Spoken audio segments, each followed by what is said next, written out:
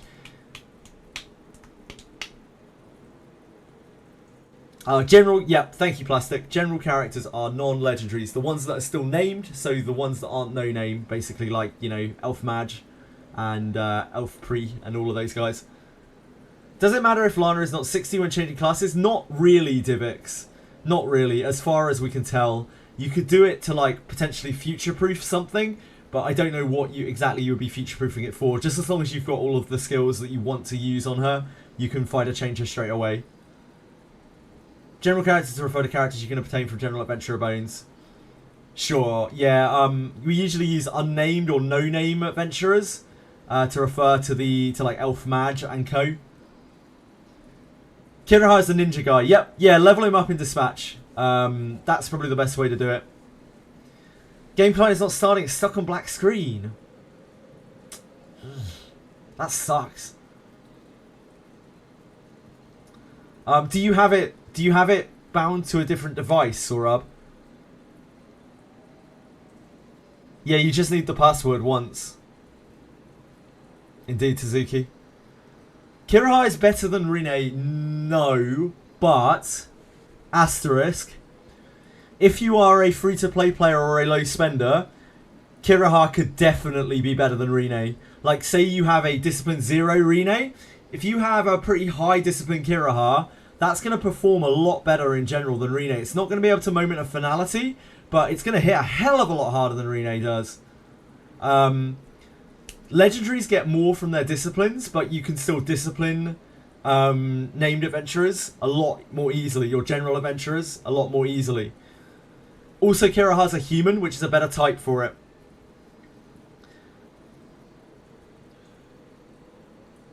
How much for Kirahara are we talking? I mean, as many times as you could possibly discipline him, really. He doesn't have the AoE skill, no, but he does still covert strike things in the front row for like thousands of damage, much like Rine does. He can also just throw daggers at things from the back row as well. Throw kunais at things and like assassinate things just as well as Rine can. He can also dissipate things as well as Rine can, which no other class in the game can do, by the way. And there are some horrible buffs in Garda. There are some horrible buffs even before Garda, but especially in Garda. For instance, people who are familiar with Gessi, you can purge off Gessi's buffs that he gets for being underwater.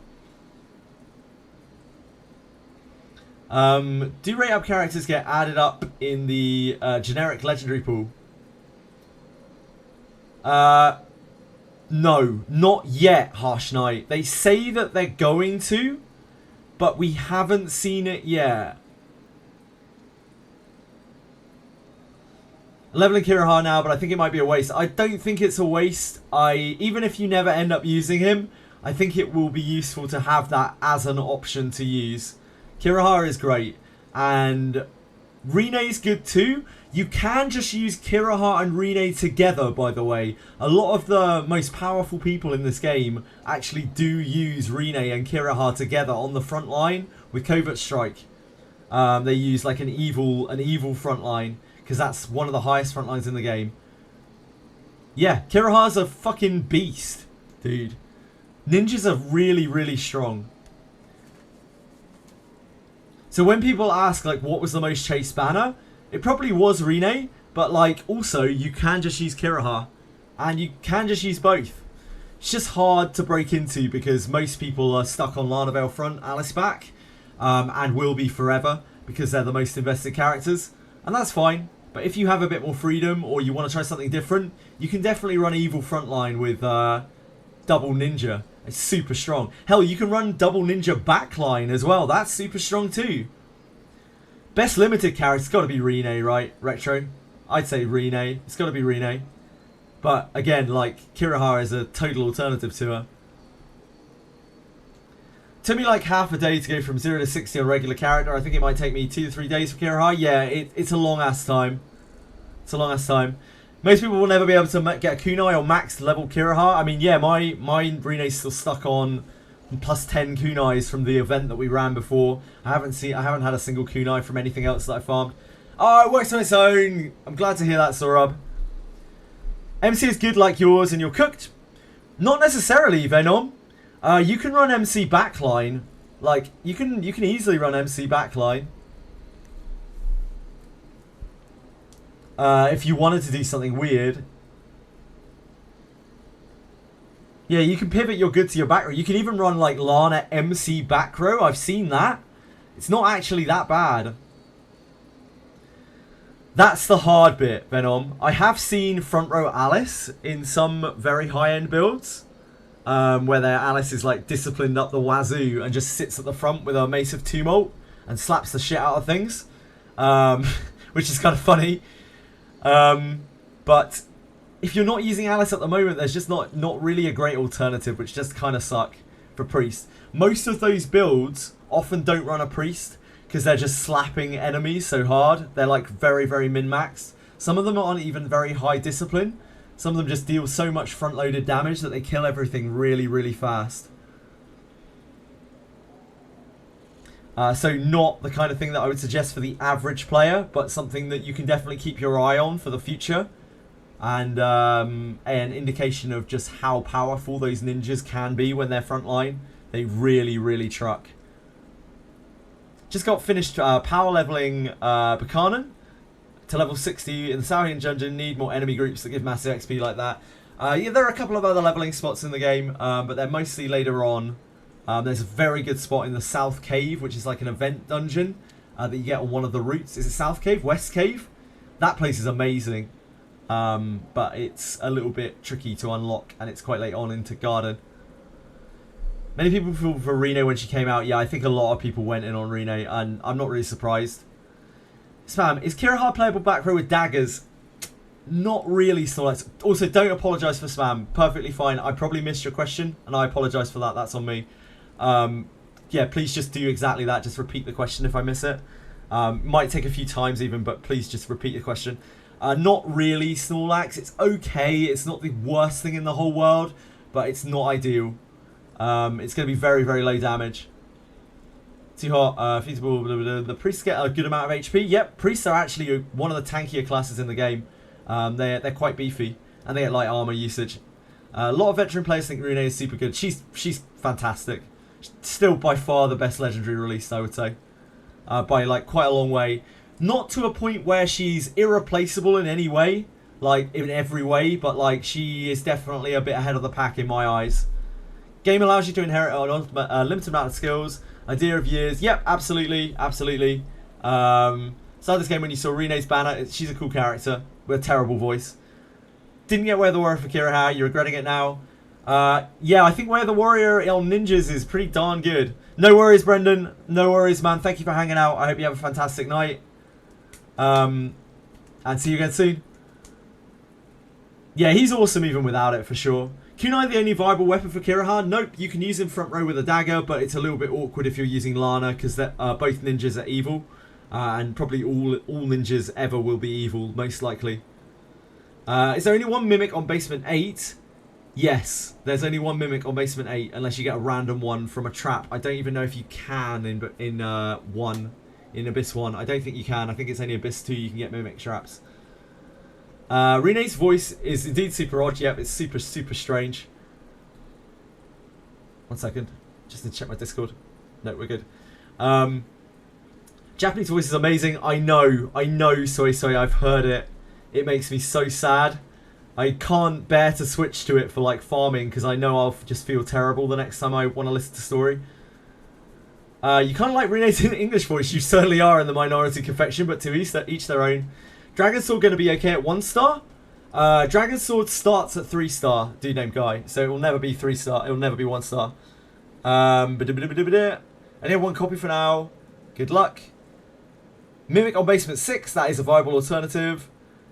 Worth to max out no-name characters. Elf Mage actually maxes out very well, apparently. I've seen it on many Japanese streamers. She gets incredibly high IQ. She can actually nuke a lot better than most mages can. And she disciplines very easily. So potentially useful, Lazanthus. But probably not something that most people are going to do. Possible to farm kunai anywhere? Yes. Asterisk. Top floor of Garda, of Abyss 3. Very, very low drop chance. And Den of Light, even lower drop chance. Way lower drop chance, but easier mobs. Not either way, pretty shitty drops. Has character, yeah, it certainly does. Join the other pod. Enjoy your dinner, Harsh Knight. They rerun all banners till Rene. Come back again. It's going to take so much time.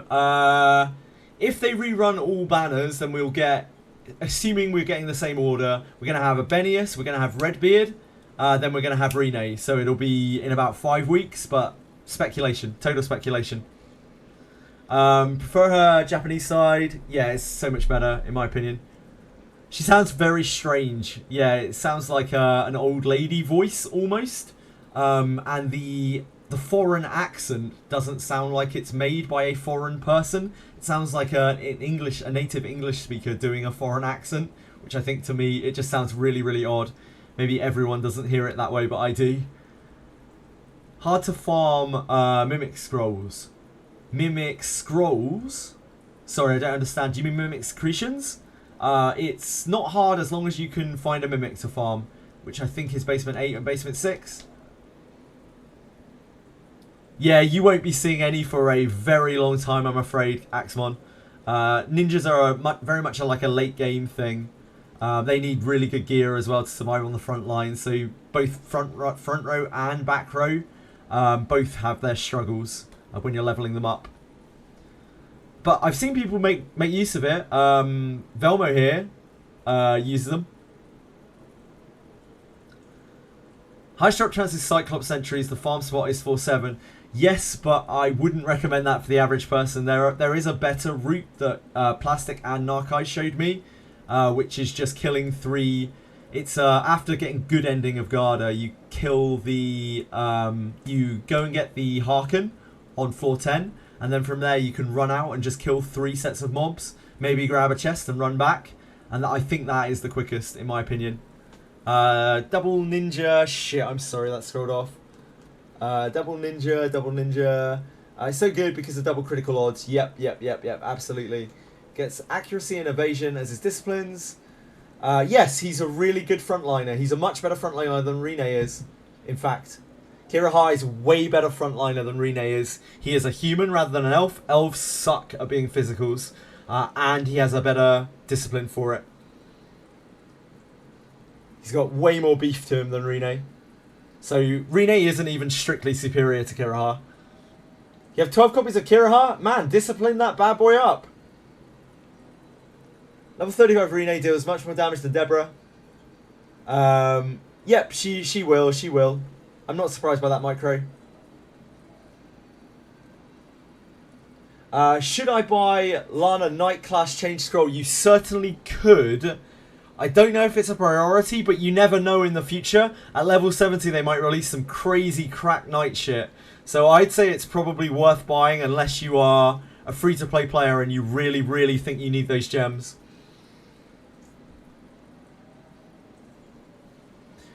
In the future at level 70, we have no idea what night skills there are going to be. There might be absolutely cracked level 70 night skills, so I would always still buy it unless you are very, very tied money-wise.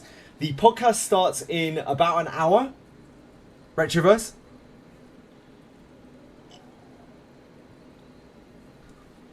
Four-star green saber. Anyone tested Kiraha to inherit? I have played around with it a little bit, but I've got like armor pierce 2 Dorkimus, so nowhere near enough. I know that it shreds like an axe does on the Minotaur, because that was one of the things that I was recommending to people. Like a single rank of armor pierce might be able to help you deal damage against the Minotaur when you're really struggling on it. On the intermediate challenge. Clip of Rene's Japanese voice. I can just play you Rene's Japanese voice. Deserve our respect. Hold on. Wounds be healed. So happy when you asked Jenna and he said that you were going to be on the podcast.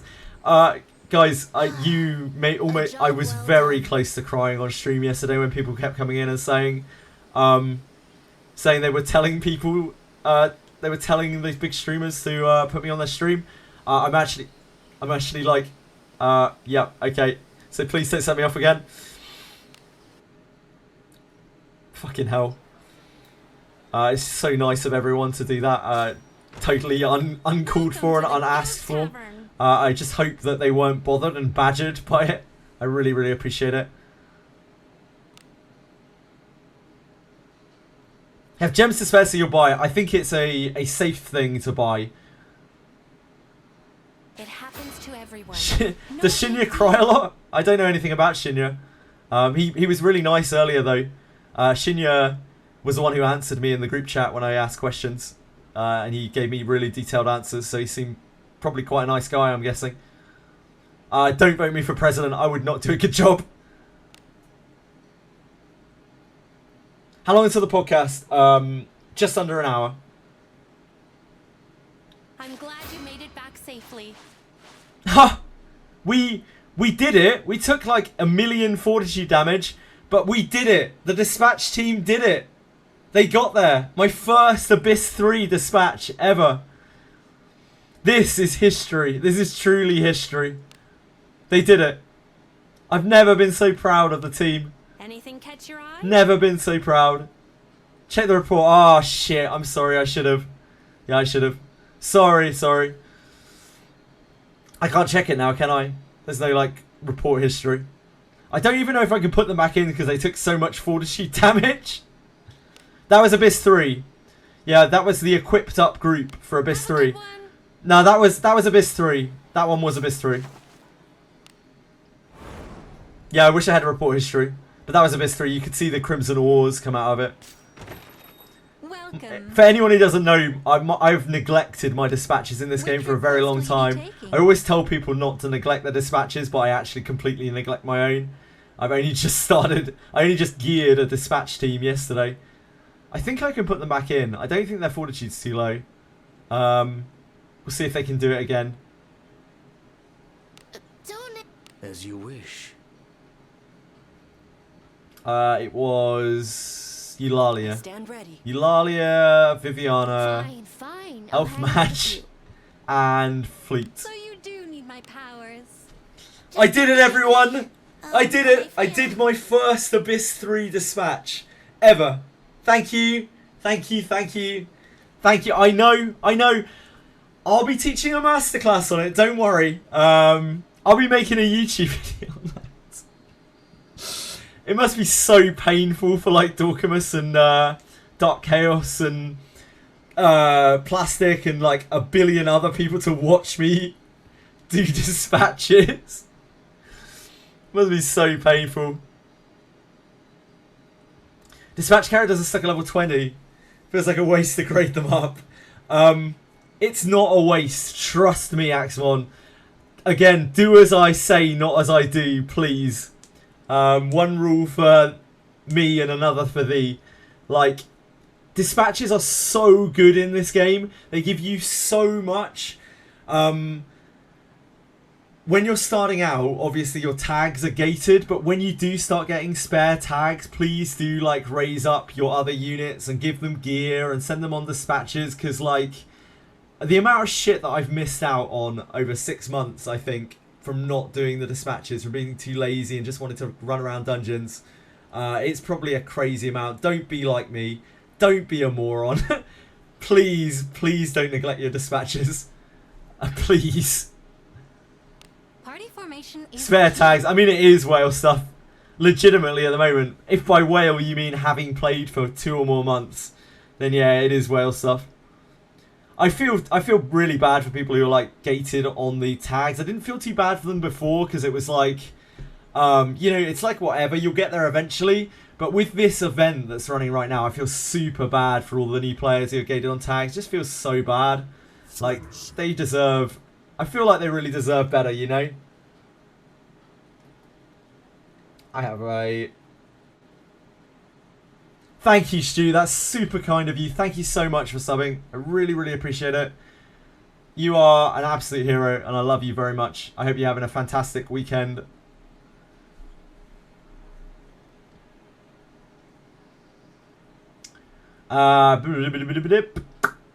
Renee's voice. That's what I was going to do. Renee's voice. Where the fuck is my Renee? Hopefully There. there'll be some young ladies. If you want a hilarious voice, by the way, Hopefully there'll be some young I have this ladies. uploaded for a sound alert, but I've been so busy the last week and a half, I literally haven't been able to put it up. But I need this as a sound alert forever. Forever put into the annals of history. Forever documented. Kill your enemies. Understood. You have a good That's Renee's voice. Oh, it's probably easy to play it here, isn't it? Mission is key. Kill your enemies. Understood. Kill your enemies. Understood. Do you see where I'm coming from? Like, it sounds like an English-speaking voice actress doing a foreign voice. Kill your enemies. Understood. Can you hear that? Enemies. Maybe it's my Understood. imagination. But that's what it sounds like to me. Yeah, like trying to do a Japanese accent or like an Oriental accent, Kill your enemies. which just doesn't. Understood. It doesn't sit well with me. It just sounds really weird, and at the same time, also sounding like a grandma. Yeah, maybe it's Finnish. We talked about this before, actually, didn't we? Because Rene is actually like a Finnish Kill your name, enemies. Understood. so maybe it's just Kill your Finnish. enemies. Understood. This does sound. Kill your enemies. Understood. I'm friends with a Finnish girl in real life, and that Kill does your actually enemies. sound quite a lot like Understood. her accent, I guess. Kill your enemies. Understood. Kill your enemies. Understood. Not like that. I mean, she might kill her enemies. She's absolutely fucking stacked. So she probably could kill her enemies.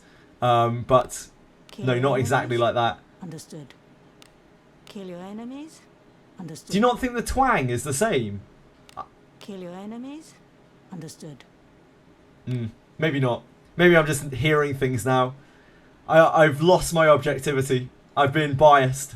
I'm tainted meat at this point. Hear it a little bit, but very loose. Yeah, I'm not sure if it's just confirmation bias at this point. Kill your Maybe not. enemies. I grant you my strength in honor of our pact. Alice definitely has a Finnish accent, 100%, especially Agora. Yeah? You have a good mix. In case, Stare, thank you so much for following. I really appreciate that. It's very good of you. If you have any questions, please do let me know. I'm doing my best to stay up on chat. As always, if I am missing messages, just repeat them, please. Is Rene a legendary unit or a regular one? She is a legendary unit. Kiraha is Our a information is key. regular unit, is a general unit. So there is a ninja option available, and hopefully, fingers crossed, they will do the same with samurai. I really, really hope that they continue that. It's a very nice gesture to do this in the first place, especially when the character is super viable. So I hope they continue that trend. Doesn't sound so bad. Yeah, maybe I'm I'm tainted at this point. She has some. Is she dirty right now? She probably is. My Rene's always dirty. I am soiled. Were I to hide in a pile of filth now, I would not be found. There's just something about it, like the twang of the voice. It just isn't quite right. Yeah, it's a heavy accent. Yeah, like it just doesn't sit quite right. I don't know. There's something very wrong with it, and at the same time, she sounds very old, which she clearly is not. I mean, she might be old because she's an elf, but let's not get into 400-year-old young girls. That's probably not a great conversation topic. Even at Discipline 0, she can be very good. Yep, yours is Discipline 0, right, Retro? She's squishy. Retro's got really, really good gear, I will say. Retro is very good at the game, knows exactly what he's doing, and has been playing for a very long time. Probably knows more about the game than I do, to be honest. So, like, he is making very good use out of his Rene with his game knowledge and his gear. So that is worth noting. I think for most people, Rene will be more difficult to use at Discipline 0, especially if you're trying to frontline her, because she'll be squishy as all fuck. Yeah, she's super old in her lore. So is Alice, though, right? Alice doesn't sound like a grandmother. Grandmother! face looks like a grandma with heavy plastic surgery. Yeah, Alice is like 400 and something years old. It's a good thing Edie isn't here, or she'd tell me to wash my Daphnes as well. You like her voice, Sora? Ah, to each their own, to each their own. There is no wrong opinion. Except if it's different to mine. No, there's no wrong opinion. Oh, way to show off your Rene that's nice and clean. Oh, look, my name's Retroverse. I take care of my fucking Rene. Yeah, nice one, Retroverse. Yeah, his Retro's Rene is pretty stacked. It's only Discipline 0 as well, but it's like super stacked. Really powerful. Retro here has a very good idea on how to play the game quite clearly. Probably a lot more than I do. He isn't carried by Cuisinart, you know. Wash my Daphnes. I'll give him a wash. I'll give him a wash for the sake of it. Alice is sweet sounding. Alice is terrifying. Like, Alice is like the most evil character in the game. Yeah, it's a strength IV Rene as well, plastic on Retro's Rene. It's like, it's a really good Rene. Agora, I am covered in filth. I've heard it so many times. It's not as good as Rene's. Rene's, I am soiled. I am soiled. It just sounds so stupid. What? It's like, oh, Understood. I'm sorry to hear that, Rene. I hope you brought a change of clothes with you. We've all had these problems, Rene. It's okay. Yeah, they're going to the Royal Suite. You're back. Why evil? What's evil? Sorry, Hush Knight. I've lost the context. Welcome back, by the way. What weapons on Rene? He's just using steel daggers, I believe, right? Yeah, steel daggers. Not even ebon steel daggers. Steel daggers, I believe, right, Retro? Can you tell me how many sentry options you have in Cursed Wheel? I can, Zajabanan. Are you... Zajabanan, are you stuck on a specific one that Faster Thought says there are 2 of, but there's actually only 1 of? It's as gloomy as always. By any chance?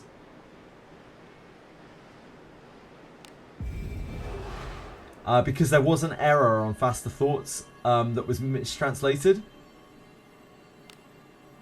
Apparently. That there was 1 more. Oh, I need to redo my things.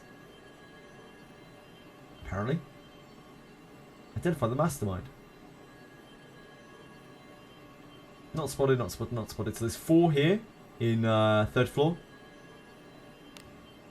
You fucked one golem placement. Ah, okay. There's 1 here in Fortress 2. There's 1 in Ghosts of Yore. There's 1 in Portrait Gallery. 1 in Fortress Lower. 2 in Secret Pathkeeper. And 1, I think, here. Yeah, 1 in Enshadowed Well of Life. Oh, and 1 in Secret Passage, sorry. This is just the client.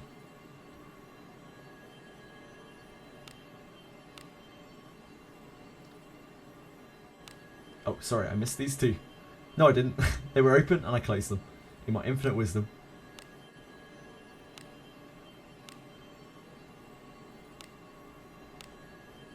There you go. There you go.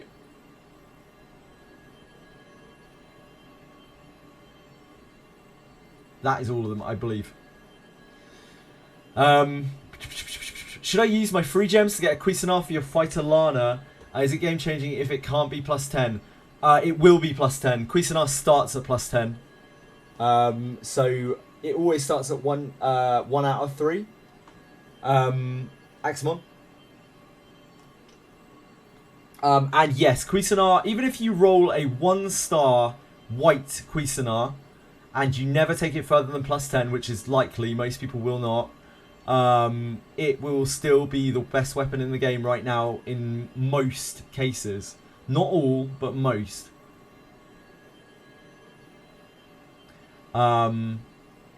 It's an unbelievably powerful weapon. Probably a mistake. Probably too powerful.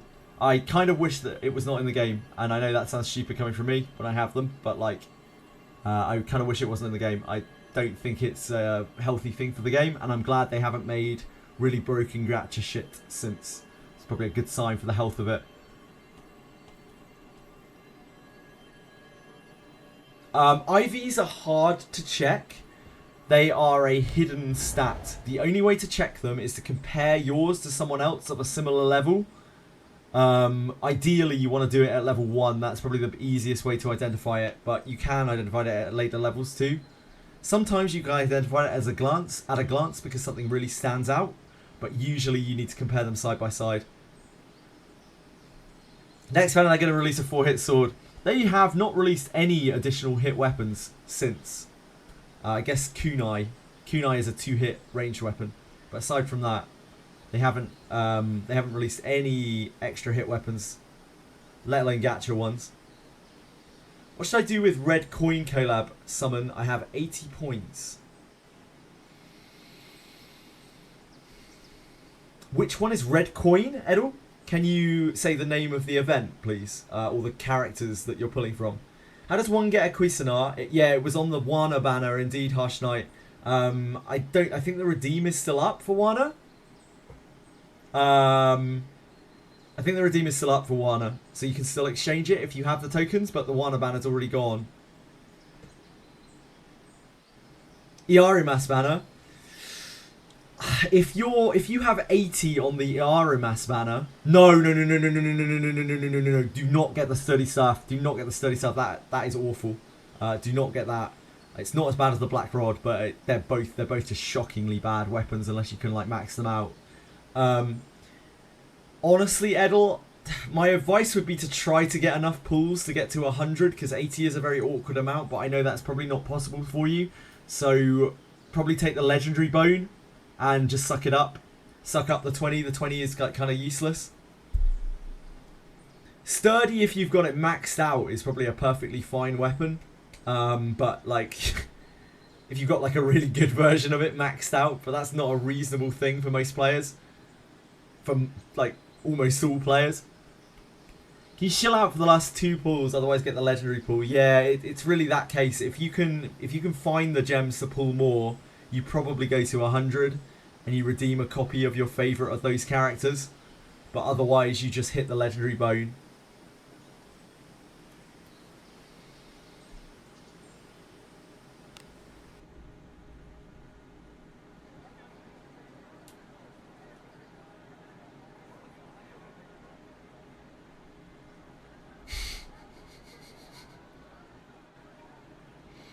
Edie said she was excited to see the podcast. Really made me smile. Right, what am I going to do now? Let's farm, I guess. Let's go and grind something. Wait, wasn't there something else I was going to test? Did you guys figure out the Porty scrolls?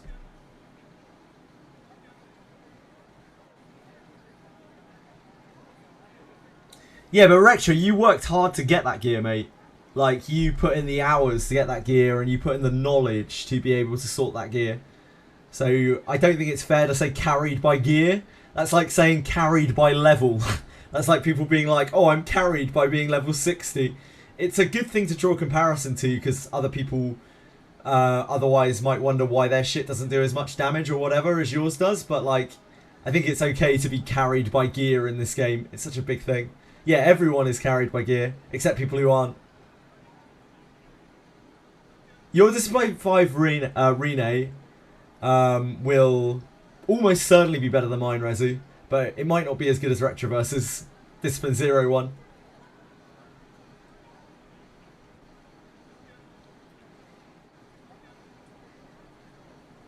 Carried by full power strike, you and me both, buddy. I was carried hard. It actually took me ages to realise how broken Full Power Strike was. It was not my smartest moment. I didn't realise how good Full Power Strike was until I just used it randomly on the Greater Warped one at the end of Abyss 3, and I was like, what the fuck? What the actual shit, huh? It's because I was leveling people for ages, like their side characters, their side classes. Mate, Plastic, you carried my stream. The amount of information that Plastic has fed me, and the amount of testing that he's done, he is definitely underplaying what he does. Also, Plastic manages my emojis, which he does without a word of complaint. And I think he actually quite enjoys. I do not carry. I don't. I'm really carried by chat. Like, I get all of my info from chat, from the Discord, and all I do is I regurgitate what I think that I can actually trust in a way that is not entirely unpalatable. Hopefully. Hopefully. Your Yeka can do surety during Zalek. Yeah, absolutely, Edel. Absolutely. Everyone can do surety during Zalek. Yeah, Zalek's great on Yekaterina. Zalek's really good on Yekaterina. Zalek's also really good on Adam. Like, Zalek is just a fantastic inherit to any magic user.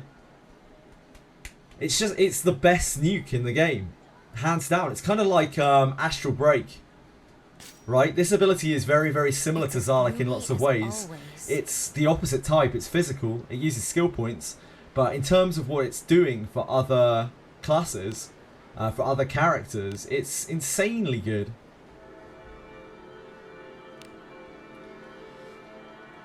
This hits so hard. This bonus seems to be working even as an inherit.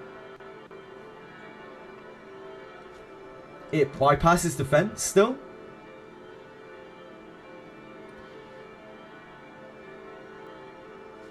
It's just very, very powerful. This is really good on Buchanan as well. This is super good on Buchanan. This is super good on Knights. This is super good on Thieves. Super good on anyone. Anyone who doesn't have like a full power strike, basically. It's a slippery slope, Dice Onion. The IVs. Knowing about IVs is a slippery slope. Chat has made me reveal. My good friends in chat have made me reveal all of my IVs, except for Gerard, because nobody gives a fuck about Gerard. Nobody ever asks about Gerard. Nobody asks to see Gerard's gear. Nobody asks to see Gerard's IVs or stats. Literally nobody cares. Nobody has ever given the slightest of fucks about Gerard. Poor guy. So Gerard's will forever remain a mystery. You think he's cool? A lot of his cool factor goes away when you shift into fighter as well, because he gets rid of his cape. No, I don't want to compare. I'd rather stay blissfully ignorant on at least one of my characters' confection. Yeah, apart from what's he called? Like, what does his name used to be? Like Chaos King or something? I don't know. His Gerard, he's absolutely head over heels for him. He's made him his most broken ass character. Yeah. And he loves him. Fair play to him. He knows what he likes, and I respect it. That is, at the end of the day, something that you can do in this game. Especially if you have lots of money. You can make any character like super, super viable. I don't think there's a single character in this game of any rarity that you couldn't make at least like kind of viable for a group. And that's pretty cool. I think, at least. Yeah, his Gerard does absolutely unbelievable damage. He was saying things like, yeah, Zalek doesn't seem so great, guys. Like, I've maxed out Zalek and it's just not really holding up to my Gerard. It's like, yeah, your Gerard's kind of like, it's like a $10,000 Gerard or something. It's absolutely insane. How much do these IVs actually go up by? Level 60, they make a difference of somewhere between 6 and 10 points, depending on the character. Dice Onion. Now that might sound like a lot. It's actually not really a lot. It will grow more over time as we get more levels. It isn't something to get too obsessed about.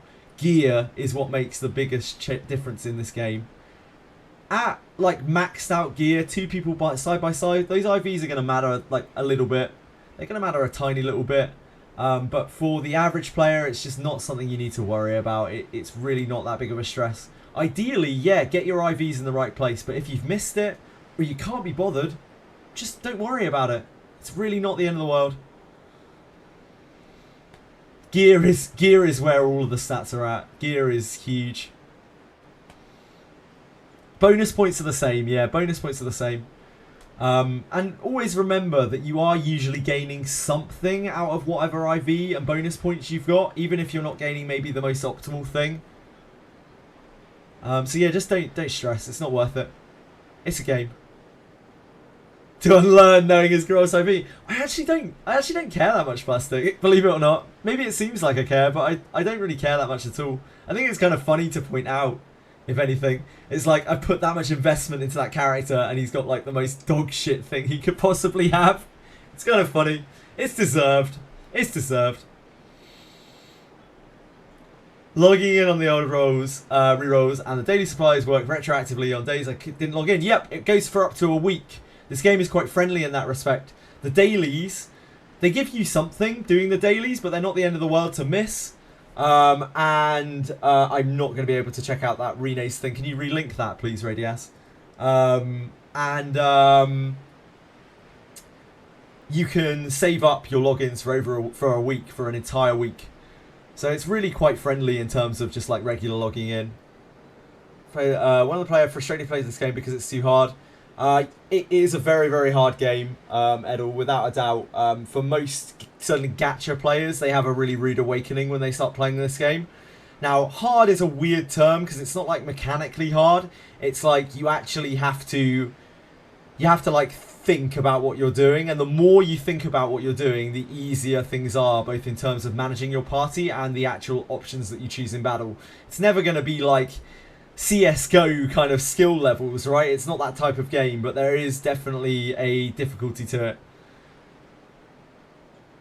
Wait, what IV? What Vit IV? Sorry, is this a poke at me? I probably deserve it.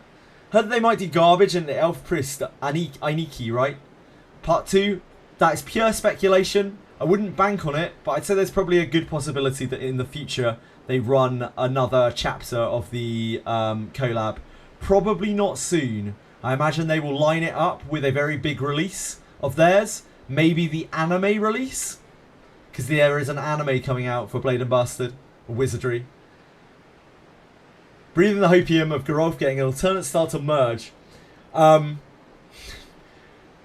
Yeah, I guess so. But then again, that would be a Geralf with a different discipline pool as well. I thought about that before. Like, some of those would be kind of bad. You'd be stuck using the old Geralf, which I mean isn't the worst by any means. But what if the new Geralf is like insanely good? That would feel pretty bad, right? Same with like Alice and that kind of thing as well. Because Alice is bound to get an altar at some point. She's bound to, if they ever make altars again. She's probably like a front runner. Do I look for the one highest stats that are not the main stats to check a character's IV? No, Rezu. No, Rezu. You need to compare it to another character of the same type. Rene's IV. My Rene, I believe, is Luck IV. Which does check out with this. Hold on, let me load it up.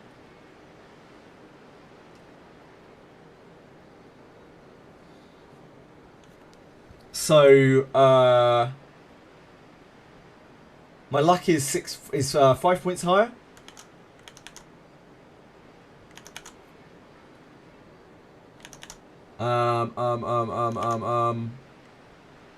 Dex and speed are within kind of relative range. What did you spend your bonus points on her? Where did your bonus points go on her? Mine was 8 points. I split it between strength and dex at the time. All on strength. Really? Oh, mine's got a strength. Mine's got a strength bomb mate on it. Yep, that makes sense.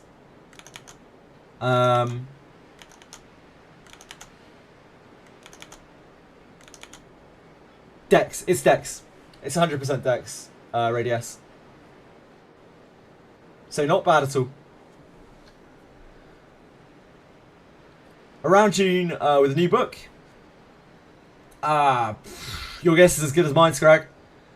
I don't have the infos. Need a Goblin Slayer collab. That is my front runner for an out of house collab. No guarantees though. Cleared out the otherworldly shop. 2-3 Dragon Slayers, 3-3 rings, 3-3 sabers. Are these worth getting? I don't really want to farm the event anymore. You've got the skill books, Mr. Pickle, and you're what level? Sorry, are you high level? If you're high level, you can probably do without any of those items. If you are low level, it might be worth getting the Dragon Slayers and rings and stuff. I think you're higher on the higher end, aren't you, Mr. Pickle? I'm sorry, trying to use my old man memory is difficult. The step process for this, I know that my Rene has 4 points of dex in her stat, and your Rene has... Your Rene has... Oh wait, no, maybe that's not right. Maybe you're not dex. Shit. Wait, what IV are you? Sorry, I was looking at my dex. I thought your dex was 67.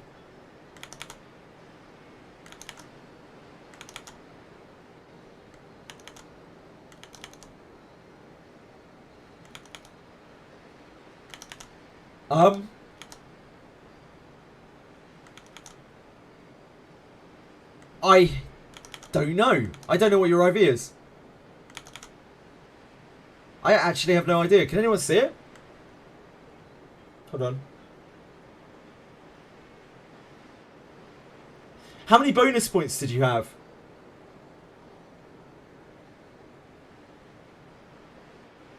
I've just completely fucked my OBS capture. I'm sure that isn't an issue.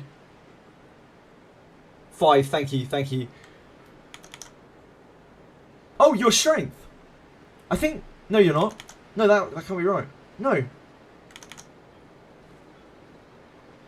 Shit.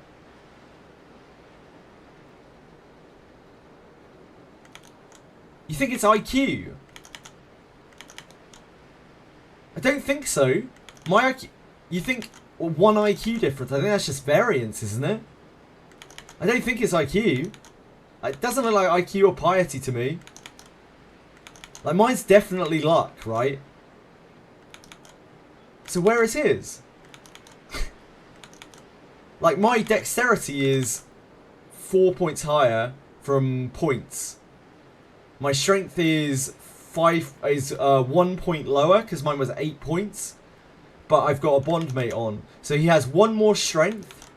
He has 1 more strength than mine. 1 more IQ.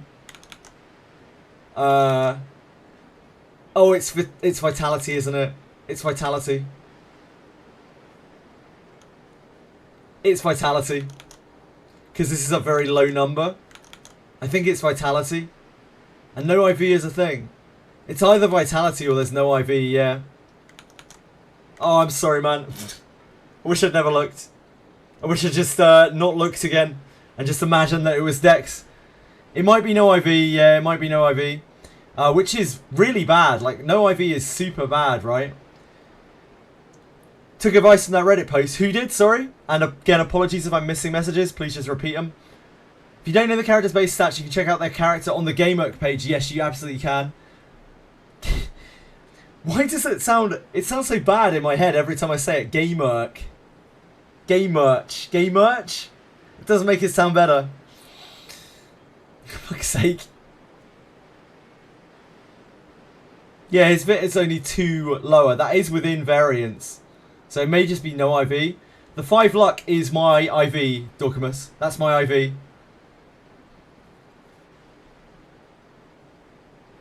Time to level a new Rene. Yep, just pull a new one. As a free-to-play, the IV is like so out of your grasp. Just don't fucking sweat it, Axmont. Just because I'm making a deal out of this, I'm being stupid. Like, don't worry about it. Yeah, you can't really min-max it. It's so minor, and I really can't stress in this game. Just try to have fun and not sweat the little things. It's cool to come here and talk about the little things if you want to, and I will happily discuss them. But certainly don't think that you have to do all these little things and make all these little min-max things to enjoy the game and to be able to complete all of the content in the game, or like 99% of the content in the game, because you don't. Yakira has luck IV, lad.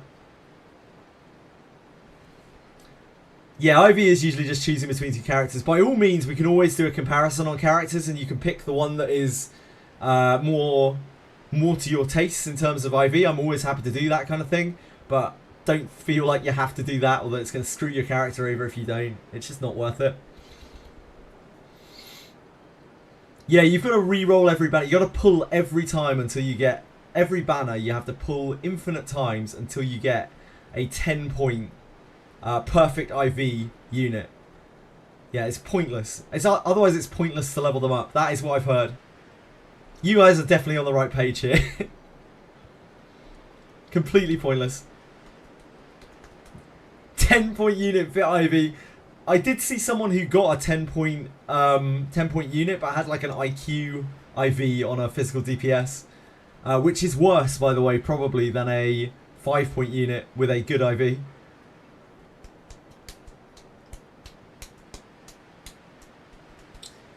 Oh god, yeah, Micro. Like abilities and gear make up all of that difference. It's not really these little point things. Vit IV might be okay on a frontline priest. It's not the worst thing you can possibly have. Vit on your backline is about as bad as it gets. Like, Vit on your backline is super bad.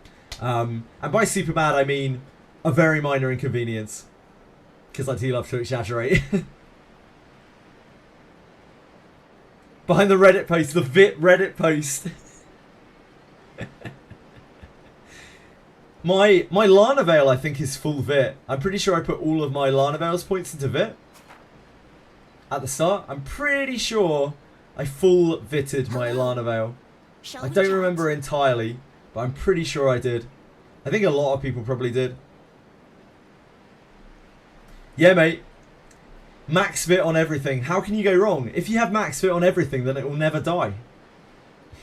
Just think about it. Checking IVs on toss stuff, making me want to not check on your main. Dice Onion, genuinely, you might be happier just not knowing. And I don't think you should feel like you need to. It's not worth it. Yeah, main character's stats are completely random when you start out as well. Yolana, I think you went full strength, and she has strength IV. Ugh. Radius. You have got the beat that makes my booty go smack. Like, that's a good Lana. That's what we're talking about. Vit increased speed. Vitality does not increase speed. Vitality increases defense, resistance. I don't think it... No, Vitality does not give any SP or HP. No stats give HP, MP, SP. That is an urban myth. All of those stats do not get raised by anything.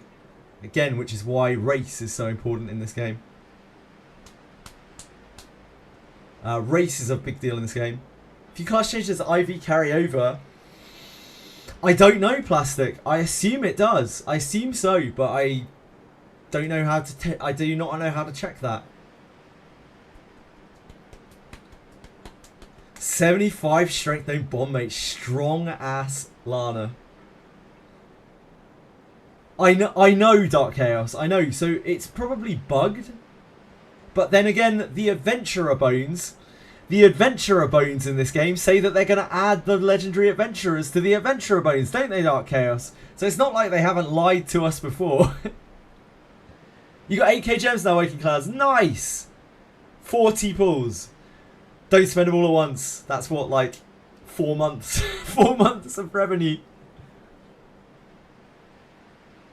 Scroller Swifter says Robuff, despite only being Porto on one unit. Yeah, indeed. Now spend them on the back banner. Resi the devil on your shoulder. Need to take 10k more, then I'll start spending. Yeah, so that would give you 18,600 gives you a guaranteed unit, right? A pity. I hope that, especially for free-to-play players, I hope that they never have to pity a character in this game, because God help them. But yeah. 18,200, yeah, sorry. I can't count. As we saw earlier, apparently my math skills have gone. It's over. Yorgorov has 91 strength. Yeah, yours is strength. Oh, wait. Yeah, yours is strength, I think. Retro. If you put on every character, you wouldn't have to do any thinking. True. I would just run out of gems and then be very sad. Or very broke. Or both. 90 minutes more. Do I need to prepare? Nah, I'm just going to turn up.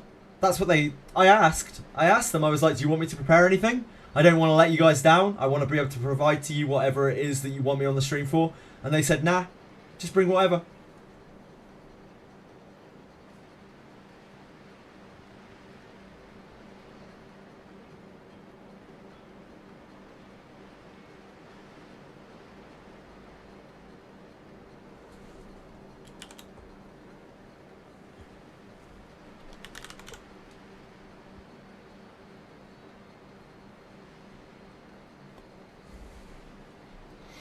Sorry, just when you said that, I went to check the chat just in case someone sent a message.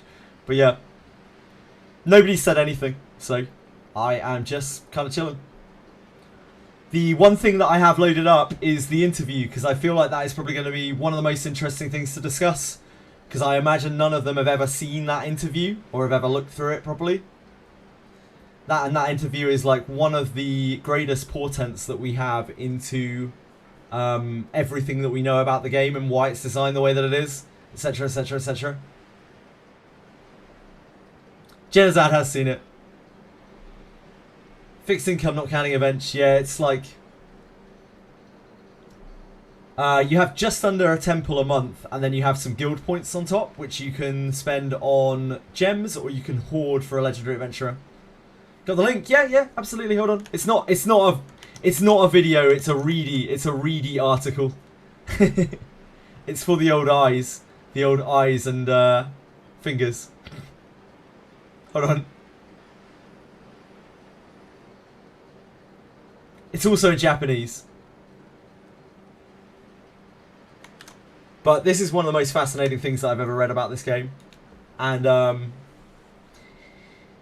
it really made me see so much promise in this game. But also made me question the sanity of both the director and also anyone who listened to his advice on how to market the game. Wild business strategy.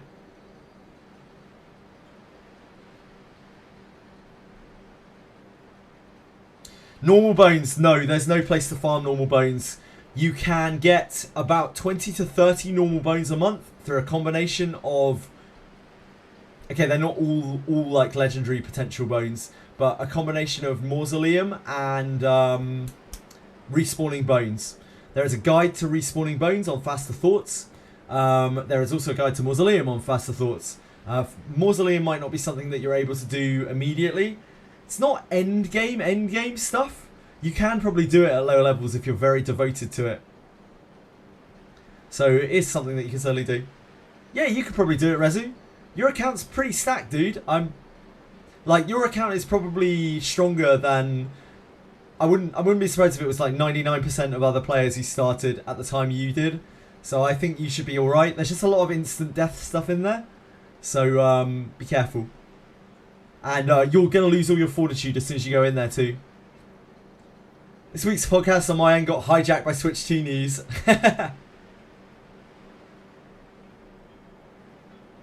What is the idea of Morzo?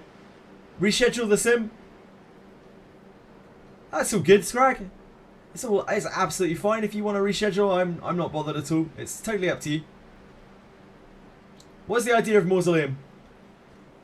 I will say, Scrag, I was thinking about this earlier, like, my stream times are really, really strict now, so I might, if it's still the same to you, I might have to stream it as well. Hopefully that isn't too much of a problem.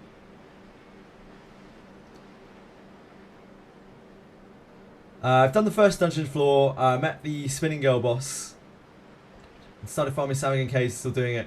Oh, yeah, you're doing fine. I think that's probably fine. Okay, thank you, Scrag. I just don't think I can cut off like 2-3 hours of stream at the moment. I don't think I can really afford to. I did my mausoleum when I was level 20. Yeah, sorry to be a pain, Scrag. Did my mausoleum when I was level 20. Well, if Felmo was doing it with his general adventurers when he was level 20, then I imagine most people can do it with at level 20, 30, 40. reasonably, unless it scales in a really bad way that I'm not aware of, which it might. I don't claim to know everything about this game.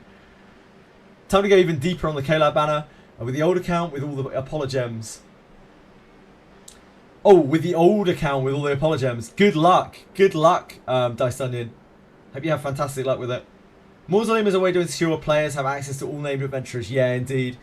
If you include all of the bones you get in a month along with the gems that you get, the currency in this game is actually fine. It's just that if you consider it in a way that you might want to pull on a banner, that's when it starts getting a little bit shaky.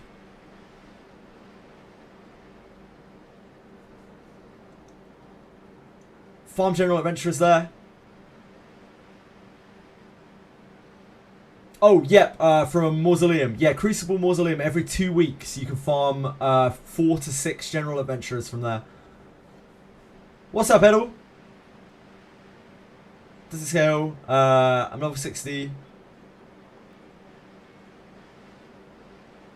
Try it and see if it scales. I'm sure it does scale at some point. I just don't know when. Most of it is one time. Crucible is on 2-week cooldown and resets on Monday. Yar. Yar. 1 second. Yar. Yar. Sorry, I don't know what's wrong with me. So, Crucible doesn't always reset on Monday. Crucible actually reset today. I think it was today. Might have been yesterday. But I think it was today. So you can see here, we have a full set. Wait, who do we have here? Valor, Daniel. Ooh, okay. Gandolfo. It's a big Crucible. It's a big old Crucible. Still can't finish the exam. Oh, I'm sorry, Edel. I don't know what to suggest. What else to suggest to you? You just have to like load one side, like with either physical or magical, and just get through it. Load up on scrolls, like bring everything that you can to try to get through one of those sides, whichever side you choose. I wish I had more advice for you, but that is about all I can give you. Finally finished Beginning Abyss. Congrats, Infinitrax. Doesn't matter which faction I choose. The faction that gives Book of Sanctuary Secrets, which is Pontiff route, is the best route in terms of the reward, but you're eventually probably going to do all of them, so I wouldn't worry about it too much. Advice for free-to-play is to get the friend code gem reward. Yeah, that is about, what, 400, 500 gems? I'd trade it with someone else who's in the same position as you. I'm stuck at level 6. I'm sorry, Edel. I wish I could give you any more advice. You can go back and do other factions. Best one is Church, though. Yep, the Church reward is definitely the best. And you can get that reward every month. So it's probably best to play through the Church route first, so that you can get it to repop sooner to do it again. Barbara and Daniel have decent inherits. So does Valdor. Yeah, so does Gandolfo. I mean, so does Flute, kinda. It's a good set. It's a good arrangement. How to get tags badges for grade up. You need to dismiss adventurers for that harsh night. Canberra Breaker, I'm so sorry. I haven't been able to stop talking. Thank you so much for following. Really appreciate that. If you have questions, please do ask. I do have a podcast in a little while, but I will do my best to answer as many questions as I can. You have to dismiss adventurers harsh night. Every adventurer that you dismiss, you're going to get a guild tag for it. All I can do now, level MC Thief to level 50 for the exam. Unfortunately, if that's all you can do, that's all you can do, Edel. I just hope that you can get it eventually. Maybe try upgrading your gear more if you can. That will probably help you. What does the Scroll of the Pontiff gives do? It gives you a chance when you're hit to reduce damage taken based on your piety. And even on a low piety unit, it's still really good. It's basically Way of the Night. Yeah, it's very similar to Way of the Night. Don't forget to drink water. Thank you, Belmo.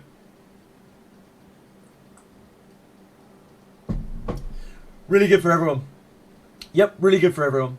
Looking forward to the podcast in 10 minutes. Yep, I am obviously a little nervous, but I will do my best to put on a decent show. Is there anything that any of you think would be good to try to talk about on there while we have this very rare opportunity to publicize the game, draw attention to it, etc, etc, etc. 86 pulls are not a single legendary. Yeah, that's a over account. Bye for the one human priest. R.I.P. human priest. Human pri. Can you re-get the scroll from Miss 2? Yes, once a month, Mr. Pickle. Should I get gear from Garda? I would honestly say farm boat 2, Edel. That is the best way to get good gear. Just farm ship 2 over and over and over. I think you will get more gear from there than anywhere else in the game. How fucked up this game is. How fucked up this game is. I'll try my best with that, Solon. I will say it as it is. Like, I'm not going to gloss over the bad points of this game. If I am actually even asked that. It's about the bondmate myth. If it comes up, I will. Trying to talk about my cock size. There wouldn't be much to talk about. But what's the French friend code gem reward? It's like 400 gems if your friend manages to complete the ship. Shill the 4 stars. I will try. People getting the 50 weekly gems plus first time 800 gem reward. Yeah, that's a really good one, Dorkamus. That's something that I forget about a lot. Hi, Edie. Lack of beginner information would be good to bring up, and how they should add more info. It's a tough one. Like, I'm not giving advice to the developers here. We're talking about the game. We're trying to get people interested in the game, I guess. Or telling people how shit the game is. One of those two things. Maybe both. So they're probably not going to get a chance to talk about that. Hello, Curtis. Part of the charm is figuring it out. I mean, that genuinely is part of the charm of the game. That's the way that they've marketed it. Podcast in 7 minutes. Yeah, I'm just going to take a very quick break. I need to check on the cats and make sure everything is alright. So I apologise. I don't know if I'll be able to catch up when I get back, but I'm sure it'll be alright.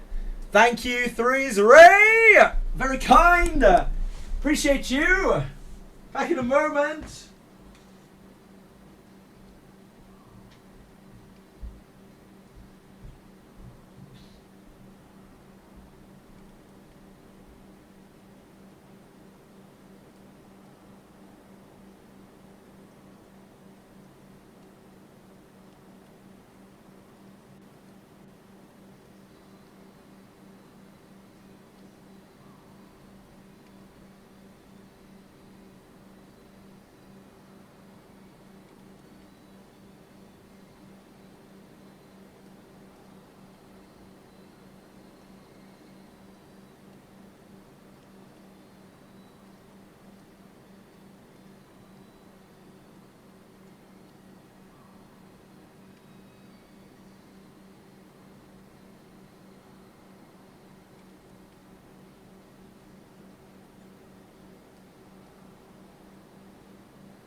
Spicy cat. Hello. You okay?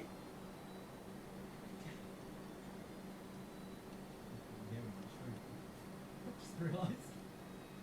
Whoops. I don't know if you heard me talking to my cat. But I'm not ashamed of it. I don't take it back.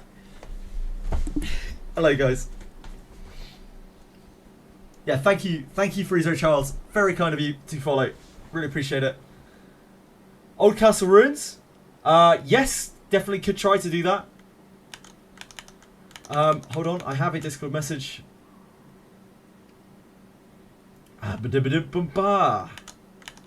Okay. Deep breaths. Everything will be fine.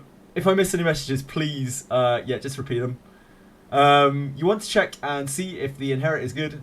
Oh, wait, did you just reply to yourself, Radias? Radias! Wait, what is going on? Couldn't save them until you know what to do. Wait, what is going on? Is Radias having a mental breakdown? Have I missed something? Are we having an episode in chat?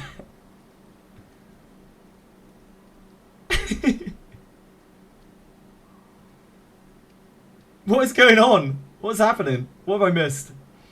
I was talking to you. Okay, that makes a lot more sense. That makes a lot more sense. Just died from getting stoned to a chest. Welcome to Abyss 3, Rezi. Welcome to Abyss 3. Hard and grindy. Expensive, stingy. People are still playing. Why? Because the game is actually good. Yeah, it's a really, really, really damn good game. For all of its faults and all of its features, it is a damn fine game. The fish cave claiming another mind. I feel like the fish cave has claimed my mind today. I feel like most caves have claimed my mind. When I couldn't do multiplication earlier, that was a rough period of my life. That was one of the roughest periods of my life I think I've ever experienced. I genuinely, like, just computers have rotted my brain. Video games have finally rotted my brain to the point where I can't do anything. It's over for me. Probably talk about Old Castle Ruins. Yep. Will do, Dorcamus. I mean, if there's an opportunity for that, I kind of doubt there will be. I imagine, like, Tectone will ask questions, and then he'll ask for, like, feedback, I would guess. I haven't actually ever watched one of these Gacha pods, which I should have really done in preparation, but I had no real time to prepare. So I don't really know what to expect at all. Just gonna go in there, do my thing, make a tit of myself, get out.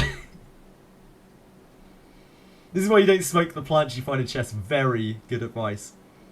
Very good advice, Arcanol.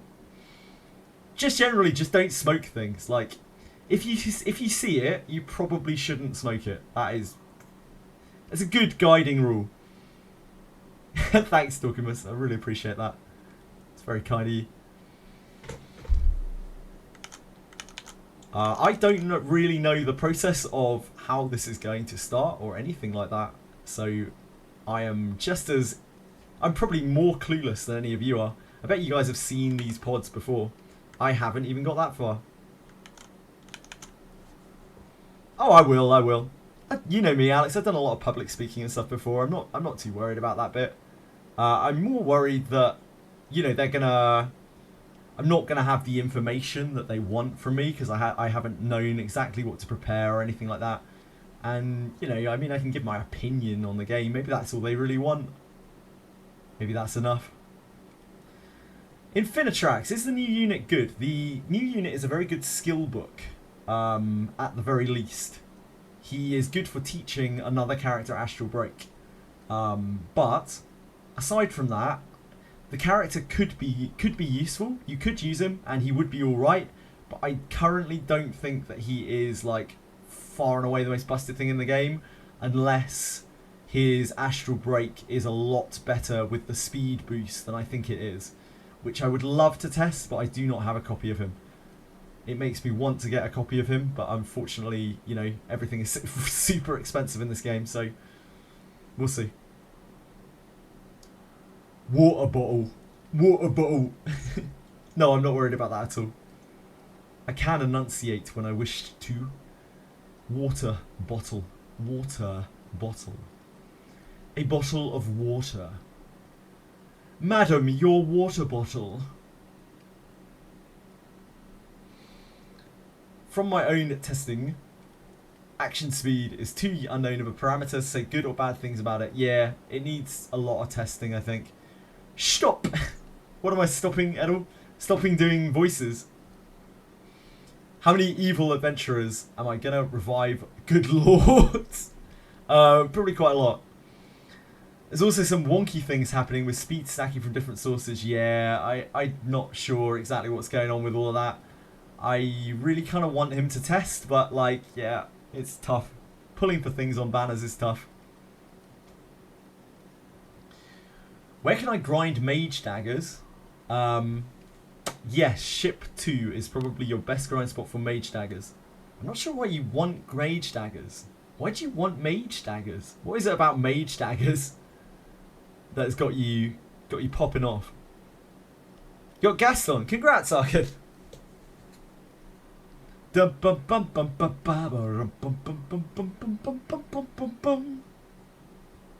want it on your rename. To each their own, Confection. To each their own. Quite a lot of evil adventurers. They even have a dispatch for evil characters only. They certainly do. Yeah, just using steel daggers is honestly good enough. But mage dagger. I mean, if you can get a good mage dagger, then it's good. Do you already have a good base or something? My Daphne's... I did actually wash them, yeah. I was saying earlier that it's a good thing you weren't here because my Daphne's are dirty.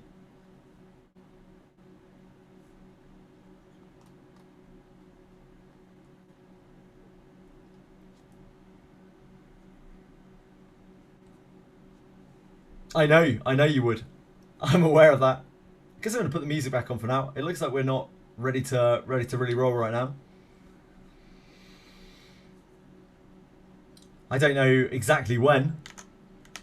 I'm sure someone will let me know if something's going on. Dirty? You know how adventurers get dirty in this game at all? After they deliver hits and receive hits, they get dirty. But they're clean right now. Hello. See? Shall we chat? Beautiful. Stunning. Pristine. She's not soiled right now. She's not even soiled. I'll hear you out.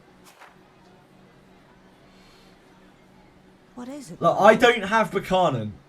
If I had Buchanan, I would be ashamed to show her on stream when she's dirty. I think I'd probably be ashamed to show her on stream at all. Like, the girl's a mess. She needs to sort herself out. I'm the dirtiest Daphne of them all. What does that even mean? Gotta keep Tool Mage clean. She gets unreasonably dirty. I had no idea until I logged onto Anybit's account and saw his Buchanan. And I was like, what the fuck? Like, why is she so dirty?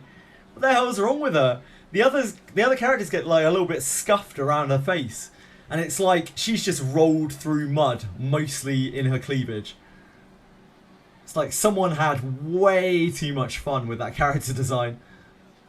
What's the difference between Knight and Fighter? Knight is a much more tanky class base. Fighter scales much better than Knight. So generally later on, Fighters are typically better than Knights. Not always, but typically.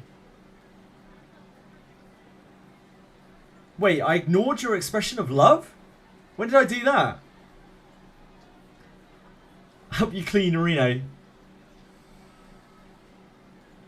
You go ahead. You go ahead.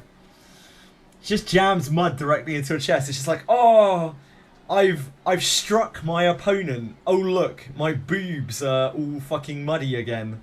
Like, that's great, Buchanan. Just keep it to yourself, mate. Playing this game in phone orientation hits a part of your brain that you need on the Steam client. I played this game for months and months in portrait mode. It was so nice when Dan the Man taught me how to get it force rotation working, to get it to rotate. It didn't even matter that it was blurry. It was just nice to play it in portrait, in landscape. And finally now, it's just amazing. It's so much nicer in the Steam client. Hello Jirac. Ignores your comments. I'm sorry if I do ever miss anyone's comments. I really try not to. Hello Ryu. Thank you for following. That's very kind of you.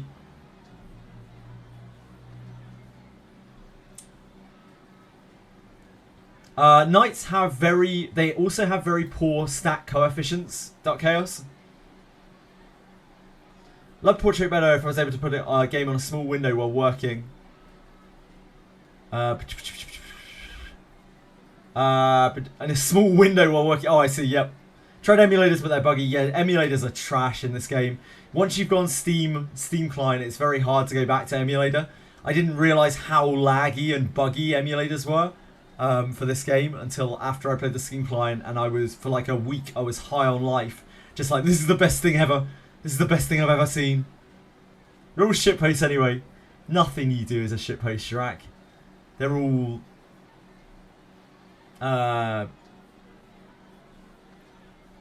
chocolate posts. I don't know. Fuck. Here to get learned. Ryu, if you have any questions, yeah, feel free. I'm about to do podcast, I think, but I don't know exactly when. Whenever is soon. TM. Can you see my main character's equipment? Sure, Edel.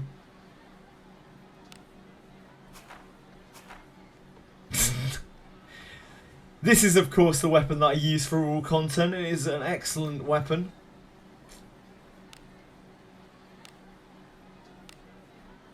Who wouldn't be using their white bow of the Aurora?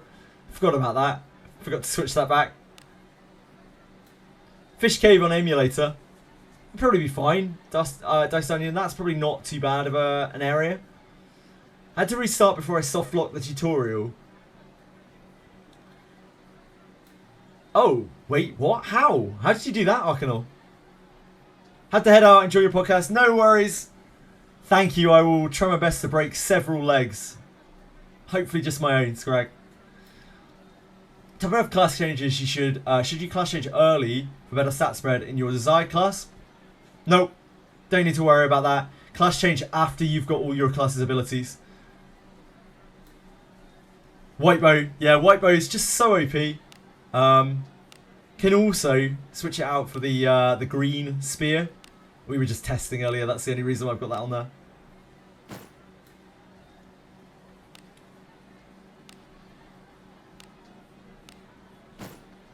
Oh god, what a mess.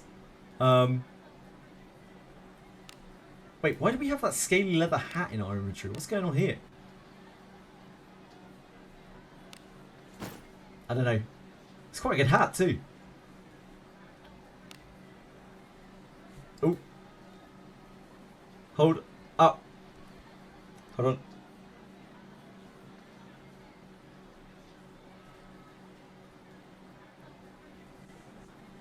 Good morning, good morning. Hello. Okay, wait.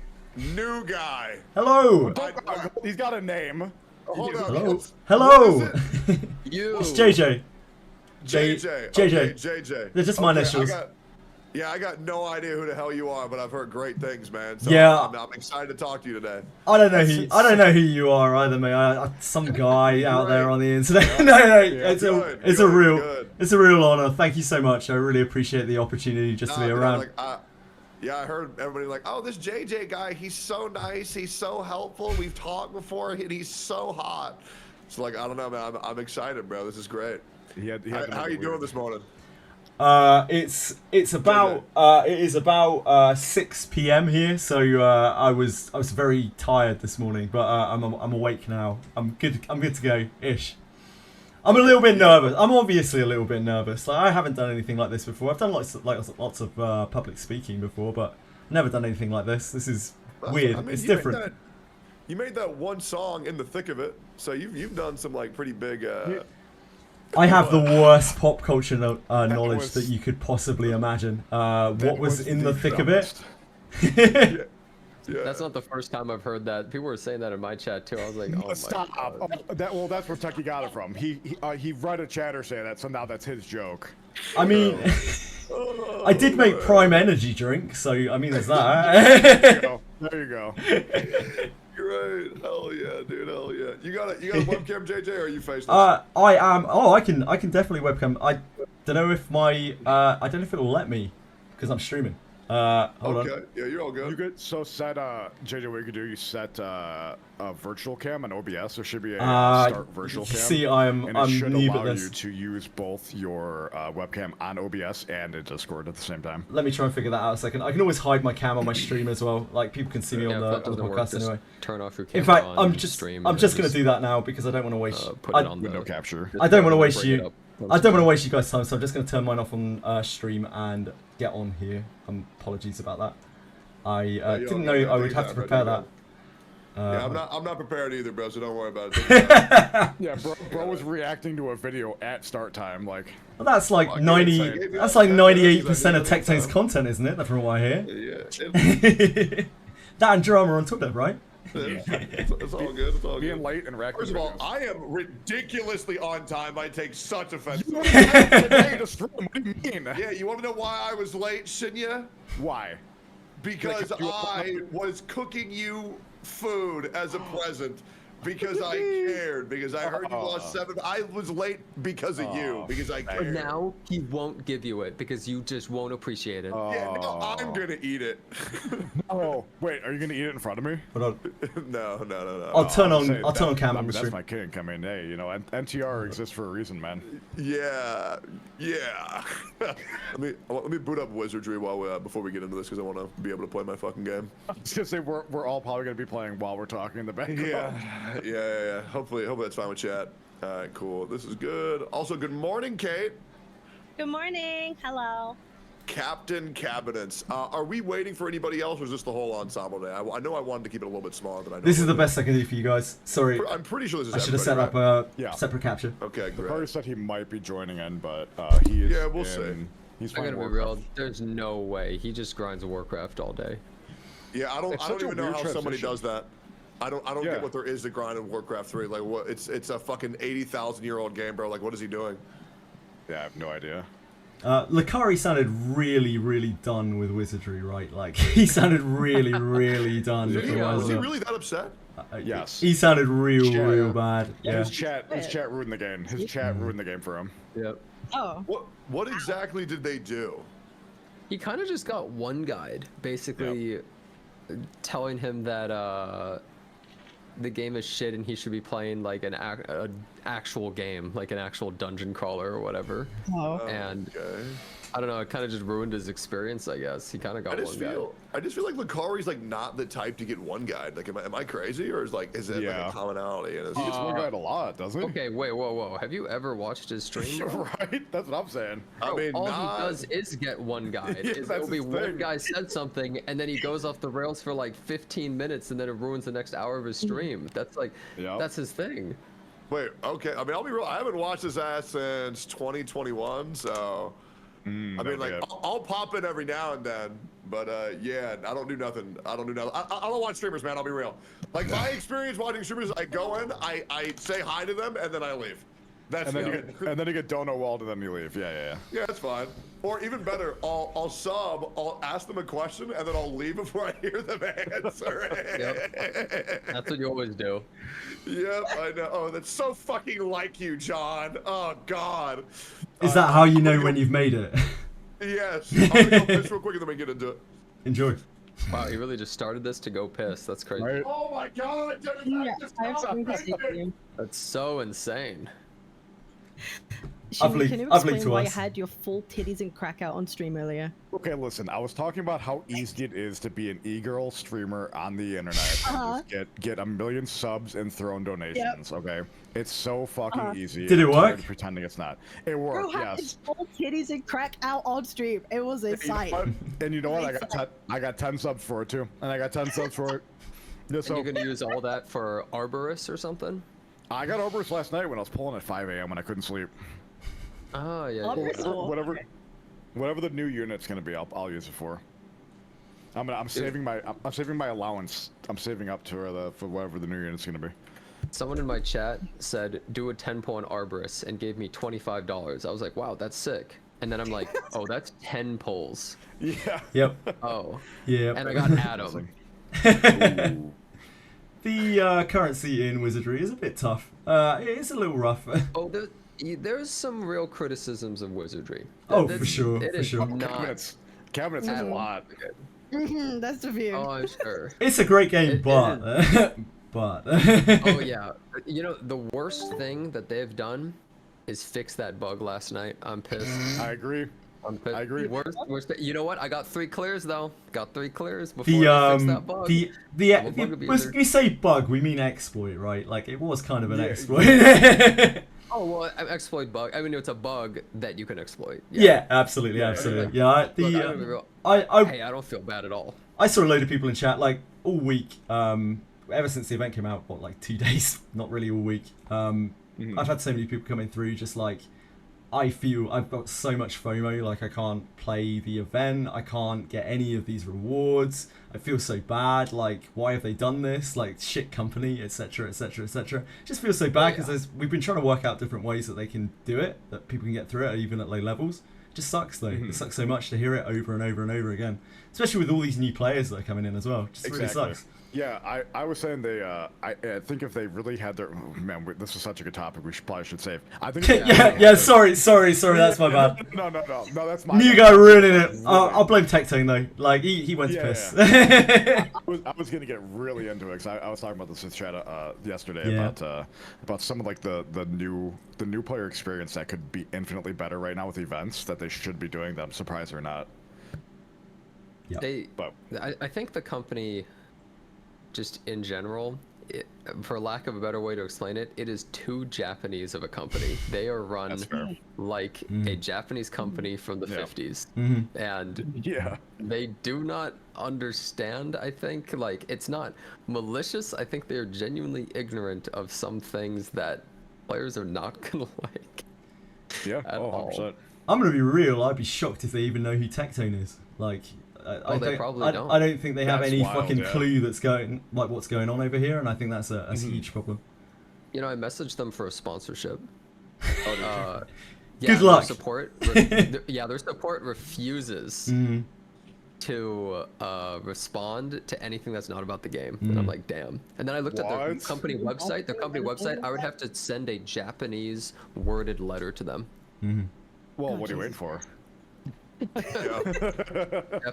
Dude, it's so funny. It's like it's just as hard to get a sponsor with the company than it is to play the game. So I mean, at least they're being consistent, right? Oh, you should have seen it. Yeah. Oh, you should have seen it before, man. Oh my god, playing this game, brother. You could only play it on BlueStacks. No other emulator. Oh, that's it would just awful. turn into pink. It would only turn into pink triangles, and then it just ran like shit. It was so bad. Broken Sky, the princess, like loads of faces would just be black shadows. It was awful. It was truly awful. Why was it so bad? Because they released the game way too early, and they honestly were just kind of clueless. They ran out of money. Let's be real. They ran out of money, and they just had to push their game out. It's pretty ran out clear. of the government's money. Yeah, that too. How the fuck? Why the fuck is this not showing on this fucking screen? I'm trying to screen share my Wizardry gameplay to the fucking stream, and it's just not picking up. What am I doing wrong here?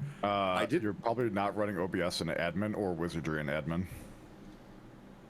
Do I have to do that? I noticed that if you don't run OBS in admin, a lot of issues you will be stuck on like a stuck screen. What? Yep. I've had that a couple of times recently too, but I suck at OBS. You're not just using OBS like window share, like just. Okay, so open Wizardry and admin, and okay. You could try that. I'm not going to guarantee it will work, but Wizardry, open file location, and then run as admin. Yeah. Okay. I show more options, and oh my god, am I a fucking moron? How the fuck do you do this? It should be I feel like I'm old right now. I don't like this. I feel like I'm the old guy. If you just right click it, it should have run as administrator. It should be one of the first options you choose. By the way, Techie, you're sharing your entire Discord, by the way. Yeah, it's hard, man. I'm trying to fucking do this. It's really not hard. You're just old. Hold up. Wizardry. Where is the run as admin option? If Tectone's old, I'm fucked. More options. Yeah? Still more. Properties? Ooh. General. You got this, bro. Where's the run as admin? I believe in you. I believe in Oh, you. you're on Windows 11. Get fucked. I don't know where the fuck it Wait. is on 11. Oh, I'm on Windows 11 too, but Oh. I have. There's a Windows 11 too? No. I've never. Yeah, wow. Windows that was the 22, dumbest thing- bro. Yeah, that was the dumbest thing I've ever fucking heard. I thought it was kind of funny. It was funny, yeah. Fuck Like, funny, hell. like a fucking retard funny. Okay, well this is absolutely fucking fried. Tectone's boys, I don't 31, I know think. why. Okay, there we go. Yeah, that's the one. And then maybe it's the Windows capture as well. Hold on, I'll just make a new window capture. Yeah.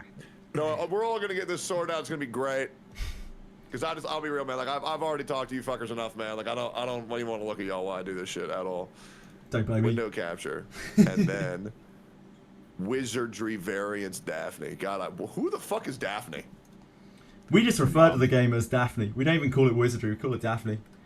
Oh, that's weird as fuck. Yeah. Who is we? So- and now everything's frozen. Everyone on the Discord. Everyone on the Wizardry Discord. Oh, I've just called it Wizardry. I've completely fucked my own Yeah, theory. there you go. How is everything frozen now? This is insane. This guy gets paid to do this, by the way. Right? Yeah, This is yeah. So I hear. This never happens. This is hold up. This has never happened to me before. He's used to saying that line in bed. It's all right. Hey, I we all actually are. was for a while. We've all been to be there. fair. Okay, you know what? You know what? Chat's not gonna see me play Wizardry. It's fine. They don't need to say. Oh no. Yeah, no, it's whatever. I'm gonna play this shit, and then nobody else will know what the fuck I'm doing. That way, I'll at least have the appearance that I'm paying the fucking attention. No, please, no, please. I don't know. Okay, okay. Then you know what I'll do? I'll do this. I'll take a window capture, right, and then I'll drag it up. Oh no, this is gonna work. This is gonna work. Oh, I'm so fucking smart. Hold up. You're Okay, no, wicked smart. I'm wicked fucking smart right now. I'll do a display capture. What year is this? I thought I was old. How old are you? How old are you? 39. Holy fuck, Grandpa! Yep. Damn, man! Oh, yep. I'm a fucking husk. Man, bro was a slave owner back in the day. Bro was old as fuck. That's insane. Oh my god. He's still way younger than the game, dude. Alright.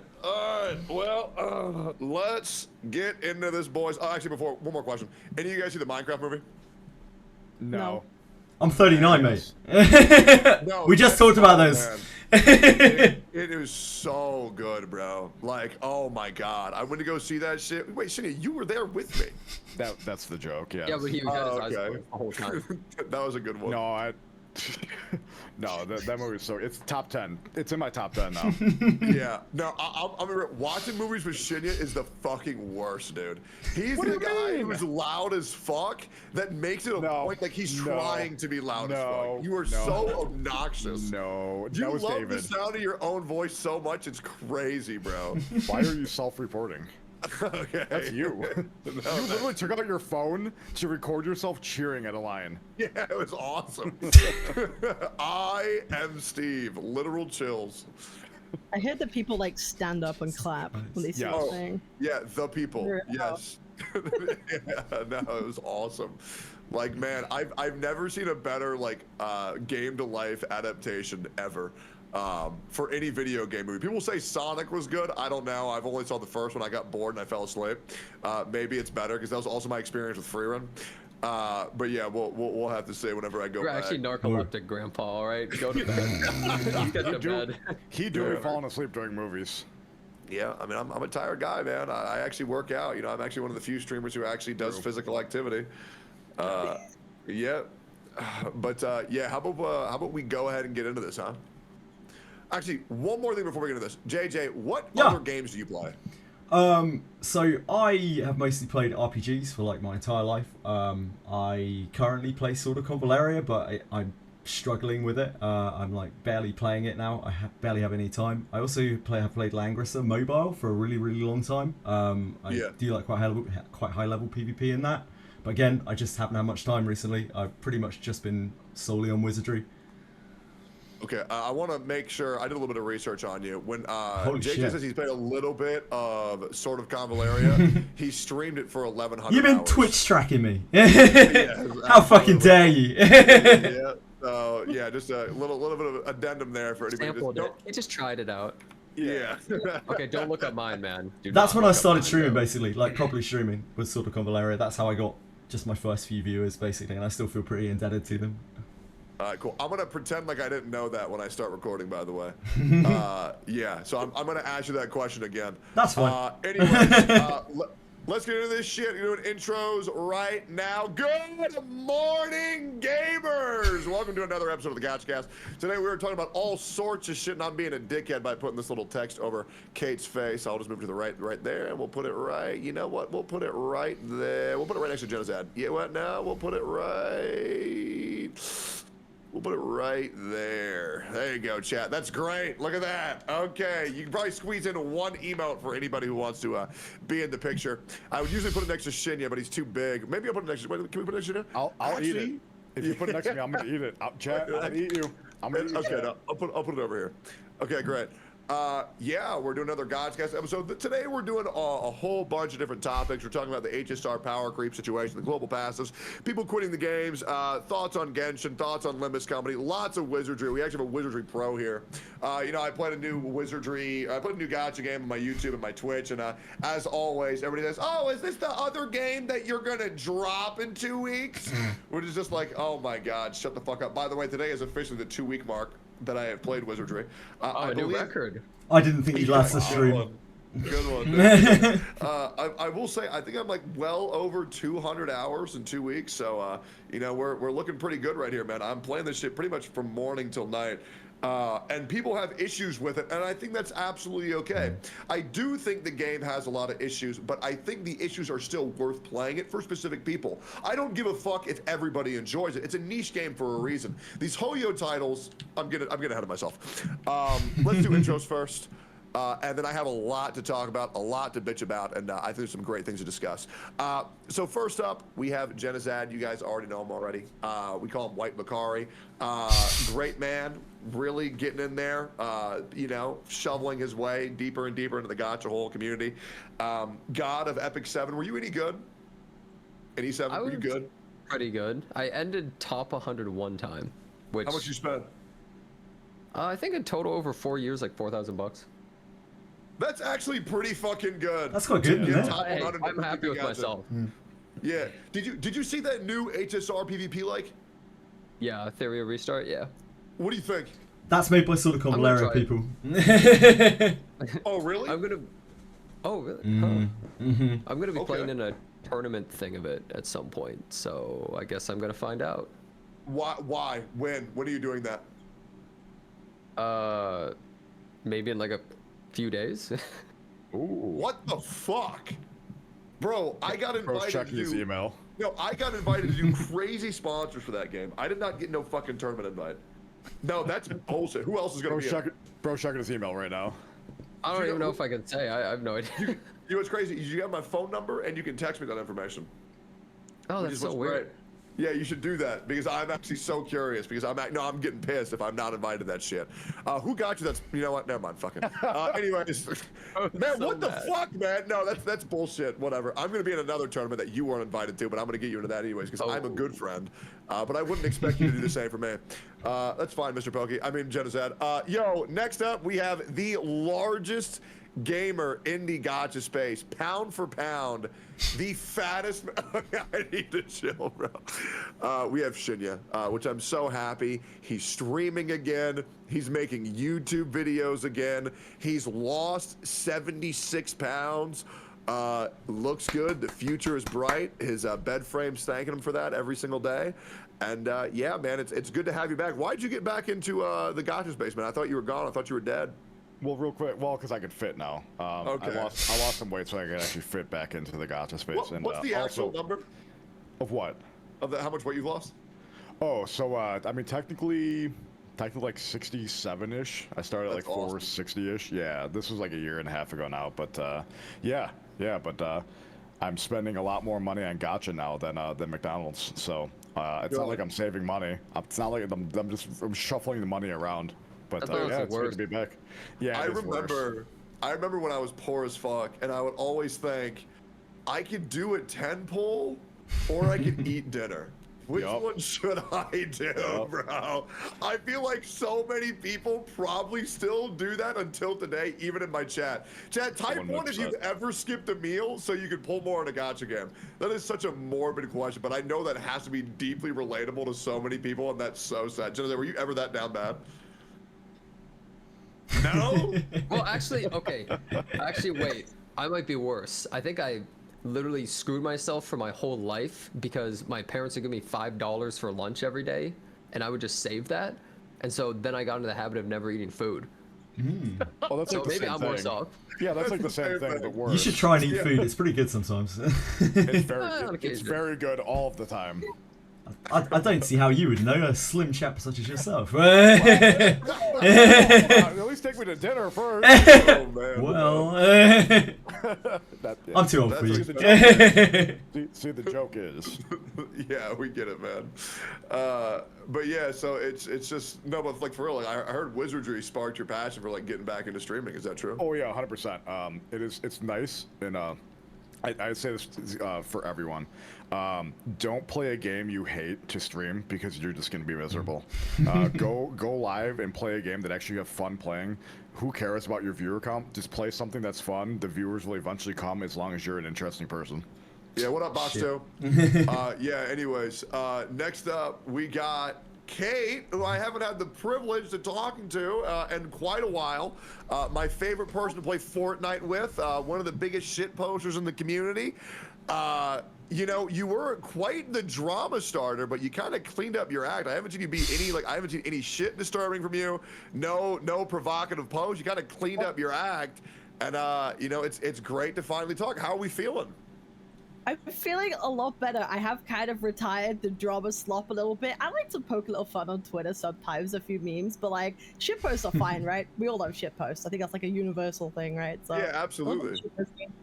But I know, retired the drama slopper, no longer a wooer tourist, and I'm now a wooer whale turned wizardry shill. So yeah, proud of the change. Wait, what did you wail out on weather-wise? Brent. Oh yeah, wait. Did you see this or what? Game, dude. It's like the only dude. I had to do it for the girls. Well, Yeah, you had G on, but you cheated on him with Brand. So let me get this right. So for the girls, you had to weigh, and I hate to break the news to you, sweetheart, you had to wail on a gay guy? I forgot. Yeah, he's your boyfriend. I forgot. Yeah. He's for the boy. Sorry, sweetheart. Nail emoji. Yeah, no, I got him what I get? S6 R5 him. Easy. Yep. That's I will disgusting. never, I will S6 probably another character in the future. I will never R5 ever again. I have no idea what you're talking about at all. I'm so sorry. Yeah. It's like if you pulled 5 of his bow. Yeah. It's just like, okay, what's the point? Yeah, nah, hell nah. That's another thing that I wanted to talk to is I heard the weapons in Wizardry were fucking terrible. By the way, I do want to make this very clear for anybody listening at home. I'm not here to shill Wizardry on you. I genuinely don't give a fuck whether y'all like this game or not. I'm here because I like it. I don't care if anybody else plays it. I don't give a fuck if you think this game is bad. It's just something that I enjoy, and that's the reason why I play video games. I don't play video games for anybody else's entertainment. I play it for my own. So you're more than welcome to say, I tried this game and it was shit. Great. Your experience doesn't affect mine at all. I just truly don't care. It's a great game for me, and that's pretty much all I care about. Yeah. But yeah, lastly, we have JJWF, right? JJWF, they're my initials, so JJ's perfectly fine. Call me whatever the hell you want. Okay, great. Yeah, I got introduced this guy about 8 hours ago. Was told he was a great dude. Apparently has 800 hours of streaming Wizardry. Has 1,100 hours of streaming Sword of Convaleria. What else is your tenure in the gacha space? I played Langrissa for like 6 years. Through. And what the fuck is that? Langrissa Mobile. It's an old strategy game series, and it's still a very big PvP gacha in China, but it's like it's kind of deadish in global at this point. Okay, so as far as the gacha space goes, you're in the thick of it, and everybody knows.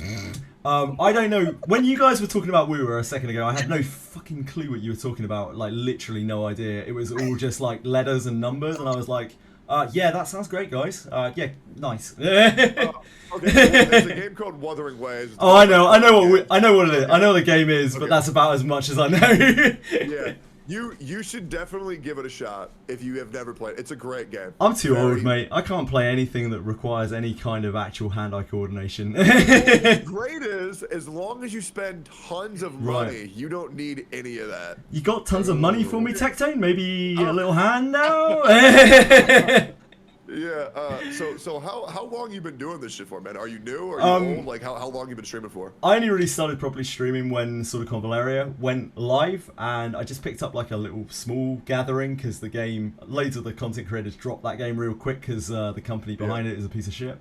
Sorry. Okay. And yeah, I just kept streaming it for a while and picked up Wizardry when it came out. Nobody really watched it, and then lo and behold, I hear Jenazad is sending people over to Wizardry. That there was like a little trickle of people coming in, hero of Wizardry, and then there was a Steam release, and a few people started coming in, and suddenly fucking Tectone's here, and there are about 1 million people playing the game, and everyone suddenly heard of it. This dead genre that's been dead for 25 years.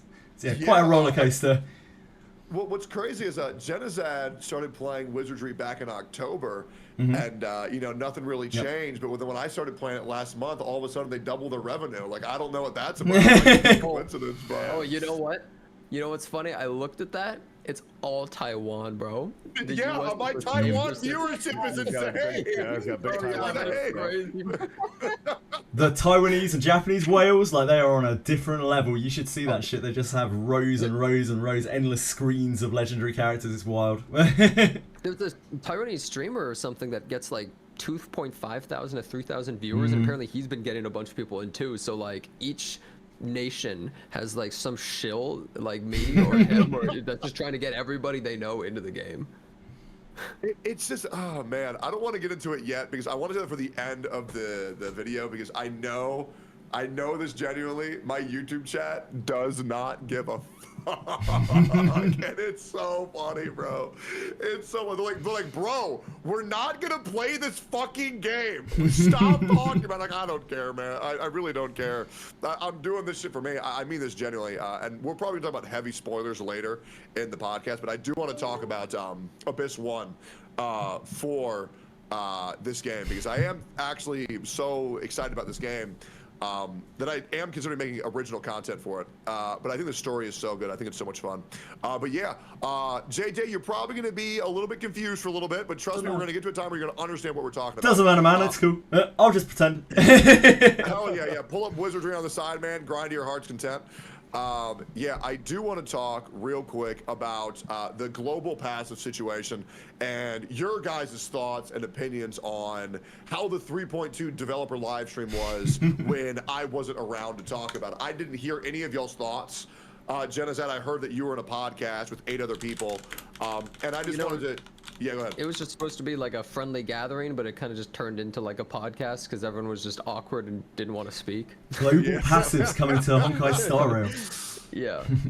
Okay, so the cheap version of the Gachacast was pretty awkward. Must be that, right? That must be what they're talking about. I guess so, but overall... Anyone excited for some global passives in Honkai Star Rail? Here's how I see it.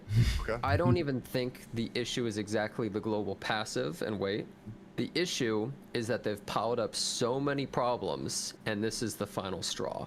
Because if, let's pretend the game was amazing and everyone loved it, and then they made the global passive, people would be pissed. But I don't think a lot of people would really quit the game. I don't think people would be at that point. But the problem is, they essentially continually pissed off people. People were pissed about the big update in Forest, people were pissed off about the story, the power creep, all these different things.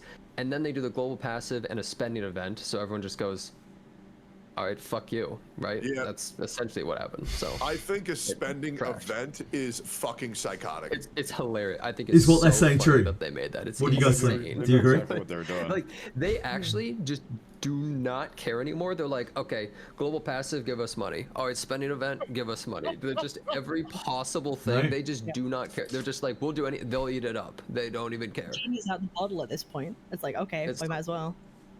Like, I'm trying to think of the last game I played with a spending event. I can't even remember one. Yes, indeed. Maybe Cookie Run? Maybe? I honestly, because me and you played a fuck ton of Cookie Runs. Did they have a spending event? They might have, right? I mean, maybe, but it was, if they did, it wasn't anything big. Oh, wait, no, it wasn't a spending event. It was, if you summon this much, you'll get bonuses for summoning. So it was adjacent, however, that's still accessible without spending hard cash. The whole spending event is pretty fucking wild, bro. Yeah, what are y'all's thoughts on that? On the current direction of Honkai Star Rail?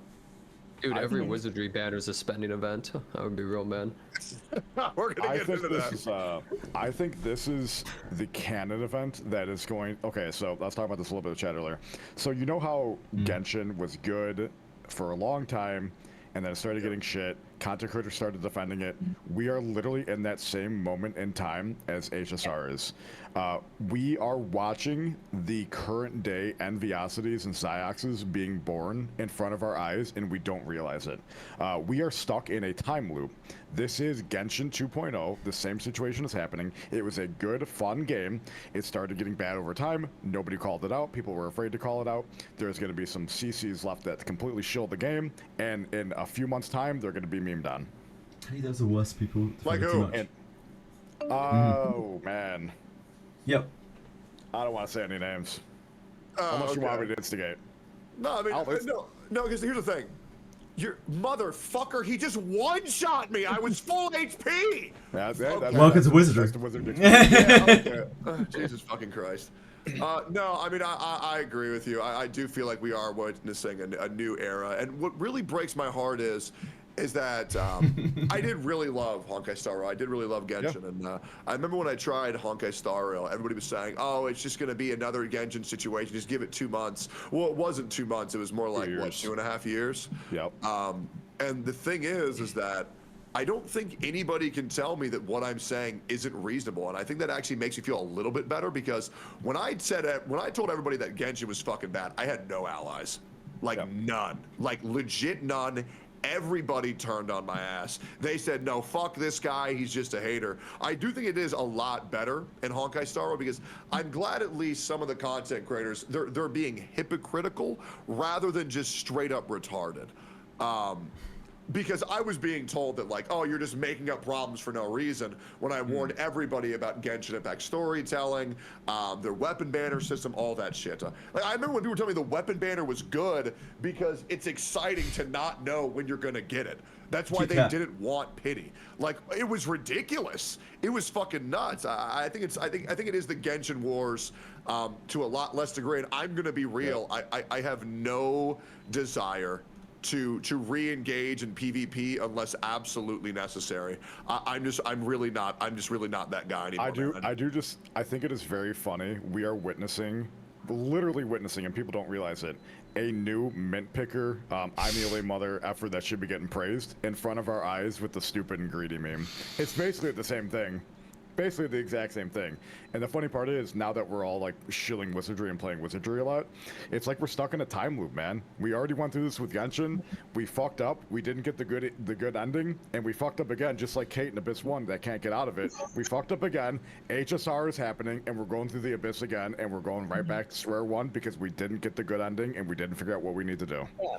It's the 2-year timeline. Like, that's it. Like, at the end of the first year, like, the red flags appear, and we're like, oh, okay, that's not all right, but we'll just power through anyway because we like the characters, we like the story, it seems interesting. Follow up another year, and then those red flags are the reasons why people start quitting. They become so bad. It's like, okay, like the same thing happened with Honkai Star Rail, right? Like, you had Acheron, like, a year ago, and now it's following another year. It's like, oh, shit. Like, it's really bad now. Same thing with ZZZ, right? It's coming up to a year. Miyabi wasn't even a year, to be honest. It's happening sooner with ZZZ. And people are like, oh shit, okay, is this the red flag? Like, is this it now that we have to watch out for? So yeah, I do think people are being a little bit they definitely have the wool over their eyes when it comes to just how bad of an idea Miyabi was for Zenless Zone Zero.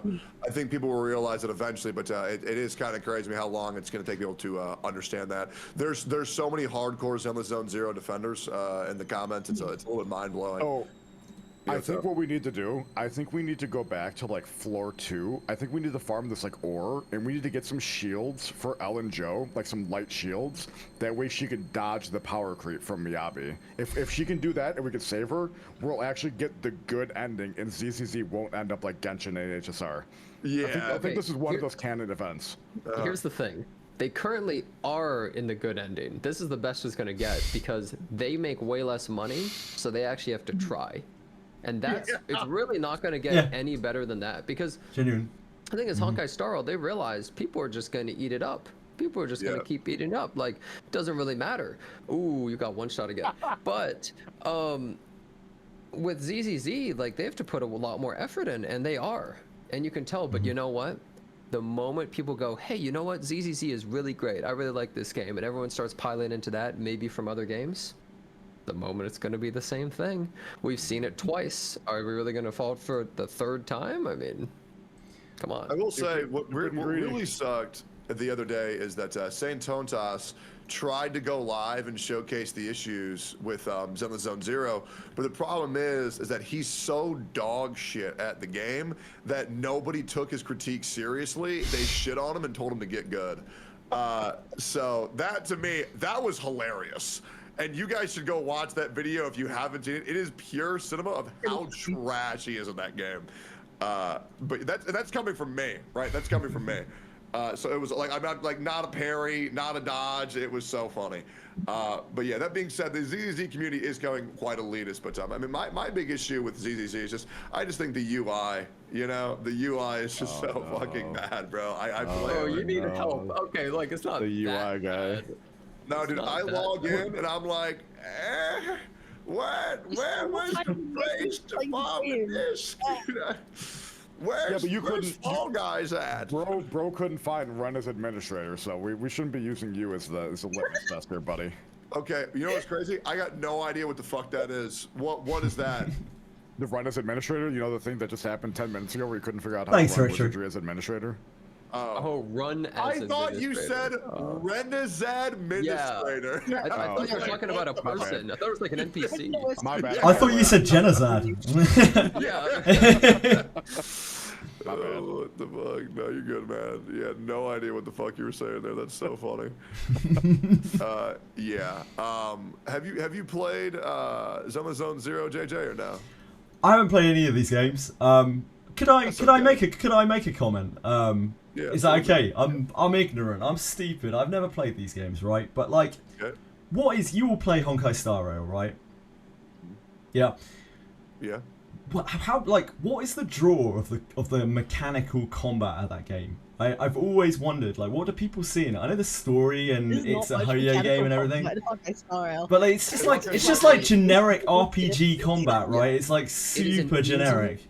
Casual way of getting into a strategy turn-based game that requires very little thinking. It's very flashy and shiny and nice. So it's just kind of good to get into, especially if you're a more casual player. Just really nice to get into. Like if a casual player played Wizardry, they would kill themselves. Like absolutely. We talk about this a lot.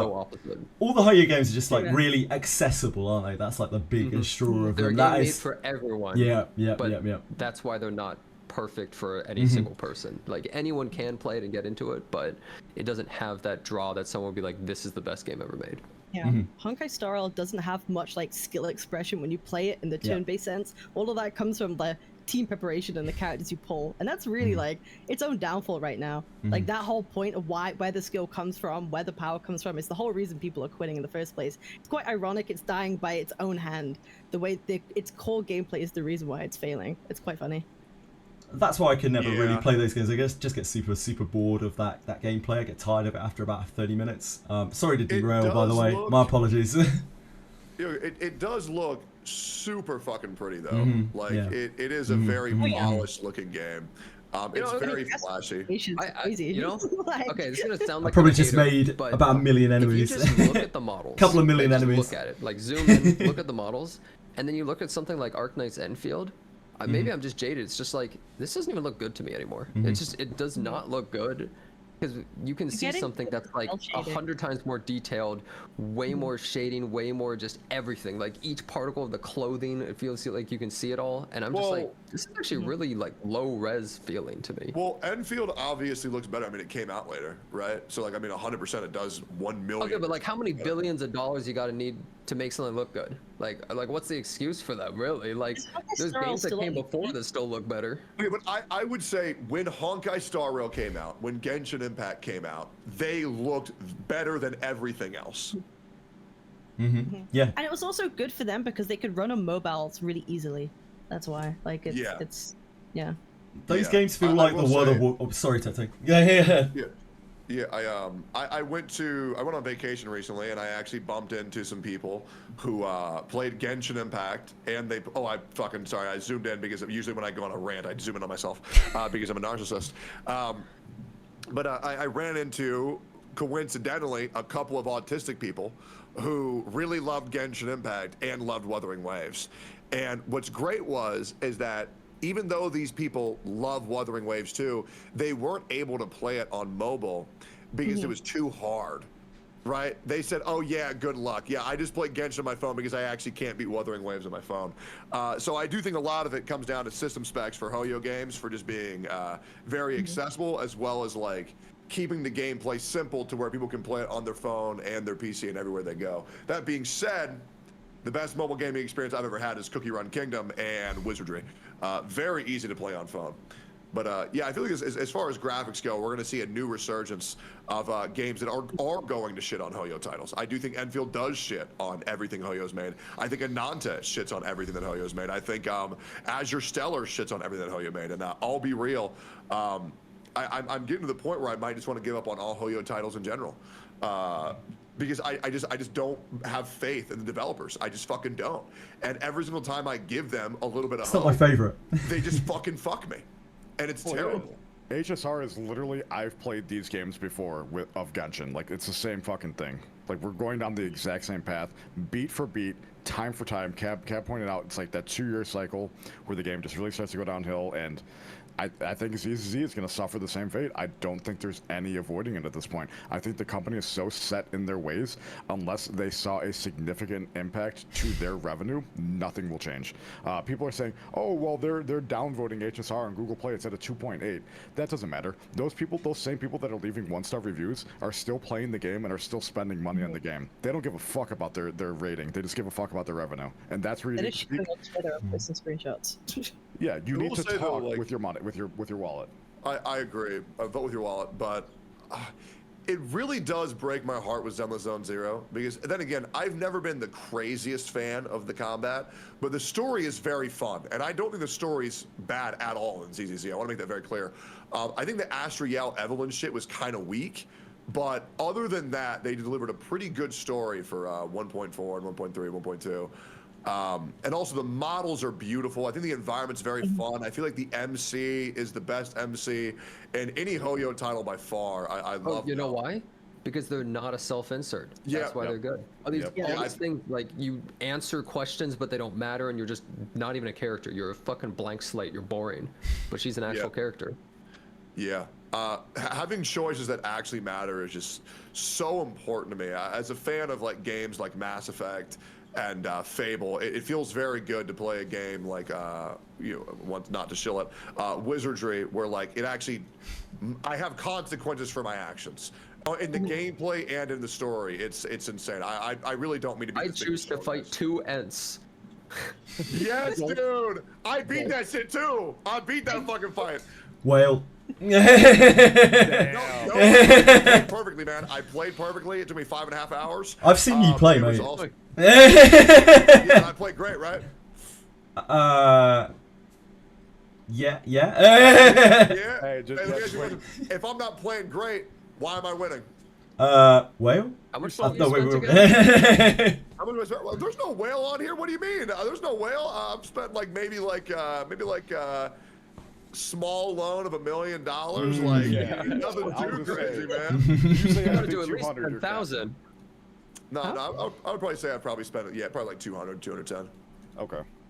Yeah. Well, man, you give me shit for like 2. Yeah, I was just. Okay. I'm well, here's the difference. I'm like You're poor. 390. I'm a millionaire. I'm not even. Oh, yeah, I'm guys. That I'm is very fair. poor. Please. Oh, me too, mate. Don't worry. Don't worry. I do think that we are getting to a point that I'm very happy with a lot of CCs where, you know, people always call me the drama guy, the drama starter, but I've actually been giving a lot of content creators the advice of, hey man, if you don't like this guy, just tell him to not react to your fucking content. And then bada bing, bada boom, all of your issues are gone. I think that's been great. I mean, there was an issue with Mr. Pokey and St. Tontas, and then there was an issue with Mr. Pokey and me, and then there was there was pretty much an issue with Mr. Pokey and everybody. I'm just gonna be fucking real. Like, everybody had fucking issue with that guy at some fucking point. Same thing with St. Tontas and Mr. Pokey pretty much got into an issue with fucking everybody in the space. But good news is that hopefully we're just dealing with this. I have no idea who that is. Who's Mr. Pokey? Who's Mr. Pokey? He's this Chinese guy who was trying really hard to be like me, and then he realized he can't live my life because, you know, he couldn't handle the heat, so he had to get out of the kitchen. Oh, I've been there as well. yeah, everybody at a point tries to be me, but they can't do it. Often replicated, or often imitated, never replicated. The original, the OG, the MC, the Gacha Jesus, all that shit. Good lord, I suck my dick so much it's crazy, man. I'm gonna give your mom the day off. But yeah, I think the Gacha is generally going in a better direction. I also like creators like Gacha Smack who just say, yeah, I don't like this game, so I'm just gonna leave. That was great. That was very refreshing to say. We need more of that. We need more of that in the space. There's way too many people that are hand waving it and continuing to play it. Oh, it's my job. I have to pull it. No, you don't. Such a bullshit take. Yep. Thank you, Shitty, for bringing this up. No, that is such a bullshit thing to say. Oh, I have to pull this unit because it's my job. No. Shut the fuck up. You know what the funniest part to me is? You'll sell that for a paycheck? Fuck that. What were you saying, Shinya? The funniest part to me is that these creators, they also get accounts to play on for early access. They can still review the characters. They can still make guides for the characters. Why the fuck are they still pulling them on their main accounts? Make the guides. Do whatever the fuck you want. But the fact that is that you're going to pull it on your main account after you've been given access to these accounts to look at the characters early, that makes no fucking sense to me. It's so hypocritical. It makes no sense. I'm curious, Jenazad, how do you feel about that? I was literally told today that I should really pull on every banner and get a copy of every character so that I can test it because it would be good content. And I'm like, with what money am I meant to do that exactly? Like, I'm not earning the big bucks here. I'm earning like maybe triple digits a month from Twitch if I'm fucking lucky. So how exactly am I doing that? On Wizardry of all games. Sorry, go ahead. The easy way. Well, this is going along with what you are saying as well. The easy way to make content is by pulling characters. That is the simplest way in any gacha game. You pull the character, you review them, you talk about them. But you know, I'm gonna be real. There's so many fun things content creators could do without point, especially with all the drama around Castris. They could easily like just meme on it really hard, or they could use other people's footage and stuff and joke about it and all sorts of things they could do rather than even pulling the character. They really don't need to. And once you're done with your videos, you don't need the character for any things in the future really. So I don't really think it's necessary to pull, especially with the content creator servers. That said, I mean, like, I understand anyone who doesn't quit the game, right? Like, I believe that quitting the game is like a crazy, like, overstep where it's like, if you don't like it, just quit. It's literally the same that people always say, like, don't like it, just quit, which is the, like, most annoying thing ever. Yeah. So no one needs to, like, quit the game, but, like, yeah, you really don't need to pull the character. Or if you do pull a character, just be like, yeah, I mean, I know it's a piece of crap, but I'm going to pull them anyways. Like, yeah. It's hypocritical, but whatever. Yeah, no, 100% just own it. But saying that you have to, shut the fuck up. Nobody has to do anything. But like, dude, it's gonna earn me an extra $200 this month. Yeah, well, also being truthful, sticking to your ideals is gonna benefit you long term. That way your audience knows that you're not just a fucking mindless shill that's gonna throw all their principles out the window for any opportunity to make 40 to 50 bucks. It's complete fucking bullshit, and I don't buy into it at all. Maybe short term it might benefit you, but long term it's gonna fuck you. And me personally, my ideals are much more important to me than a video that might be a 3 of 10. Fuck that. I think it's kind of silly as well. There are some people who might like, oh, they don't like the game, but they're pulling out of spite. Like, oh, I hate this, but I'm gonna pull it anyway. It's so ridiculous. It's so stupid. It's silly. Wait, what? Wait, what? I don't get that. No, not like not necessarily like content creators, but like chatters. But I hate the game, but I'm pulling anyway because like why not? I might as well. Like I have my leftover jades, I'm gonna pull. It's like that's just a stupid reasoning as well. Oh, I've not heard anybody say that's weird as fuck. Yeah, that's fucking weird as fuck. I'll tell you what you're saying is you wouldn't throw your morals out for a 3 out of 10, but you would for a 1 out of 10, right? That's what you're saying? No, I'm good, man. I mean, right now he's recording it's a to 10 joke. out of 10, bro. Yeah, no, I've pumped out 3 10 out of 10s because I just don't give a fuck, like straight up. Yeah, I mean that was part of something I want to talk about later. Is that like, it's rough making like stuff on Wizardry on YouTube right now. Like nobody watches that shit. Yep. There's no EN audience. Ceiling is not there for it. It's all in GPU. It's also very hard to make that content. You have to work really hard on that content. And people will say, this will be the other thing they'll say, and you're only saying that because you've made it. Hell no. I've been doing this shit from day one, guys. I've gone from skit videos to rant videos to quote unquote drama videos, gameplay, me going outside making a potato gun. I remember when YouTube was about making what content that you want to make, not what content's gonna fucking perform well. And that's what's, and I'll be real, like, if all you're gonna do is make content that you know performs well, you're just not a YouTuber anymore, man. You're just someone who follows the trends. You're a mindless fucking puppet. Nothing that you say matters. It doesn't matter what you're interested in. You are just a fucking shill who's gonna do whatever gets you the most money. And I think that's pathetic. I think it's ridiculous that people even have that fucking viewpoint. And I'm hoping it's out of ignorance. I do truly hope. Right, because I think anybody making that take is just disingenuous. I think it's coming out of a place of ignorance. But if you are saying Castra's global passive is horrible, it is predatory, it's so bad for the game. Oh, but I pulled it anyways, guys. It's like, who are you? Why? And I want anybody in chat. I want anybody in the call. Why would you watch someone like that? I'm genuinely, what is the appeal to know that, oh, this guy really doesn't like this thing, but he's still going to do it anyways, even though he says it's really bad, and he's still going to show that content to his audience? What's the point? You are losing so much PR. That's really it. Like, oh, this content creator's playing my favorite game, and they could do nothing wrong, so I'm going to still support them. Who fucking cares? It's just people who don't care. They don't see passive as being an issue at all. There's so many. There's more people who don't care about the passive than that do, and that's why it's happening at the end of the day, right? There are more people who don't give a shit about it. Do you need this character? Is this like a really meta character, like super meta character? Sorry. Okay, dude, JJ, let me break. Oh my god. Okay, so let's say Casterus. And I'm getting worked up. Sorry, this is really pissing me off. I hate this. It's cool. Yeah, I was on vacation, and I was so upset about this. I had to go make a video on a rock in the middle of a forest about how bullshit this is. I shit you not. This character, okay, when your characters die in battle, they get revived. If one character dies, they get revived. If characters at the same time die, they get revived, right? Here's the part where it gets crazy, JJ. You would think when I said that, they'd have to be on your team. You'd have to be in combat with them.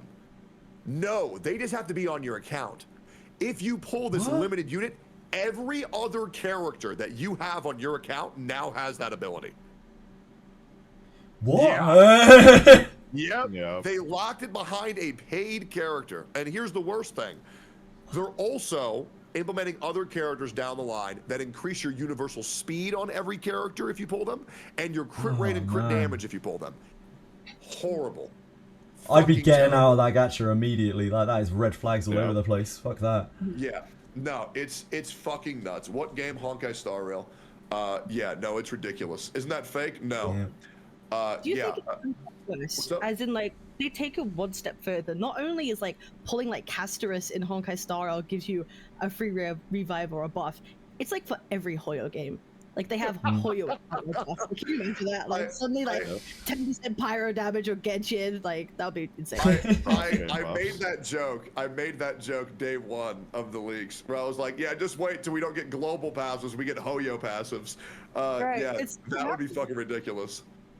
Something that I also feel like it's not called out enough in the creator space is the amount of kickbacks and free shit that these creators seem to get from. It seems to be specifically Hoyo, but I know all companies do this.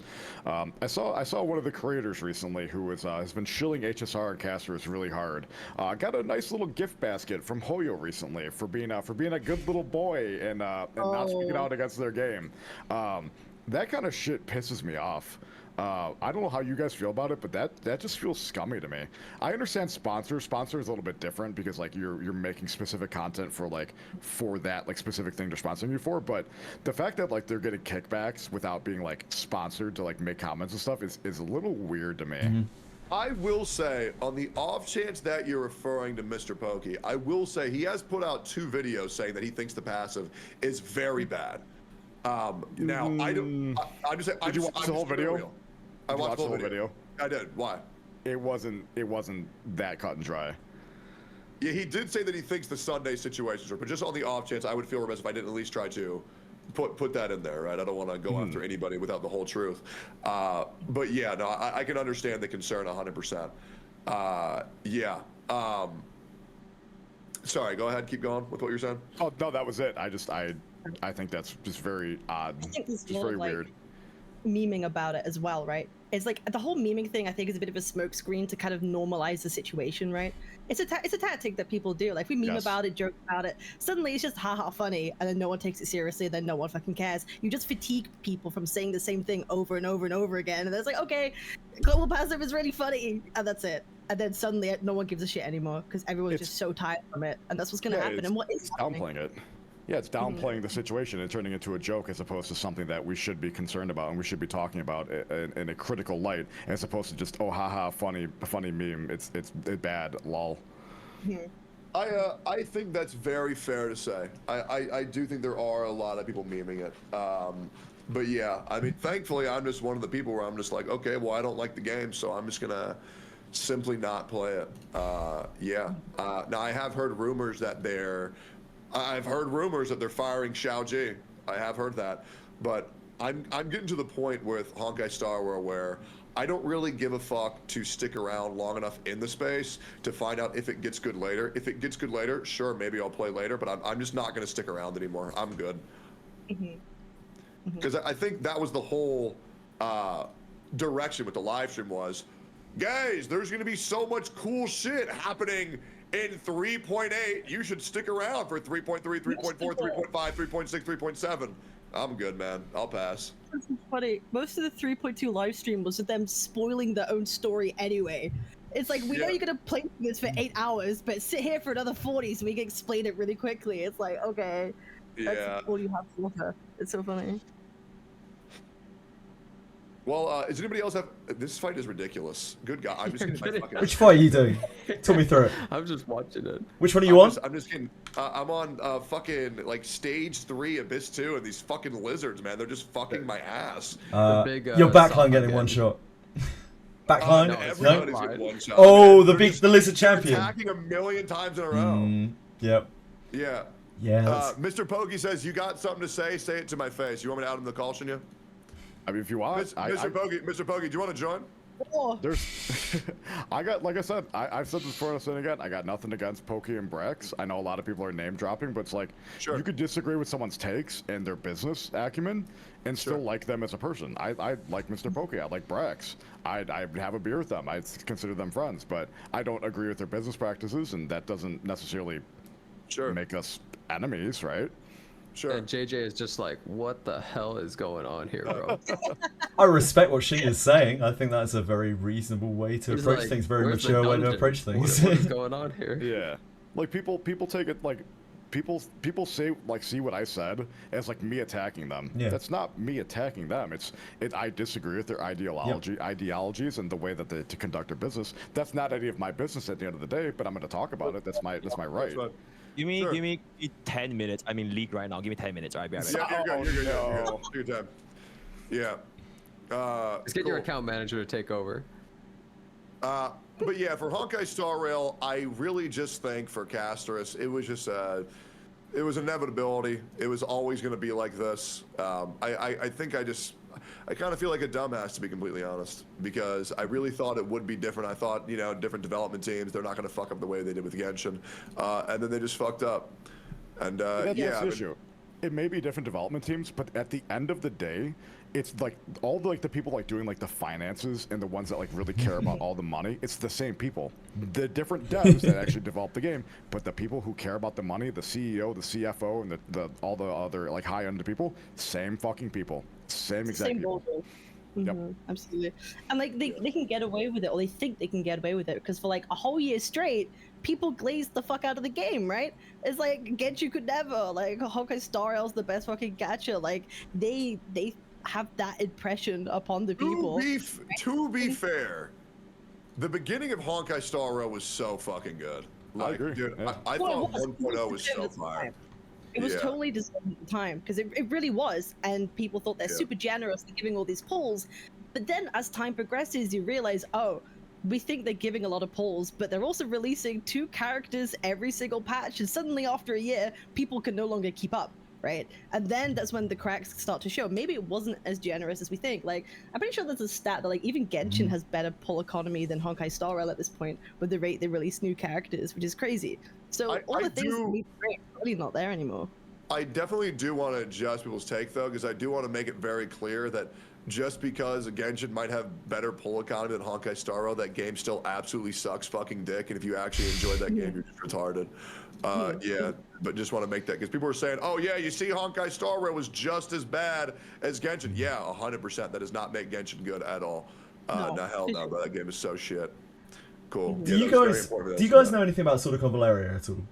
No at all. So that game, imagine everything that you're talking about right now, but instead of being a massive super conglomerate mega company, it's this little shitty ass studio that thinks they're way bigger than they are, and that is everything that's been plaguing Silicon Valeria in exactly the same way. So I can kind of relate in that respect, at least. It sucks. Yeah, that's probably very frustrating to deal with. The other thing that sucks is that Hoyo, you know, obviously a lot of COVID babies had the same experience. Hoyo kept me comfort in such a dark, dark time of my life that I will be real. And this is the part where I kind of, you know, I don't really know how I would act, but I do feel that if Hoyo were to come out with a new game, I would give it a shot. Now, that being said, I don't think I'd be too optimistic about it. But I definitely would give it a shot to see what it's like.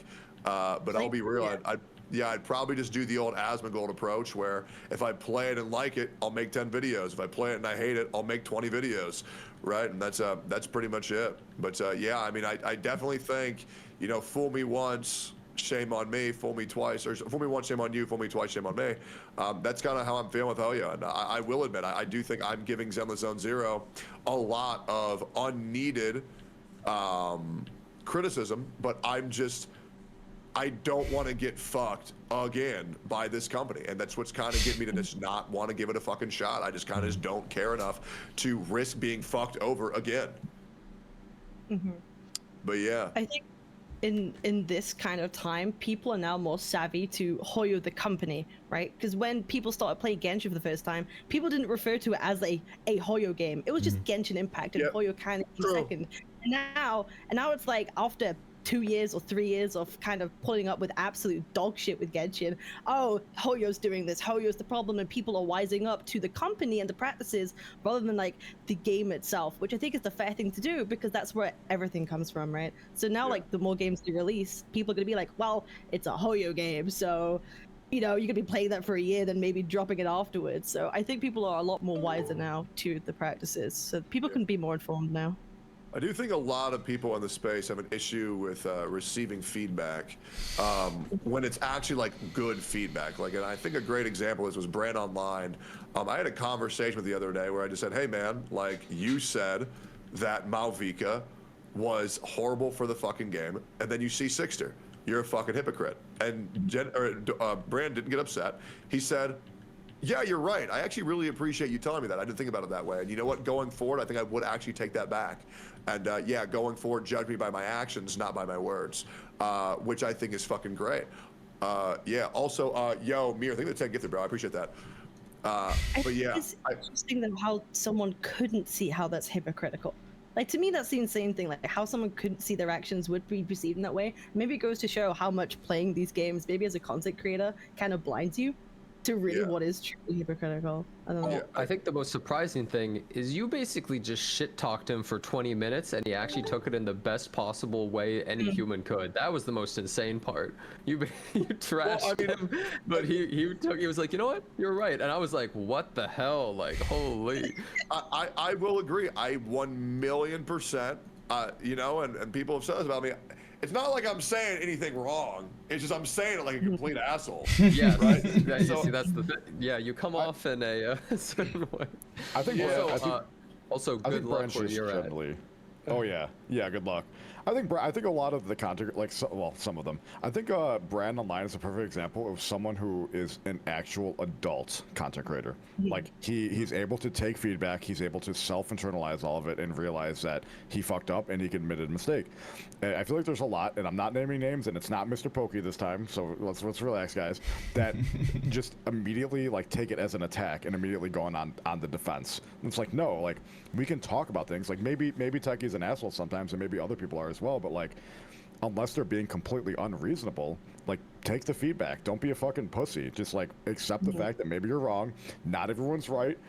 Techie's wrong a lot of the time too. I mean, it's just like a matter of being human. Like when? Proof. I'm just saying, just in general. Nobody's 100% of the time right 100% of the time. I would say that I am right more often than pretty much any other CC in the space. I agree. No, I agree. I agree. But I would say the people who are the most right in this space are Jenazad, myself, Gacha Smack. Yep. Yep. That's just my opinion. Jenazad, agree or disagree? I don't know. You lie about me a lot on stream. You lie a lot. I don't know. Is lying mean you right? Yeah, when do I lie? When do I lie? When? Like all the time, actually, and then I pointed out. But okay. Give me an example. No, I'm not a psychopath who keeps a book of receipts of any time you lie on stream, but you say something in chat and then you just say something about your mom, okay? Like no one's writing this down, bro. See, that's the issue. We have to keep receipts. We have to start holding him accountable. We have to start having. We're gonna start VOD timers. Like, oh, at 20 minutes and 13 seconds, he tells another lie. I was there. Yeah. All right, cool. Yo, Mr. Pokey. So, Shinya was talking about how you shouldn't say that a character's predatory and then still pull for it. So I think that's what you wanted to talk about. Nah, sorry. Before that, wait. Shinya, why do you think I'm a mint picker? Why do well, I never called you a mint picker for one. I mean, you were seriously insinuating it, so why do you think I'm a mint picker? Insinuating you were a mint picker? Yeah. What do you mean by So you literally verbatim said that the greedy and stupid is the same thing as mint picker. Yeah, so you want it's becoming like a meme, right? It's becoming a meme that it's a meme. Sort of okay. sort of like against the grain, right? So you're going. So let's be real. Like you saying that the passive is acceptable and that like you're going to continue supporting it is against the grain, right? In the content creator space at least, right? It's sort of like now it's becoming a meme that like you're going against like something, you know, like the general consensus of the space. That's it. That's all it is. I'm not calling you a picker. I'm saying it's like the same situation. I feel like that's not what your intentions were, man. When I was listening to the call, I felt like you were heavily insinuating that the content I was doing with my channel, it was very similar to like MVOC and everything, and you're basically trying to undermine my personal branding. And now you're trying to backtrack into, oh, just, you know, I'm just being a meme and I'm trying to make it funny because like before the global passive thing, you're saying it was like the whole like he's the greedy and stupid thing, right? At least that's what I'm feeling. Yeah. I mean, I think you're going down the same route. I think you're taking it. Okay, so it's not a meme then. So I am becoming enviosity in your words. Well, I mean, it's a meme now, but if you keep going down the same route, I think you would be, yeah. Okay, so why do you think that? Because you're defending the game basically no matter what. I think that again, I'm defending the game no matter what. Yeah, like Cabinet said, like you're turning the issue, the global passive into sort of like a meme and sort of undermining like the actual insinuation of how bad it is for the game and turning into like, oh, haha, it's just a joke. Let's move on, right? I don't think that is like the way that it's been phrased, man. I feel like at the end of the day, people that don't want to play JSR, they just don't play JSR. Like for example, Tectone, right? Anyone can say, oh, fuck Wizardry, it's not funny or whatever, but he want to play the game for what the game is, and then he is like perfectly well in the right to do so. And I feel like there is like zero difference in me liking JSR, and why is it being compared to I'm becoming like a meme picker, which is compared to the likes of so happy to be here. Well, I think the difference with me and Wizardry is that there's not anything that I say this is really bad, but I'm gonna do it anyways. Right, whereas the example for a lot of content creators like yourself, Box, Brax, you're saying this is very bad, but I'm gonna play it anyways, right? I think that's the difference. I don't think there's a parallel for me to make, but you can probably make that a parallel to somebody else, but I don't think that I should be involved in this specific comparison. So, should I not play HSR? Because it's bad because of the global passive? No, nobody's saying that. Nobody's saying that. Don't support the practice. Like, don't pull for the character. Don't support that. Like, you're continuing to play the game as much as you want, but I think if you are pulling for the character and encouraging, or I think by proxy, by you doing it on stream, you are kind of encouraging other people to do it as well. Even if you're not necessarily saying you should pull for this character, just the simple fact of you pulling for it is encouraging the behavior. Encouraging the behavior of what? Supporting a company for like supporting a company for things that they might not necessarily agree with. Well, I think what's really important is more just you can do this on the creator server and use the characters and show them off and stuff, but by pulling the character and then using it, you know, you'll be using it on stream probably all the time and you'll have the passive forever. I suppose that means that you are supporting pulling the character and supporting that practice by using your currency to get the character. That's what they're, okay. So in like your view, if I pull for Castrius, is being viewed as I'm supporting a predatory practice, which is global passive. But it's not as like, oh, maybe I just want to play the character. Yeah. Can I just want to play? We're all kind of supporting predatory practices by just streaming gachas. I guess what I Exactly. I was gonna get to that. Like, how can there be a moral high ground? Like, you're not being moral because we are all gacha content creators. We literally play gacha games. It is basically promoting gambling. But the thing is, I don't think this comparison works because I think we all accept that we're already doing that. But this is a separate issue within that thing. That's how I see it. I think we all accept that we are essentially doing a morally wrong thing, which is playing gacha games and promoting them. But I believe that this is separate from that. This is a separate, you're supporting something else that leads to something else rather than this is so like, my casino is like worse than your casino because my casino is global passive. No, it's it doesn't like that. I don't think it's not exactly like that either. It's just like we all accept that the evils of gacha, but it's more like this is something that is supporting, leading to a game getting worse, and also leading to an extra predatory thing within it, right? So I think that's kind of the issue that people have with it, right? I feel like it's really not that deep because I personally feel that we're basically in a gambling casino right now for like these gacha games, and at any point of time, if the game ever reaches that point, what's stopping you from quitting? Just quit the game. Right, but so if you're still enjoying your fun, all right, go for it. Oh, I did. So I mean, I think the issue that we're having is that what makes a criminal, right? So a criminal is someone who shoplifts because their family needs food and they can't survive, right? But a criminal is also someone who goes out and, you know, sets fire to a 7-Eleven, kills somebody. We agree that they're all criminals, but there's levels to this, right? So obviously, I think there's sin involved in everything. I think there's sin involved with being a human. However, I think there's levels to that. And where gacha games are all rooted in negative practices, and I want to make this very clear, I don't think that's just gacha games. I think that's all video games. I think all video games are bad in essence. I think the real world is much more beautiful than video games. However, I don't think it's that big of a deal because there's ways to overcome it. There's ways to enjoy these games in a healthy manner. I don't think there's a way to enjoy global passives in a healthy manner. That's why when people say things like, they're all gacha games, they're all bad, we're all idiots, well, that just doesn't work because the levels of idiocy that a developer has to kind of rationalize in their head to justify putting that in their game is pretty bad. And I do think if a content creator says that this principle is horrendous, unforgivable, well then just don't pull it. And I think that's what Shinya's saying, if I'm kind of putting your ideas to words there. Yeah. Yeah, hopefully that makes sense. Well, really quickly, I just want to say, I do think that, Mr. Pokey, it's a bit unfair to say if you don't like the thing, just quit. Because that's what I believe... did. Well, I mean, I did too, because but that's not only because of the gold passive or anything. But for sure, I was the levels of it, right? Like all of it compiling into one. Yeah, but what I think it comes down to, Mr. Pokey, is like, if you do believe that the global passives are bad, then you shouldn't pull it because you are promoting them doing that. Like they win in a way, and they see that as successful and that people will pull anyways. and then that kind of just makes it so they go, oh, okay, we're going to do this more. They become emboldened to it, right? If you accept that it is so bad, but then you do it anyway, you're only accelerating that process, I think, is more the issue. So even if you truly love the game, you would rather it not go down that path, is kind of how I see it, because I think you as well don't enjoy the global passive thing. So you keep playing the game, keep making content, keep doing whatever you want, but it's more like, I think people see pulling that character as you are essentially saying, yes, make more of this. I think that's people how I see it. Even if you are pulling casters because you enjoy the character and the story, people see it as it's also a green light to those practices.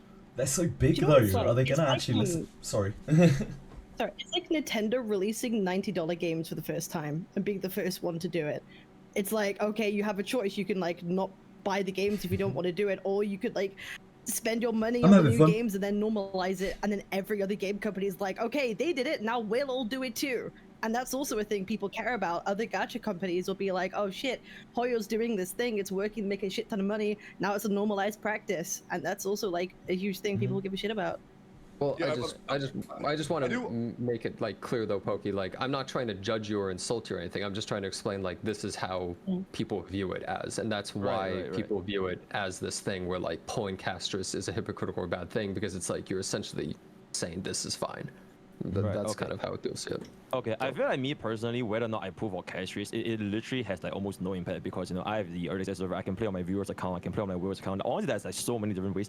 But the reason why I wanted to do castries for myself is because I just genuinely like playing her, and I like playing this game itself. And I don't know why I should be punished for not pulling a unit in the game that I like to enjoy. Because now, if I were to pull castries, it's being linked with the connotation that, oh my god, I'm supporting a predatory practice. When at the end of the day, it's just because I simply like the unit, I want to play the game, I want to play the team. So why should I, as a consumer, not even, let's just get away from the gacha creating, right? Why should I, as a consumer, be punished for not pulling for something in a game that I still enjoy? Well, no, I mean, you're not going to get punished. People are just going to call you a hypocrite. No, I'm being punished because I basically can't pull for castries. Right? Because if I pull, I'm going to be labeled as a hypocrite, and I'm going to be labeled like I'm supporting a predatory practice. Well, I think and obviously I wouldn't want that to happen. But that's as far as it goes. Like, that's it, right? That's the conversation. Yeah, okay. So I should just be fine with it. Yeah. Just say, okay, yeah, you're right. I can't practice what I preach, and then just do it, and then just say, fuck it, fuck everybody. What am I even preaching exactly? With that, people shouldn't pull for casters? Well, yeah, you just made a whole video on like the global passive being bad. Right, but how does that change anything with people that still want to play for casters though? Like, what would that global passive do? Like, if with or without this global passive, people still can play casters, right? Like, it is unfortunate that casters now is a global passive, but why does that has to limit the player base that actually want to play casters?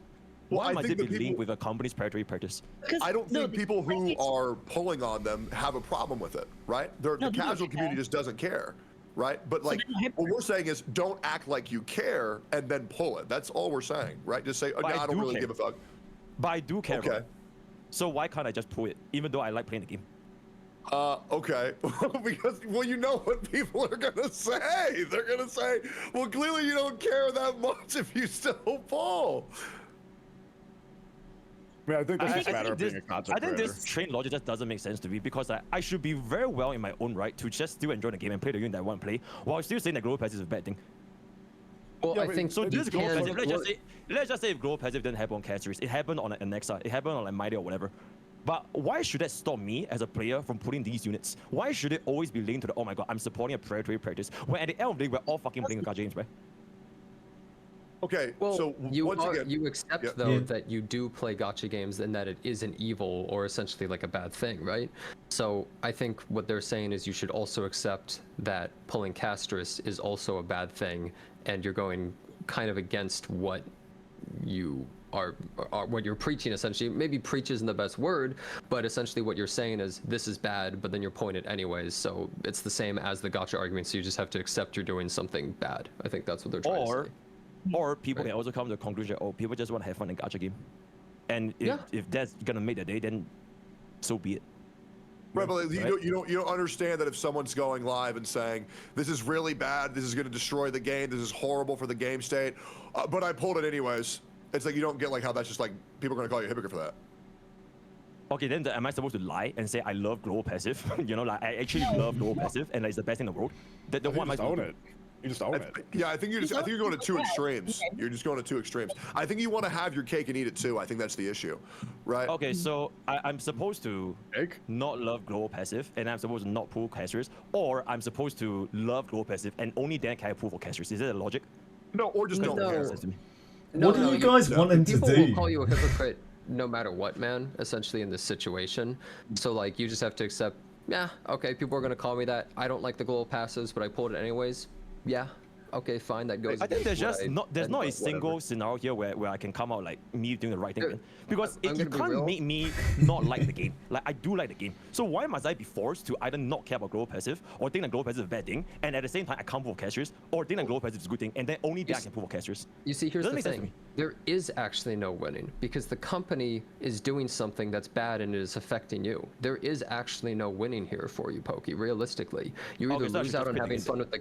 No, one's but saying. like, it's not about quitting the game. It's just basically saying like, I still like the game. I still like casters, even though I hate the global passive thing. I'm still just gonna enjoy the game. You guys can like hate on me for that, but whatever. I still like the game, and the passive sucks.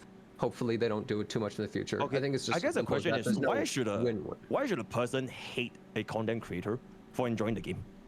Well, the thing is, I don't this think is any of you. No, People love drama. He just said it. No, he no, just no, said that you're gonna have to come to terms with the fact that people are gonna hate me for playing casters. No, they're gonna say Okay, they're gonna hate on you, but also people yeah, they're will gonna hate you hate for on whatever. you. Yeah. Yeah, but they're yeah, gonna the think thing anything being a you content do. creator. Realistically, Anything you do is like, good. So wouldn't the thing it be like? You are Okay, put go into for this it. position because of this entire situation with the global passives. It is a lose-lose situation for you no matter what, and it sucks. People are going to hate content creators in any sort of space when these kinds of things happen, whether they support something or they go against something. That's just realistically how it is. You're honestly just unlucky that you're put into this position that Hoyoverse essentially created the global passive, realistically. And we're not saying anyone should hate on you for anything. It's just this is an inevitability that will happen. And it sucks, but like, you basically just have to choose, am I gonna pull the character and then people will call me like a hypocrite? Am I not gonna pull them, but then I don't get to have fun? It just kind of sucks. That's all there is to it. We're not saying what's right or wrong exactly of what people should be saying to you. It's just, this is what's going to happen. I feel the irony is this environment where you say that people will hate on me because of this character thing, at least it's not something that is very prevalent, because especially for majority of player base, I think you guys have also seen it, very few people actually care about this. And the people that actually do care about this a lot, they probably are halfway through the door of creating Honkai Star already. Because let's just be real, every single people in this room, you guys probably don't really play this out that much anymore, right? Yeah. No. Yeah, not at all. I would say I played quite a bit until recently, and then Amphorius, the launch of Amphorius killed all enjoyment that I had. So I'd probably say in the past 18 weeks, I have not played that much. Same. Right. So I think my I'm bottom fine. line is, if the majority of the player base are feeling like, okay, this thing's happening, but I'm still gonna be able to enjoy the game, why isn't it on the community that says, oh my god, this guy is or like hate on this guy? Why should a content creator be getting hate in the first place when he is playing this game by pulling for this unit? Well, Is it because I think we've already he's addressed facing that. he's facing this moral dilemma, right? Like, if you were to pull for casual, then you are going to be supporting predatory practices.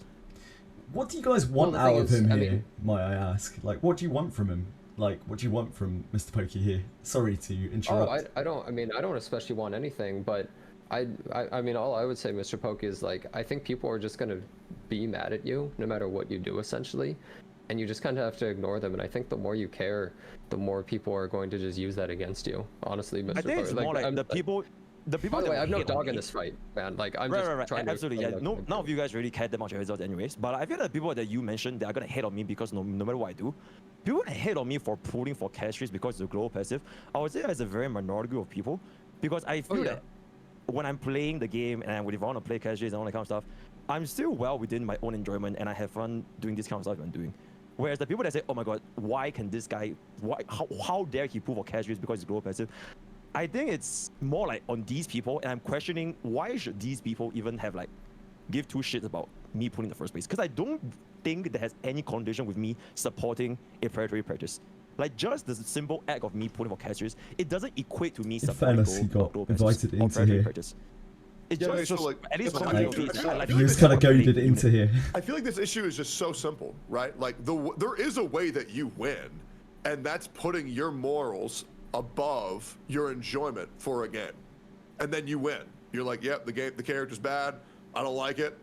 Even though I want to play it, I'm not going to pull it because I don't think it's good for the direction of the game. And I feel like that's just a win. You don't want to do that. That's fine. Then just say, yeah, you're right, guys. I know I said it was bad, but I pulled it anyways because it's fun. People are going to shit on you. Oh, well. That's just being a content creator. The win is me putting my morals higher than my personal enjoyment, because not putting casuals is the moral thing to do. No, for what you have said, right? For what you have said, which is, this is bad for the game. It's very predatory. CN, look at this. All this bullshit with Sunday, right? It's not looking good. I don't like this for my game, so I'm not going to pull for it, right? Right. Now, it would have been no issue if you said, I don't care. But it's just because you said that you cared, but now your actions are going against what you said you cared about. Hopefully that makes sense. But I do care, though. I can't pretend I don't care, because I care a lot about this game. But you don't care enough to not pull. Why should me caring about global passive affect my decision of wanting to play Castris as a unit itself? Because of what Castris represents. So she represents predatory practice? Yes, yeah. The worst one in pretty much Gacha history in the past 10 years. Okay, so I basically blacklist Castris. So even though she might be a very fun unit, I need to be going above and beyond that and sacrifice my fun and just don't pull for Castris. If that's what you want to do, but if you don't want to do it, then you don't have to do it. I'm just saying. No, it's not about the yeah. But it's like the right thing, right? It's the right thing to do. It's not about whether I want it, but it's like the right thing. Yeah, like 100%. Like there are businessmen, right? And businessmen are gonna do businessmen shit, right? I had this conversation with Brax the other day. He was like, yeah, you're right, I am being pretty hypocritical. I had this conversation with Brand Online the other day where I said, why the fuck are you going live and saying Malvika's banner is so bad, and then you C6 the damn unit? And he said, yeah, you're right, I'm being hypocritical. And that's pretty much it. Just say, oh yeah, that's okay. Yeah, it's pretty hypocritical. Pull it anyways. Go have your fun. You know what I mean? That's just pretty much it. But I think you're sweating this a lot more than it needs to be sweat. Because like you're right. Just because there's been this sentiment going around, care. like, yeah, like I just think that there's been this sentiment going around me where like, oh my god, I'm supporting predatory practice when I feel like my bottom line is I like playing this game, I like playing this unit, and there's nothing too deep about it. I just like playing this game. But I need to stop this narrative, and I guess right now, from the way you say it, the only way I can stop this narrative is because since people think Castris is like the predatory unit, I just don't put her and put her above my enjoyment, right? Yeah, and honestly, whether you do or whether you don't, it is what it is. You know what I mean? Like, at the end of the day, your chat doesn't care. Your chat will not give a fuck. The people who don't watch you definitely care, right? So, I mean, honestly, if you want to play the character, you can. You'll always have a Honkai Star Rail chat, and they'll say, yeah, Mr. Pokey, zero cycle that shit with Castris.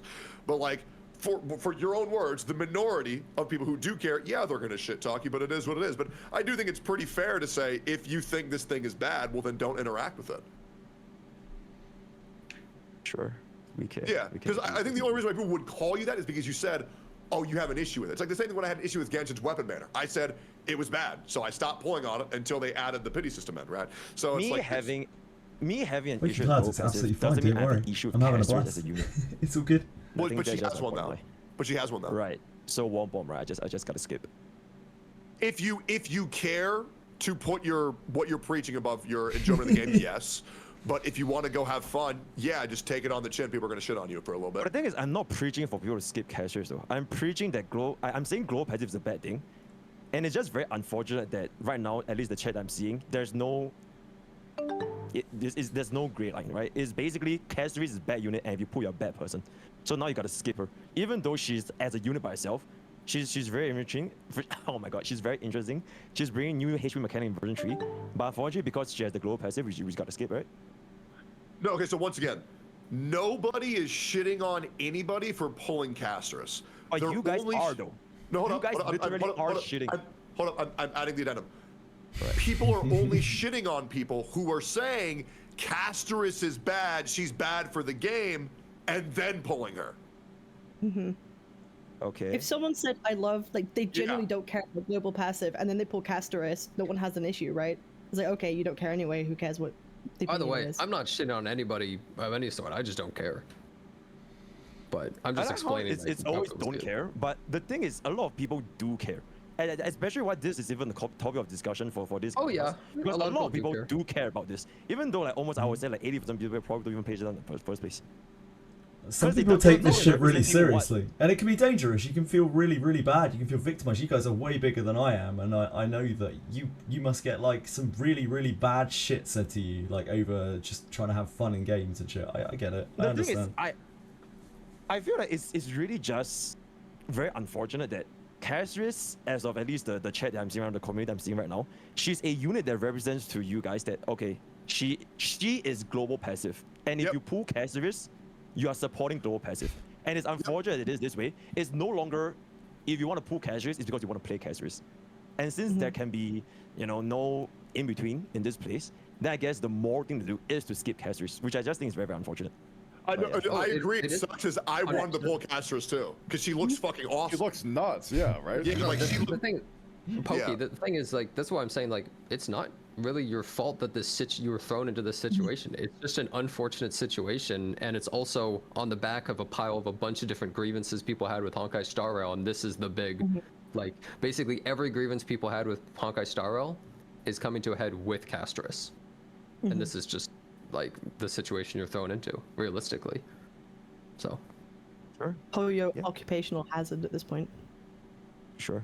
Yeah, no, I remember when I saw Castris, bro, when I saw her in the story, she was so cool. Then I saw the leaks of her fucking dragon attack, bro, that shit looks busted. And then I saw that she had a global passive, and I was like, wow, this really sucks. Okay, well, I mean, I guess I'm gonna stop playing.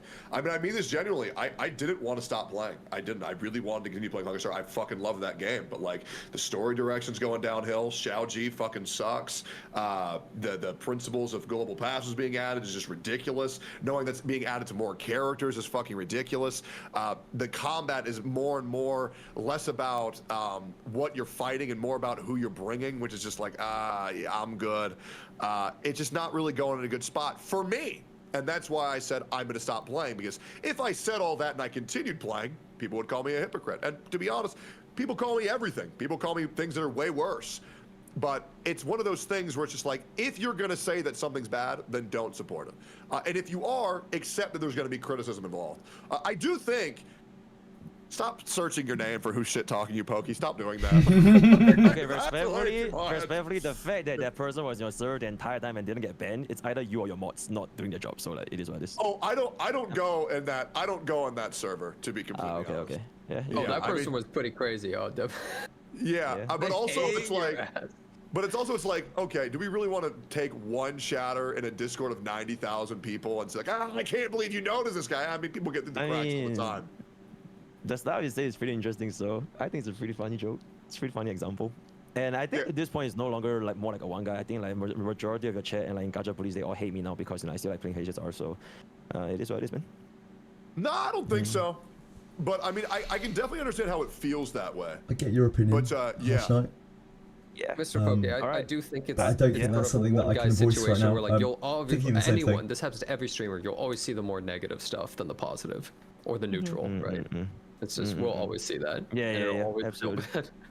Yep. All right, I'm sorry for ruining your Wizardry class. I know chat wants me gone. All right, bye guys. See you later, man. Wizardry. Yeah, guys, never as a content creator go into a server and type your name and look for who's shit talking you. Never do that. Yeah, that's just like not a good thing. That would probably hurt. Oh yeah, I mean, I'm sure if I were to go to anybody else's server and type in Tectone, oh man.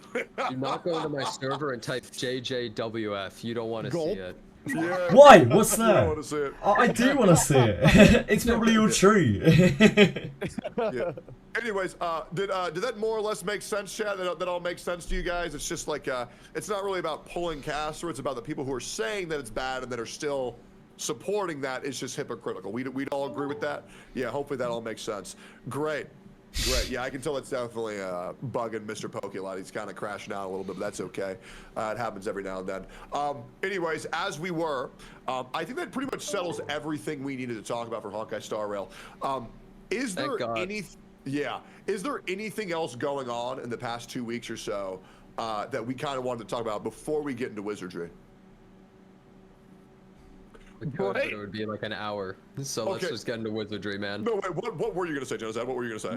No, I just want to talk about Wizardry. I don't care. No, I just let's talk about the VAs. Yeah, Oh man! Oh my Holy shit, brother!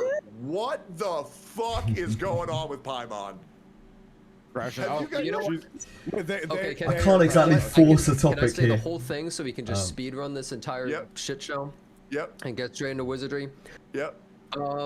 Basically, a bunch of VAs bullying a guy who took a role for Canadian gonna have to be patient. Everyone's on strike, but the guy lives in a different I'm country, just a small isn't part of time the fish, union. you know? People start shit talking him on Twitter because they're acting like assholes, even though they're still hired. They're shitting on a guy who got a job, even though they're still making a paycheck, which seems pretty absurdly hypocritical and ridiculous. I bet you were a They all man look killer like at school, any assholes. bit. And then basically nobody's on the side of the strike anymore, and now everyone's saying fuck these guys. And for once in a million years, Hoyoverse actually No, I'm doesn't having look like fun. the bad guys for one situation. That's essentially what's happening. Whether what I'm saying is true or not about who the good guy is, that's pretty much how I genuinely am. use it. Yeah. I think it's fucking ridiculous. It's another laugh and case smile of all the severe, time. severe hypocrisy. Yeah, so this one guy accepted work while I'm working, but it's bad because he did it and not bad because I did it. Paimon's VA is just a fucking moron. I've known this since day one. I mean this genuinely. I said I didn't like Paimon the character, and she took that as maybe I'm wrong here. I can't remember. I believe she called me transphobic. I don't know. I know they have different. I think they're a Z-Zim. I think they're them. Yeah. Yeah, one of those, because I called her a her instead of a they, so I got called transphobic, and they thought that I hated them because I didn't like Paimon. And then there's also a server with the voice actors where some VAs that I've seen, I have the DMs of, that have told people that if they interact with me, that they will no longer be interacting with any of the other VAs because you'll be blacklisted if you interact with Tectone. Yeah, should you solve these as well? Yeah, one of the ridiculous. big. Yeah, I don't want to drag this on for too long, but one of the big things, and I know you preach about this a lot, I find it so weird how some of these voice actors, they literally become the character. When you start talking shit about them, you are talking shit about the character. You're talking shit about the character, you're talking shit about them. And I feel like a lot of these VAs, and some of the VAs I've personally interacted with this, do the same thing, and I think it's weird. I am Paimon. Like, that's like their Twitter name. Like, I am the character. I think that's such a bad behavior, and it leads to some very weird You shit talk Steve, you hate Jack Black. Jack Black, yeah, right? 100%. If you don't like Minecraft, you hate Jack Black. Dude, so many of them do that, and it's so fucking weird. Yeah, well, they're doing it. They're doing it intentionally. Like they want to feed on those dumbass kids who think, "Oh, dude, I'm talking to the real Eula. I'm talking to the real Hu Tao, dude. This is my girlfriend. She's here."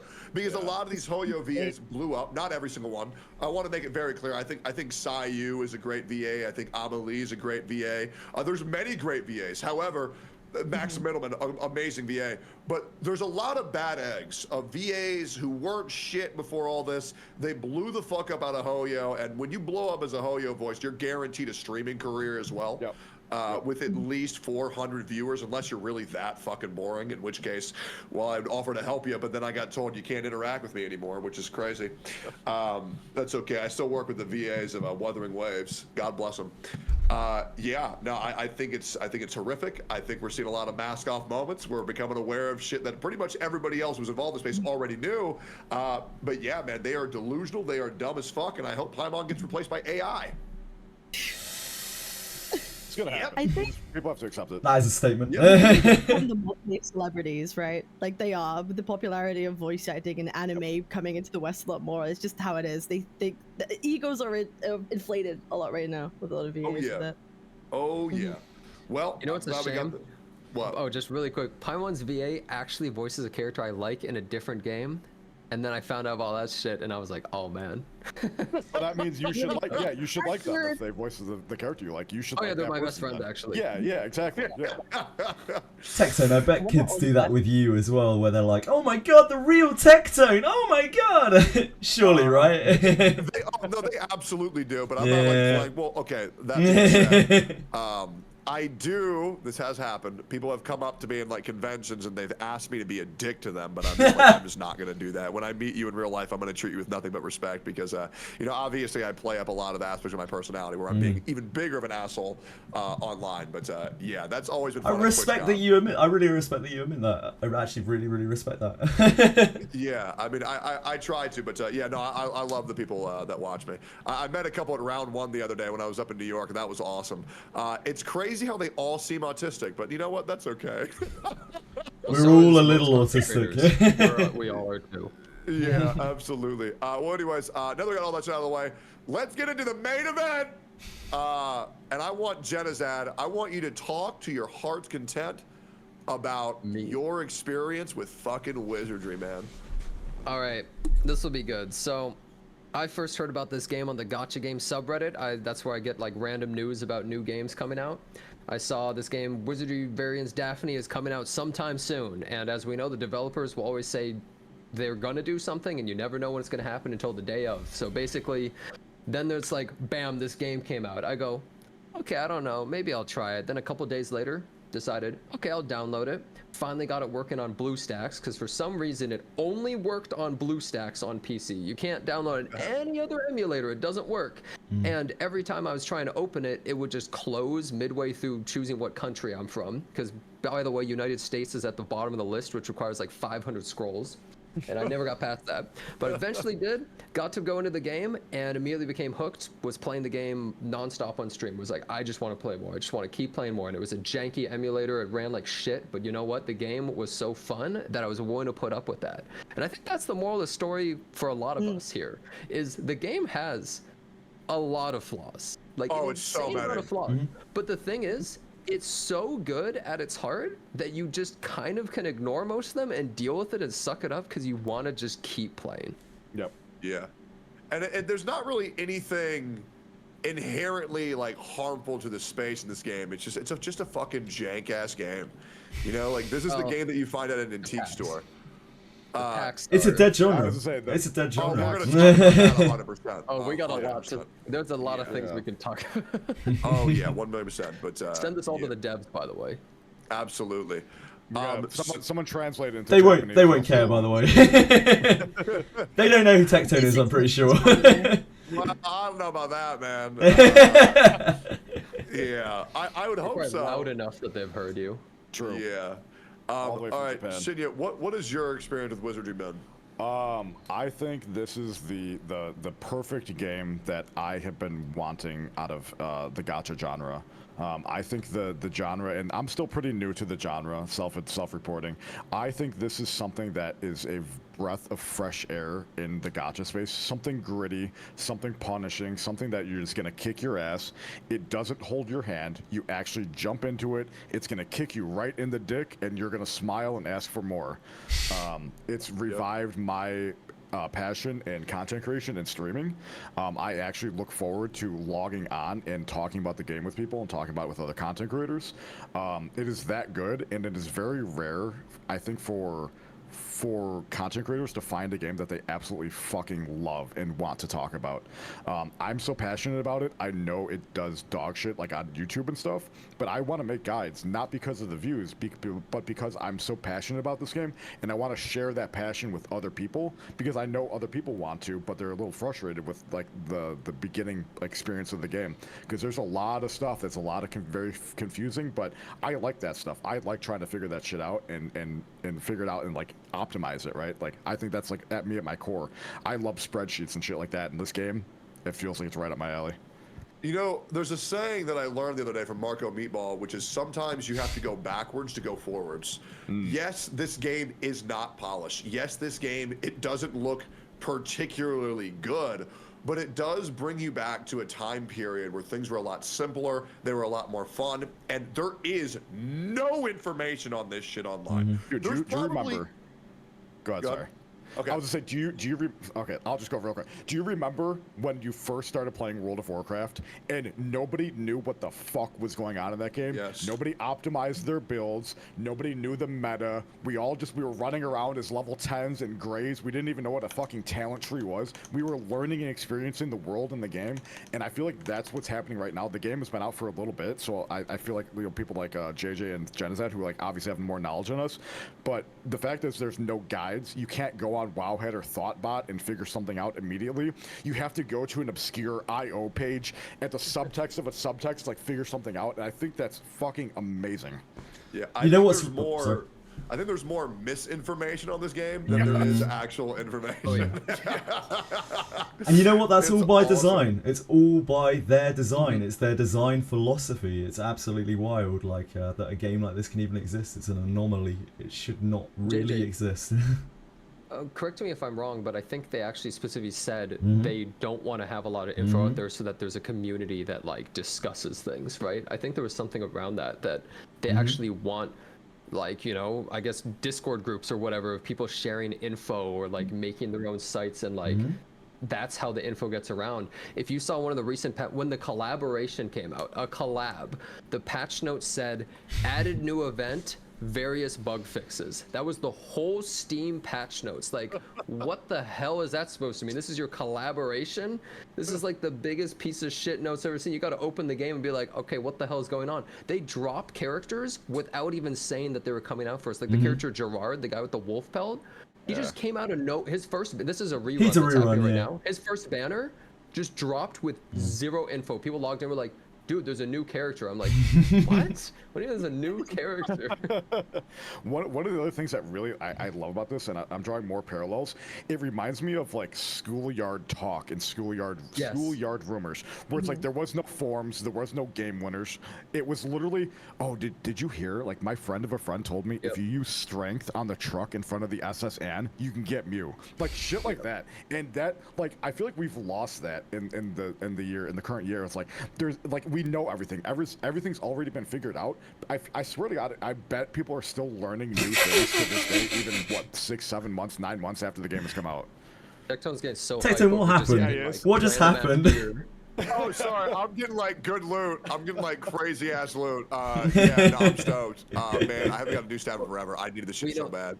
It's perfect that you're doing that right there, because something this game does, the progression is insane. Every little thing feels so impactful. When Satisfying. You're like, oh man, that's huge. Yeah, so it's satisfaction. You get a piece of loot, you're like, oh my god, this is huge. Like every little thing.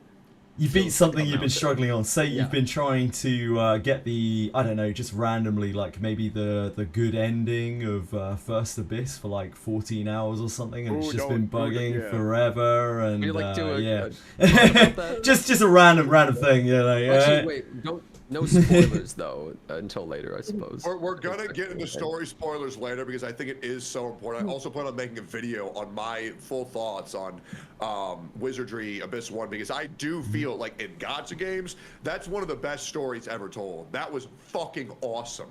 Because it's like, did that actually happen? Oh my god, it did? Oh my god, there what? Oh, it was so cool, bro. You don't expect it. It just drew me in so naturally, but yeah, it's been so good. Like, I don't know what I'm doing, so I have to go get this, talk to my friends about what they're doing, and not get concrete answers and be like, oh, I should use this guy on a one-handed sword because he has this passive? I didn't even know he had a passive. Oh, okay, so then, and then I go talk to him at the bar, and then, oh, they want the milk drink. Okay, oh god, I pissed her off. Oh god, she'll never date me.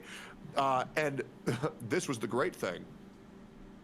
I go to do my level 30 hunter exam. I try that for nearly 3 hours. And the way that I overcome it wasn't by spending money. It wasn't by getting a new unit. It was by playing the odds and playing better. And it's so nice because they level lock you to where you cannot pay to win those instances. You and have to solve the puzzle. You have to. They're like and stealth it's missions. so fucking good. Anybody else want to glaze the game a little bit more? Oh, actually, let me give my experience on Wizardry real quick, and then I want to get into Kate's, and then I want to get into JJ's. So I got told by Jenazad that Wizardry was a pretty good game. And I like Jenazad quite a bit. One day, he's going to move in with me. It's going to be great. We're going to have a great, happy life together. And it's going to be beautiful. And I take what my friends say very seriously. I take what Shinya says very seriously, just like Shinya mentored me in World of Warcraft Classic, and he taught me the ways of playing a warrior, and it was great. And because of that, I was the #1 DPS in my guild. I love my friends very much. Non-sweat. The non-sweat. Non-sweat. Non-sweat, #1 DPS. Just for the casuals, I was the #1 DPS for, yeah. I try it out, I pick it up, and I say, wow, this game looks like ass. And it does. It absolutely does. And then I meet this girl, and her name is Lulu Nard, and I'm like, oh, okay, that's kind of interesting. I wonder what she's about. And then I go and I fight a demon boss, and he whoops my fucking ass, and I die, and I'm like, wait, what the fuck was that? And then I get revived, and I realize it's a scripted death. And then I get brought into a world where I'm revived, and I'm a zombie, and I have to kill somebody to take their fucking face and put it on my face. And then I'm like, damn, this really hits the spot of the good old days.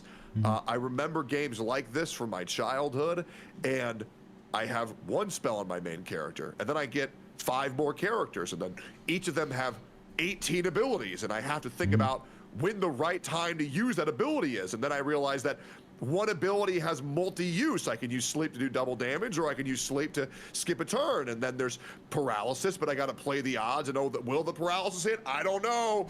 Fuck, will the stun hit? I don't know. And then there's the gear, and then every character can wear any gear, but the gear is really good in this specific way. But also, there's a lot of flexibility, and every ability can be used in 3 different ways. Every piece of armor can be built in 3 different ways. And then your character can be a fighter, it can be a knight, it can be a thief, or it can be all 3. And there's just any way that you want to beat the game, you can beat the game. And it actually feels like I have freedom of expression, and I actually feel like I'm playing a fucking game. And this is the only Gacha game that's ever broken, not my #1 Gacha game of all time, but also just, it's in my top 10 just games of all time, because it feels like a fucking game. And it's so nice. There's so many games like, oh, it's a Gacha game. This is just a good fucking game with a good story. I fucking love Vernant. I fucking love Elmont. I love the captain. I fucking hate, what's the name of the one knight who's a bitch? Albano. Albano. Fuck him. The innkeeper's amazing. I go into the hotel, I sleep, I see my crew, I talk to them how they're feeling. I go to the dungeons, I hear them say, good job, Commander, and it swaps between each person. I sleep, I talk. Albano's sick, dude. Every hero needs a foil. Every hero needs a foil, and Albano's a pretty darn good one. He's such a giant asshole. Yeah. He's like an irredeemable cock. Yeah. But man, the game just feels so fucking alive. It is so nice. Like, I just feel like I'm playing a game. I love these characters. The fact that I can name the characters what I want to name them adds an extra layer of immersion into my game. It feels unique. I know my Idomas, the guy who's on my screen, Idomas. Samurai. He's not the same as Shinya's Idomas. I know he's very different. You get to pull a character and invest the points into the stats that you want to play and how you want to build them. For example, I had a Deborah. I went full luck Deborah, and I go follow-up attack build. He went Deborah. I think he went full strength. Yeah, just full straight full attack. Strength for bow. Yeah. Jenazad pulled a Deborah. He went dexterity and speed. You know, like, you can take the same character and play them in so many different ways. The 3 stars are good. The 4 stars are good. The 5 stars are good. You can make pretty much anything work. At least where I'm at in the game, you can make anything work, and it just feels really good because you just feel like you're in control, and you feel like your decisions matter, and it just feels incredible. And there's no guardrails. Yep, there's no not. guardrails. You will just make mistakes, and then you learn from them. It's like you will fail, and as long as you have the ability to go, okay, I messed up, let's try something different, you can overcome everything. Yep. As long as you have that willpower. Just game... look at Captain Cabinets over here. 14 hours and counting, right? Overcoming. That was rough. I can't wait to hear Cap's feedback. Oh my god, I think that's something to say for maybe like the story spoilers, because it's just like it's a lot. I don't know. Like, I had a rough time yesterday. I'll be real, but I have been. I'm not a hater. I've been loving my Wizardry experience. it's been really great, and I think it's interesting because a lot of people said to me, "Oh, Cap, you won't like it. It will be too hard for you. You won't enjoy it. No, you're too much of a tourist and a casual. You won't enjoy the game." And not knowing that, I love turn-based RPGs. I also like tactical RPGs. You know, like I played a lot of Fire Emblem. You know, Fire Emblem games, little Persona games. I like those sorts of games. And going into Wizardry for the first time, and I was met with like a really like happy surprise by having to bash my head against the wall for like hours at a time on hard bosses, and I like that. And I like doing that in games, and it's rewarding every single time. So, you know, I'm the account of someone who is a casual, was seen as a casual in games, but even a casual can enjoy Wizardry. Like, it's not just for people who like hardcore games and it has to be hard. I think that scares people away. I'll be honest. Talking about it like that does scare a lot of people away. But it's really not just for the hardcore. You can enjoy it if you are a casual, quote-unquote, casual gamer. If they get afraid by that, fuck 'em, bro. I mean, the brave will be rewarded. You know what I'm saying? Good. Filter them out. Hey, guys, I'll be real. You guys in chat, you're not good enough to play Wizardry. You wouldn't be able to handle it. You're just not good enough. Sorry, guys. Unlike Tectone here. Yeah, Abyss 2, by the way. Crushed Abyss 1. Only took me 3 Easy. tries. I beat the dragon boss, under-leveled, is what it is. Yep, it was great. And yeah, I'm just pretty much insane at this fucking game. Keep going, Kate. Sorry about cutting you off. Also, this does feel like people talking about why you should be vegan. Yeah, keep going. No, and I'm kind of mirroring, I guess, a lot of points that everyone else has really said. There is just so much skill expression in the game, and it's an RPG first, and that's really it. That's why it's just a good game. First and foremost, the gacha is second. The gacha part of it is shit, but at least the RPG side is just amazing. And The gacha is so bad. It's not a gacha game. They don't know what they're doing. They have no idea what they're doing with gachas at all. It's not a gacha game. It is a game with gacha monetization. That's the only reason why the game exists, because of the gacha monetization. It really is shocking how fucking bad the gacha is in this game. Like, it is fucking terrible. You don't need it. So, you know, it's terrible, but you don't need it, which is why it's great in the first place. But no, I've been pretty much enjoying bashing my head against walls for hours, trying to solve some of the quote-unquote problems and bosses in the game. It's a lot of fun. Mr. Pokey announced that he's skipping Castros. Wow. What? Holy. What, really? Yep, he did. I saved him. I think Like, is that meme or like actual real? that's the problem. Nobody knows. That's the problem with Pokey. It could be rage bait. That's the thing. It's like, we don't know. No, obviously people are just gonna get mad at that, right? I mean, not me. No. I said, hey, Pokey W, man. Good for him. I think that's awesome. No, I really think that'd be great for his PR if he were to do that. I think it's very important that if you're going to preach, we want not to do something, that you lead by example. And I'm glad you think had that's fun great. knocking on. Yep. I think it's very, very cool how Wizardry sort of gives a new meaning to failure, right? Just the fact that, like, every time I've died in this game, not every time, because there's sometimes where it's just like, oh, I got ambushed and my MC immediately died.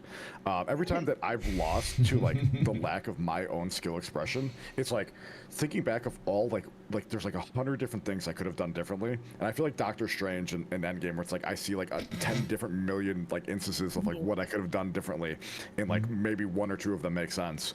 But failure is just like a learning experience in this game, right? I feel like in other games like WoW stuff, it's like, oh, I bash my head against it and I'll eventually get it right. I don't think you can really have that thought process in this game, because you're just gonna get filtered. You have to think. I don't know if WoW applies to that. I would say maybe Honkai Star applies to that, but I think there are some games or some fights. I think WoW you can.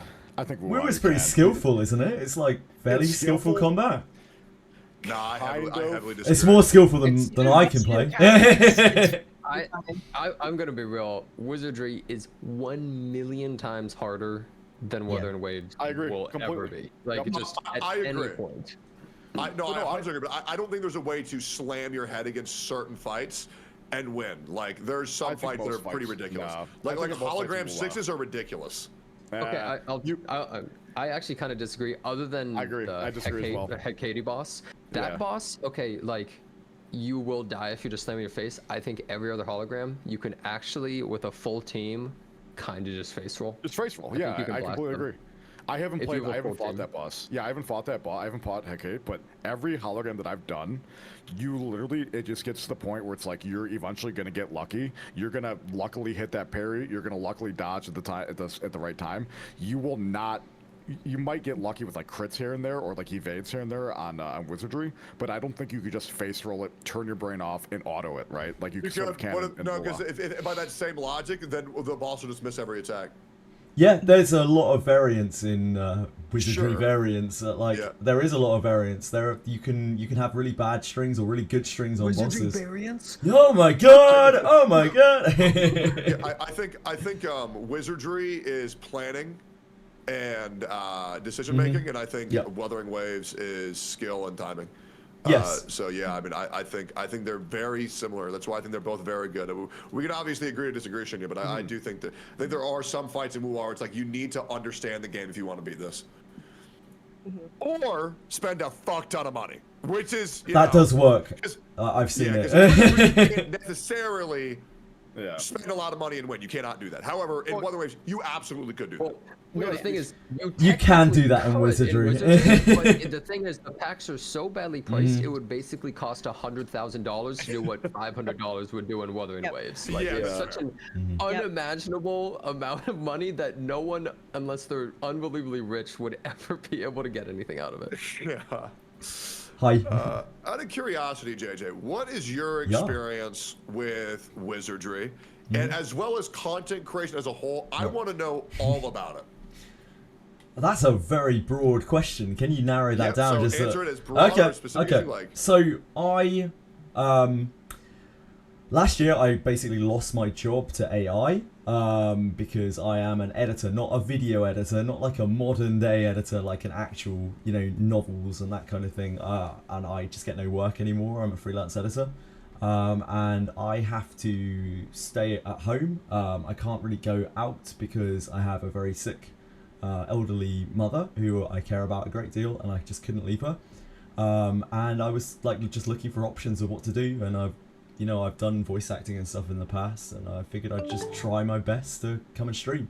And I've just been trying that ever since, and that's how I got into content creation about 7 months ago when Convalera came out. I was just streaming various different games. And this one's just, it's really kind of taken off, and it's mostly you guys that have made it take off, to be honest. And the Steam release, those things together have just brought a huge amount of people into it. And I hope it continues to bring people in and continues to keep them in the game. Out of curiosity, if you were to say one specific guy who's brought in the most. Jenazad. Oh, here we go. Hey! Yeah. Sorry. I mean, he's right. I get commission from every person you bring in because I brought you in. Some sort of Ponzi scheme kind of thing. Yeah. He brought you in, Tectone, which means, I get a percentage of everything you make off of. Hail Jenna, hail Jenna, hail Jenna. Hell yeah, bro. I love that. Fuck yeah. Well, hopefully chat goes to your channel and follows your stream. How often do you stream? I stream about 85 hours a week, a little bit more sometimes. 85? Yeah, somewhere between 85 and 90 hours a week. Wizardry. Yeah, yeah, not as much as I've seen Cap here stream this week. Holy shit, man. That's wild. I don't know how you were awake last night. Last night, Cap went and... One man, I have to finish it at some point. Last night, I gotta say this, last night, Cap went and bothered you guys to get me on this when she just pulled a 14-hour stream at 4 AM in the morning, and I just want to say, thank you so much. That's so kind of you. Thank you so much. It's really, really nice of you. Yeah, well, just make sure that you know that the only reason why she did that is because I said, so, Kate, who do you want to bring? So technically, she wouldn't have done that if I didn't trigger it. So, anyway. Tectone, you're swell. You're swell too. That wouldn't have happened otherwise. So actually, it's me. Shinwa was the only one to answer me in chat, so I mean, you all kind of did your bit, I had 5 different chatters in my stream over the last few days. Like, invite JJ. He's the woo-wah guy, and I'm like, all right, we'll make it happen. Yeah, that's awesome, man. That makes me so happy. Yeah. I'm sorry, I didn't even touch on the Wizardry bit. Wizardry's I've played RPG since I was a kid. I'm 39. I'm old in the tooth. I'm a husk. I grew up on these games. I loved them. I never expected that it would get any kind of attention. I didn't think this game genre even existed anymore. It's Dead.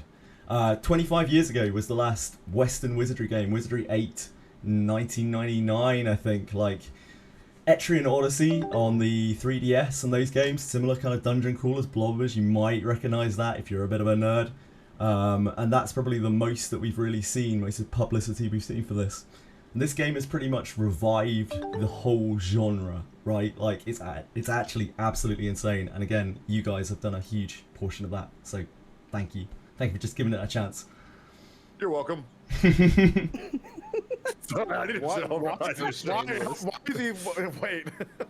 You've brought so much attention to the game. The game in the West, like in the East, yeah, it was already doing fine in Japan, but in the West, this game was nothing until you guys kind of showed up in the Steam release game.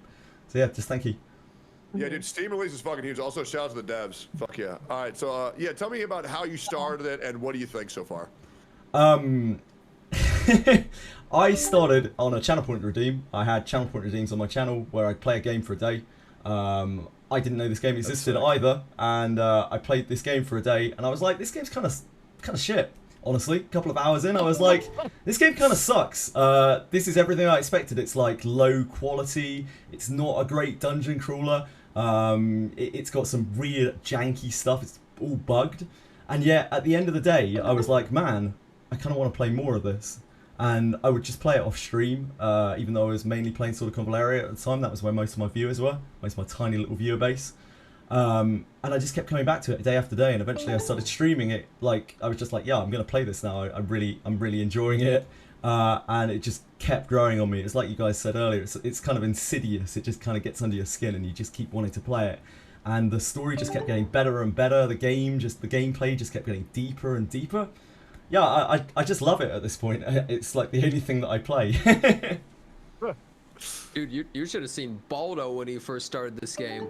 He played it on stream, then he downloaded it on his phone, and then just played it the whole day. It was insane. We went to, I was in Texas, and we went to go walk around at like a park, and the whole time he's just on his phone while walking for like an hour and a half. And then we were gonna go back to the car, and he's like, you know, I think we could like walk around a little bit more. And then he just like is still on his phone. He just wanted to keep playing. Then we went to dinner, and he's still on his fucking phone playing Wizardry at dinner at a restaurant. It's insane. Like, he was just non-stop playing, right? Like, I think it's the same that you felt, where you're just like, you know, I think I want to keep playing, and then you keep playing more, and you're like, I'm kind of liking this. I think I should play some more. Dude, you want to know something even further? That just to piggyback off what you're saying, Tectone, anytime we go out anywhere, he has to be the driver. He does not like being in control. He does not like giving up control. Lately, hey, shouldn't you mind driving? I want to play Wizardry in the passenger seat. Every fucking time we go out anywhere, he wants to play Wizardry while I drive. And that's awesome. Unheard of. That is unheard of. He does not like giving up control. He's healing. Okay, so here's I don't say it's that I just don't trust motherfuckers to not fuck up, and I'll be damned if I die because some motherfucker crashes, bro. So you don't even care if you die if you get to play Wizardry at this point. Where's your faith? Where's your faith in humanity? Yeah, well, yeah, who knows? That's awesome. Man, I was even being driven by I shit you not. I'm not gonna say who this is, but I even let a friend who has like 3 DWIs drive me the other day because I just wanted to play Wizardry while they drove. No. And do not guess who that is. It doesn't matter. Anyways, fucking hilarious. And man, what a nightmare that was for everybody else in the car. They were screaming, and I was just like, I'm playing Wizardry. Who cares? you were screaming, but just because you got one shot because you got ambushed. That's yeah, 100%. 100%. Fuck. Yeah, so let's talk about the pros, and we can go around the room and just chime in if you want. I'm the pro. Wizardry. True. Let's talk about the pros and cons. Let's talk about everything that we like, and then I want to get into everything that we don't like. So let's start off specifically. What do we all like about the story? And anybody's more than welcome to start. It's a classic fantasy. Exactly what I was gonna say. It hits all the classic fantasy tropes, all the story beats, everything. Just the fact that like, oh, the guards, their shields were too heavy, so they couldn't run out of the way of the rubble that was falling on them. That's like such like a fucking trope, is that they weren't fast enough to move away from the thing. Let me say this, chat. There will be story spoilers. Oh, yeah, sorry. Well, that wasn't even a spoiler. That happens like 20 minutes chat, into the game. we will be getting story spoilers, but yeah, go ahead. yeah, it's just like it hits all of those story beats. It's the classic. Oh, we have to go save the king because the king got kidnapped. We have to go find him and save him. Like, don't get me wrong, like the story's been done so many times, and it's the way that they execute it and the way that like they make you care about these characters. Like as you're going through the dungeon, like you're learning about like the world, you're learning about the characters, you're learning about the steadfast knight Dylan Hart, and he's nothing but like loyal to the king. And then you have Albano, who's just this like brash asshole who doesn't trust you.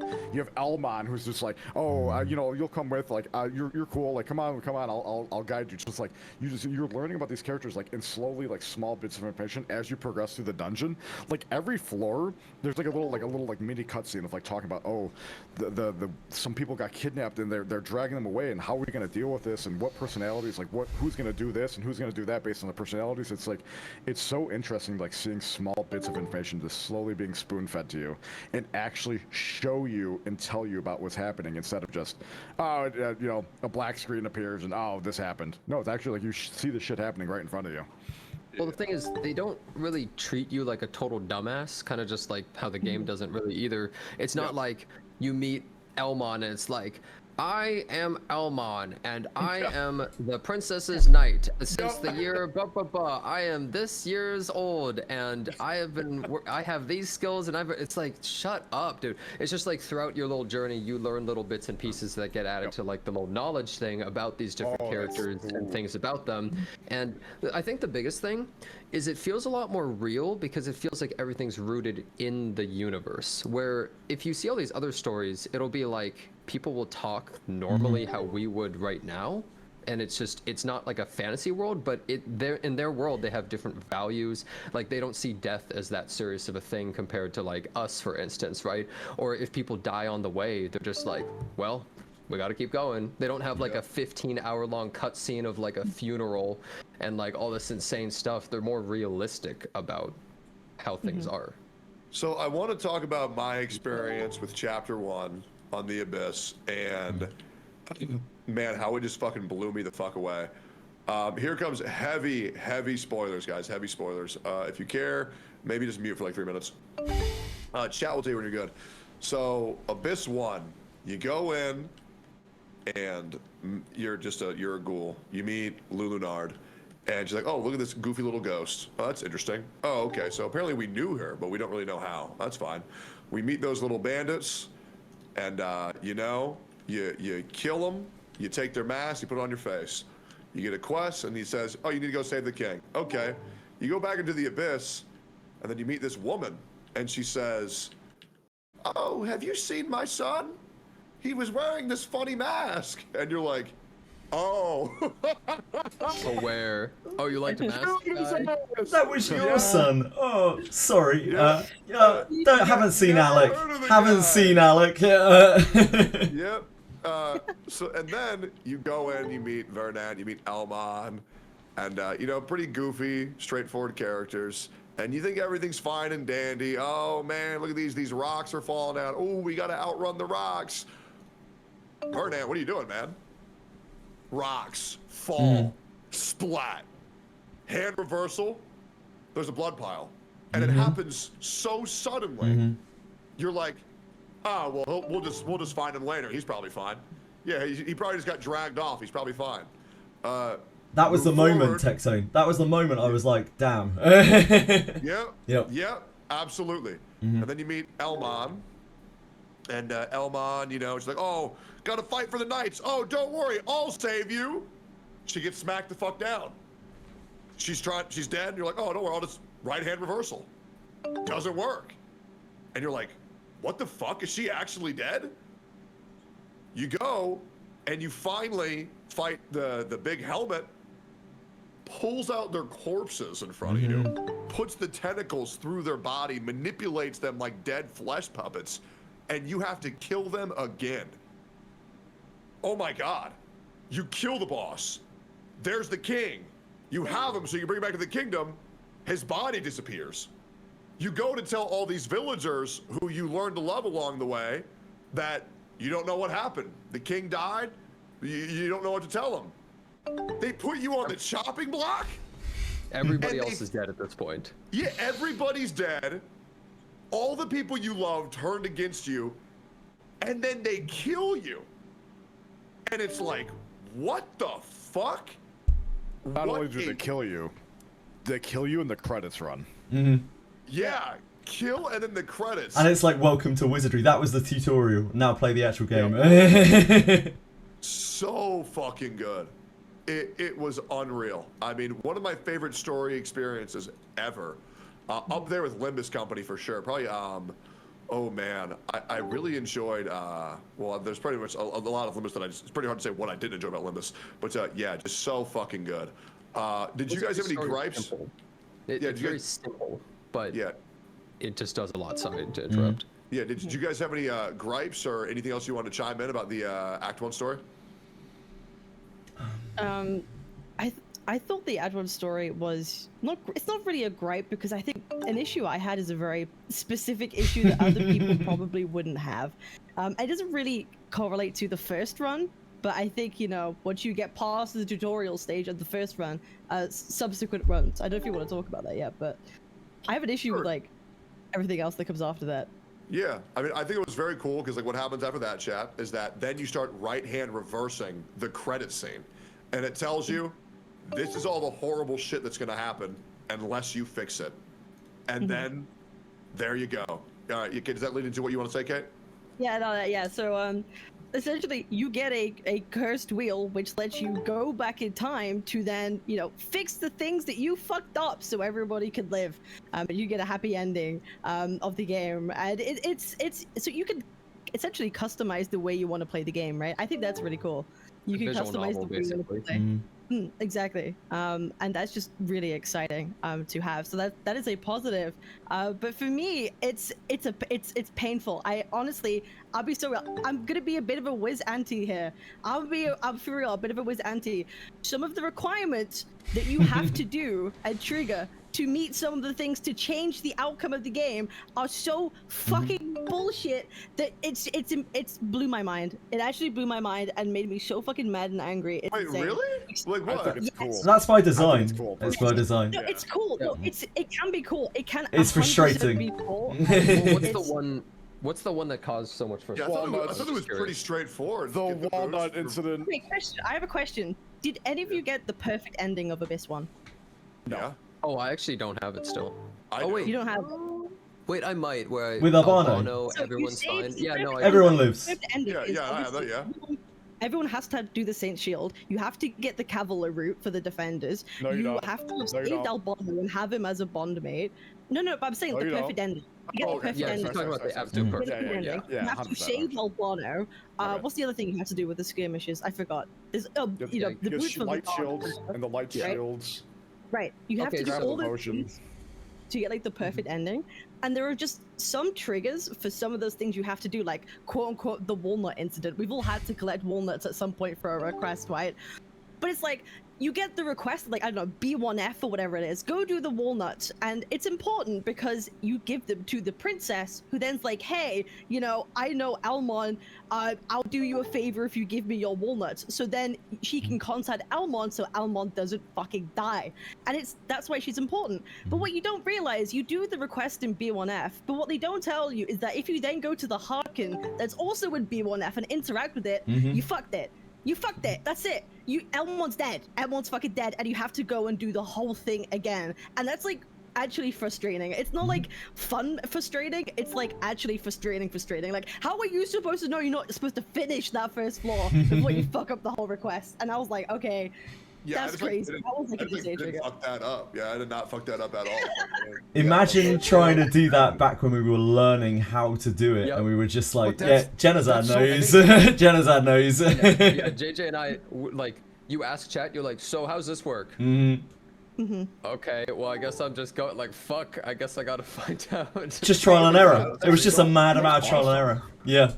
Yeah. That's why that's a good. No, that's a good thing. Okay, that could be a good thing because you'll find out ways to do things. Because, like you say, you don't have to save Elmon to save the king, so you could still progress the story, so it's forgiving. So you get rewarded for finding out the triggers. Yep. That's a good positive thing. True. Like 100,000,000%. But the problem that I had that was very unique to me, that also goes to a bigger issue of the game that I had, no matter what the fuck I did yesterday, no matter what the fuck I did, I could not save the king. I had Almond saved, I had Albano saved, I had the root, I had everything, and the king died every single time, and I spent 10 hours trying to figure it out, and it was the most frustrating thing. I had literally everything, and the issue turned out to be a bug. It was just a bug in the game. I think it's a Everyone caching concluded issue. It was just bug. I couldn't finish Abyss 1. People were like, oh, just read more, you're doing things wrong. Someone walked me through how to get the perfect ending, so I could not possibly fuck it up at all, whatsoever. And everything was perfect. I was like killing the king, it was amazing, doing it really quickly. And they were like, oh, surely you'll finish Abyss 1, right? It will be fine. And then I just see him disintegrate in front of me, and my jaw is on the floor, and I'm like, I did everything. I even saved the fucktard of Bono, and I still haven't saved the fucking king. I was so mad, and it came to the conclusion that yeah, the game's just fucking bugged. It's just bad. So I'm walking up. We use the term feature rich. Yeah, feature rich. I'm walking up in the stocks. By the way, for the 5th time at this point, I've had to redo the whole thing 5 times. Point, right? I've spent 80 hours in this game in Abyss 1 because I couldn't fucking find out why I couldn't save the fucking king. Anyway, if we go back again, I'm walking through the stocks, and she's like, oh, I love having adventures, whatever. I'm like, okay. Head gets chopped off for the 5th time. Message pops up on the screen. Update to the game. Please relaunch. I'm like, okay. I Alt F4. Update the game. Log in. Oh my god, the king saved! You did such a good job! Well fucking done! And I was like, holy fucking shit, what happened to my game? So something was so bad with my game. I was like perma-bugged. I was fucking bugged. I could not clear Abyss 1, and it was a bug of the game, and that's my biggest gripe of Wizardry. It's so fucking buggy, it still has game-breaking bugs.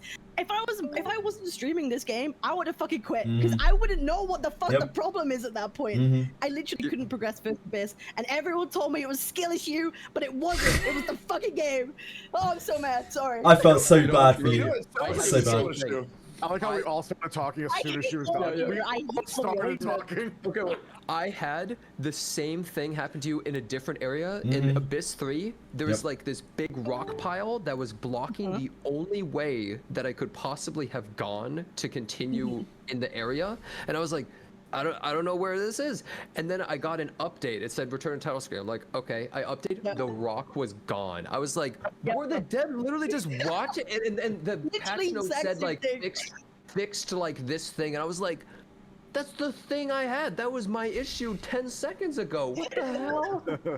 Like, devs have to be just like live watching things and be like, oh, okay, let me just. Like, oh shit, we gotta fix this. That's not supposed to be there. Oh god. I don't know if this was a rumor or not, but I remember I heard this like a couple hours after our bonus got released that you couldn't finish Abyss 1 if he was in your party, and I don't know if that's true. I don't know if that's just one of the schoolyard rumors, but someone was saying that, and then that might have been why you couldn't finish Abyss 1 is because you had him in your fucking party. I don't know, but do you know what the funny thing is? I still have a bug, right? I went past that part, right? I'm about to go to Abyss 2. I still have the fucking request in my quest log for please, like, save the king. It's still there. Oh yeah, that'll happen. That's just a standard. Like, you just gotta kind of overlook it. It's a feature. It's right, because something like that, like game-breaking bugs, will just make people quit the game. That's it. Sure. They're not gonna come back.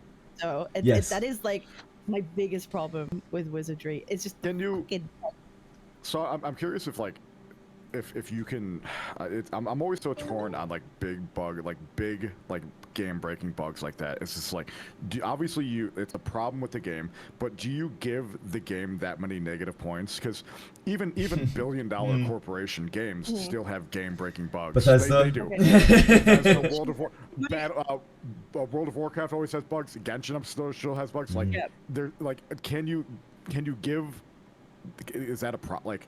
I don't know. So, okay, here's my justification for it. I think it's really bad, but guess what? I sat there for 10 fucking hours still trying to figure out what was fucking wrong. I couldn't finish Abyss 1. I killed it. I did the whole game again 5 fucking times yesterday, just because I still wanted to figure out if I could do it. So is the bug fucking annoying? Yes. It's awful. It's bad.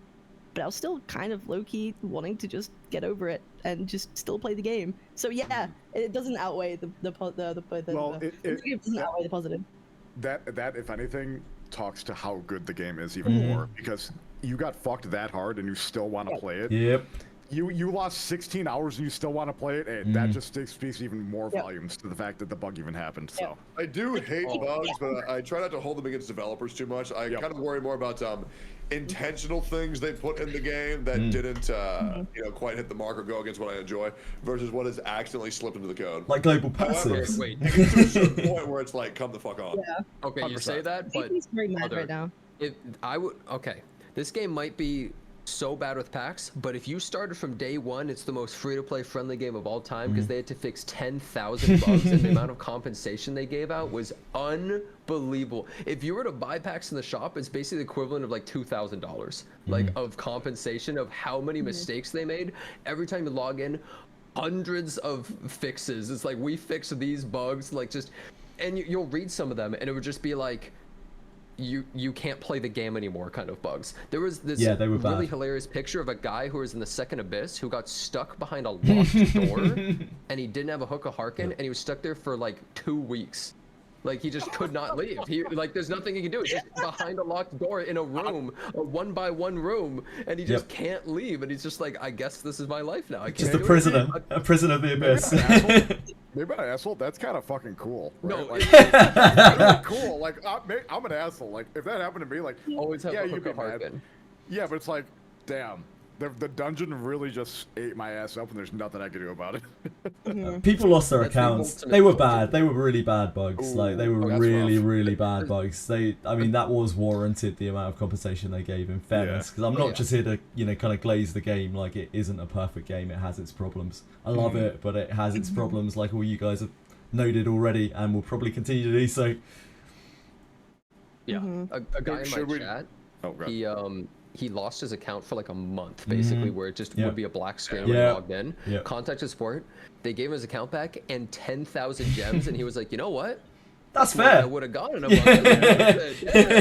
Like, okay. Should we transition to talking about our gripes with the game now? Considering we're on the topic. Kind of already are. Yeah, sure. So I'll say the things that suck about this game is definitely the gacha. Now, there's obviously some good. I think there's a lot of bad. The good news is there's only like, what, 12 5-stars? This game's been out for a fucking while. And the pull rate's 5% for what it matters. Yeah, with 5%, which is usually sometimes 10 times what the average 5-star pull rate is, which is usually 0.5. For Hoyo, yeah, so 5% is pretty fucking huge. There's no direct pity, but there is a way to get the characters you want once you've pulled 100 times, and you can just buy them outright. They give you a shit ton of legendary 5-star pulls, which are great. If you re-roll, you can pretty much get an account with everything on it, which is amazing. A lot of the standard characters are the best characters in the game, like Yekaterina and Alice, which is great to have. As well as Lana Vale, who is amazing. I think my biggest gripe with the gacha is when you go to buy currency to get the limited 5-stars, it's specific to that 5-star, which I think is so fucking dumb. Why was that a problem, would you say? Because I had a friend. Oh, a friend. Who spent $75 on pulling on a character that he wanted, but then that friend realized that was the wrong banner that he bought that currency for, and so he had to spend $150 on pulling the character that he wanted because it wasn't. Why twice more? Why twice as much? That seems strange. Oh, wait, 75 once. Sure, that makes sense. Yeah, sure. Wait, $75, so what, like 2 pulls or something? Hey! Yeah. I believe the average pull cost in this game is $2.50. Correct. For Hoyo games, it's $1.68. So yeah, take that as you may. Those are the dollar values. I was thinking about this very specifically. But yeah, I think if you get exclusive pull currency, it should be for any fucking exclusive pull, not just that specific banner. I think that's ridiculous. I totally agree with you. I do feel like that's almost like the smallest issue with the gacha system, though, in a way. Like, it has some of the most insane pack prices. Like, I can't even believe what I'm seeing. Like, it's like $25 for a 10 pull. This is like, yeah, great value, by the way. Yeah, that's the great value. Yeah. Like, all gacha is a scam, but this is like, you're not even trying to hide it. Like, goddamn, dude, you're just like, this is insane. Like, you're not even trying to convince me to buy these packs. They're unbelievable. And then the amount of currency you get from logging in or from dailies or weeklies, so small. Even events. Do you guys know how much it is? Do you know how much it your is? main income is them giving you apology gems, which they do a surprising amount of the time. Like, that's your main source of income of gems, is them being like, sorry guys, my bad. Like, recently the elf guy they introduced, they're like, sorry guys, here's 1,000 gems. That's your pull income, bro. So I wonder if it's how the future is going to look once they start polishing the game a lot more, and there's a lot less Apollo gems coming our way. If they are going to naturally increase the amount of gems we get from logging in, because once those Apollo gems are gone, you're going to be getting a couple pulls a month if you're fucking lucky, if you're free to play. Do you know how much you're on exactly? Sorry to interrupt you, Shinya. Do you know how much you're on? Not at all. You are on, without the guild points included, you're on just under a 10 pull a month, which is absolutely wild. As free to play, you're on just under a 10 pull a month, including the guild points you get. You can cash those in for some more gems, which take you up a little bit, or you can save them up for like 3 months as free to play to get a legendary. So I understand why they do that, though. I think that's including. I think that's including the guild gems, right? You would just become very, very strong very quickly if they just gave out tons of pulls. The other thing is that a Hoyo player will hear that, and this is very important as a lot of Hoyo players are in the chat, they're in the YouTube comments when I upload this, and they're gonna think, oh wow, that's fucking terrible. But I want to remind you guys, there's like only 13 5-star units in this game, comparatively to Hoyo and Honkai Star Rail, where there's about 90 fucking 6. Oh, and you'll start the game with like 6 or 7, just from like one reroll. You're like, okay. My apologies, Dotcast. I don't know if I'll get a chance to correct myself, but thank you. You won't have to replace that team ever. Because all the characters are actually fucking good, which is great. So there's a huge difference in the quality of product that you're getting from those pulls versus the character that you'll get from Hoyo that'll be power crept in 3 fucking months, or and the that weapon team entirety becomes obsolete. Because there's no weapon banner, right? Like, you're not getting weapons off that banner, and every single unit that you pull is actually useful because of inherits and disciplines as well. Like, they're all everything you pull is actually useful. Yeah, it's very, very, very nice. I think a question I want to ask everybody is, how much have you spent? Like, I'm just curious, like, how much everyone's kind of spent on the game overall, and like what you got out of it. A bit under $500. Like, I can start real quick.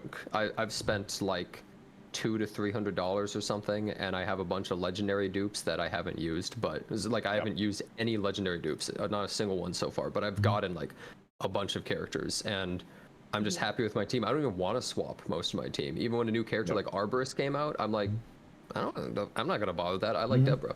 Yep. So. Yeah. Now, out of curiosity, did you receive all of the compensation rewards from day one?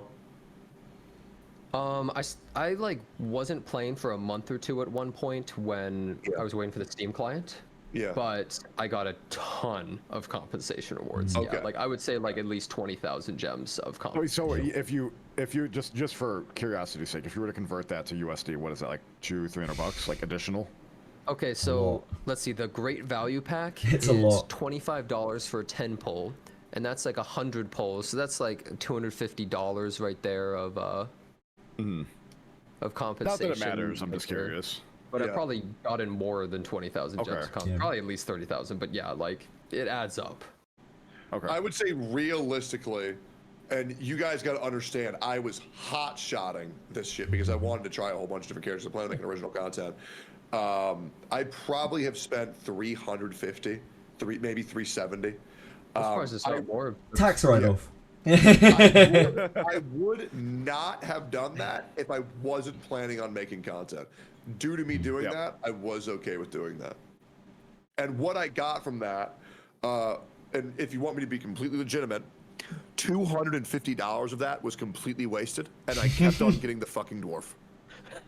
I Yep. feel that. fucking I hate feel girls. that. He's a beast. And I'm gonna prove that right now. I want to invite you guys to click on my stream real quick. Okay. I want to take you to my training room. All I get is the dwarf. All I ever get is the dwarf, and it just drives me fucking insane. Let me find this guy. Where is he? I love Geralt. Yeah. Yeah. Yeah. I still use him. He's a beast. He's just he does takes a a while to fuck get ton going. of Apparently, once you C6 him, once you discipline him 6 Yep. times, apparently he's very good. Yo, yeah, Look at my really, screen. really scales. Oh my god! All I have are dwarfs. Wait, You know what's funny? discipline I him have and put him that on your many team. Debras, dude. What? Well, here's the thing. I don't like him. Oh, so you're not. Right? Yeah, that's fair. Hey, there you go. He's a nice guy. He's a nice guy with a sad past. Now, out of curiosity, should I be inheriting his skill on anybody or no? No. No, Do not you do save it that. for the discipline. Do not do that. His skill sucks. Okay. Yeah. Yeah. Well, I could technically discipline 6 him right now, but yeah, I just I don't feel. Damn, like you it. have had a lot of copies of him. Jeez. That's nuts. Yep. My chat called him the $80 dwarf because I wasted $80 for him on stream. I was like, He's a "Oh, man, beast. thanks, man." Use him, he'll probably hit real hard. The thing is, every character that I have on my team, they're my favorite. Mm-hmm. Like Deborah, I wasn't crazy about. Jenazad was hyping her up. I used her. I was like, I just don't like think her. she's mid. I think she's a I good character. inherited my Deborah skill into my Aboris. You're only saying that because this fancy new elf just came out. There was no Aboris, okay? That blue elf didn't exist. Okay. I'm just saying, Aboris is now my favorite character. I've been saying Deborah's mid since before Boris came out. Go back to the VODs. I've been saying she's mid this whole time. It's true, I have heard that. Main character thief is where it's at for a thief. Main character thief. That is actually the king, in my opinion at least. In a lot of people's opinion. Yeah, because they get way more disarm trap, and the traps get much nastier than you guys have seen. Genazad probably has seen it. Genazad's definitely seen it. And they don't lose fortitude when they fail. Oh my god. Dude, I mean, there's this funny ass... Yeah, there's this clip of me opening a chest, and the stone debuff hit me, and if your main character has the stone buff and they're not in combat, so like walking around the world, you instantly die. So I open the chest and it just instantly kills me from full, and I'm like, what the fuck? And I was at the end of the dungeon, by the way. Yeah. I just logged off to wait for a flame of rebirth. I was like, all right, I'm just gonna like I'm not going back through that right now. That's crazy. Out of curiosity, so is the thief the best one? I was gonna go fighter. Fighter's good too. I use fighter. If you're using Aboris or Deborah or something, you're better off with fighter. Okay. But otherwise, yeah, if you don't have another good thief or you don't like the other thieves, thief MC is. Yeah. I was also to say just self-insert, man. You're fighter IRL, man. Just be a fucking fighter. Yeah, no, I'm just using a two-hand greatsword, just like fucking smacking the shit out of him, bro. It's been so much fun. Yeah, I agree. Yeah. What else should we talk about for Wizardry? Talk about the combat, talk about the story, talk about the gacha. What do you want to know? Yeah. Kind of sold it, I guess. Just Events. What do you think of the events? Oh boy. I haven't touched it yet. Which People have a lot to say about the events of Wizardry. Right? which Okay, one? wait. So what's really funny, so you guys are thinking of, so you guys haven't done the fighter event. You guys are thinking of the collab event, which is like the most insane farm heavy event I've ever seen. It's ridiculous. Like I think we can all agree the amount of time it takes to farm the stuff is absurd. And that's a problem. Well, you know what? The Japanese devs, they heard us. They made an event with no farming. It's just impossible. It's just so unimaginably difficult that to even complete it, it's a nightmare, but there's no farming. You just have to do it one time on 3 different difficulties. Now imagine if you've only played for 2 weeks and you have no tags and you have no characters. That's what I've been dealing with for the last however long. Like loads of people coming through, just like, how do I do this? How on earth do I? What's wrong with these devs? Are they stupid? It's very simple to do it. What you would do is you would get to the final boss. You would sneak around like Solid Snake style, avoid every single enemy, hide in rooms, wait till they pass, like get all the way to the end, and then you would use a glitch where you would go into the enemy at the same time you would open a menu, and then when you close the menu, you would be on top of the boss, and you would skip past it, walk right through it in the door, and you would finish the place. Excellent and feature. And the devs went, you know what? We should instantly bug fix this problem and nothing else. Do you know why they bug fixed it? Do you know why they bug fixed it? It's because there was a Japanese video of it. That's the only time things get fixed in this game. There was a Japanese video of it. That's how I learned about it. Yep. The obscure YouTube video that everyone was passing around. I'm not even exaggerating. The final boss of that thing. So for anyone who doesn't understand, this is like an unbelievable event. So you can only use 3 characters, which is fine. It's balanced around that. All 3 have to be the fighter class. They cannot be any other class in the game. So your main character has to be a fighter, and then you need 2 other fighter allies. So if you didn't level fighters, because who the fuck would have known that an event where you need 2 extra fighters with your main character comes around, you're just kind of fucked. And you have to fight an insanely difficult gauntlet of all these crazy enemies, and you have no heals because you're a fighter. You don't heal, and you have to deal with all this. Then you have to fight some unbelievable boss. So like the first difficulty, doable. The second difficulty, hard but doable. The third difficulty, a boss that has an instant one-shot attack that heals himself for 11,000 health, and you're like, okay, well, I mean, I don't know how I'm gonna do it.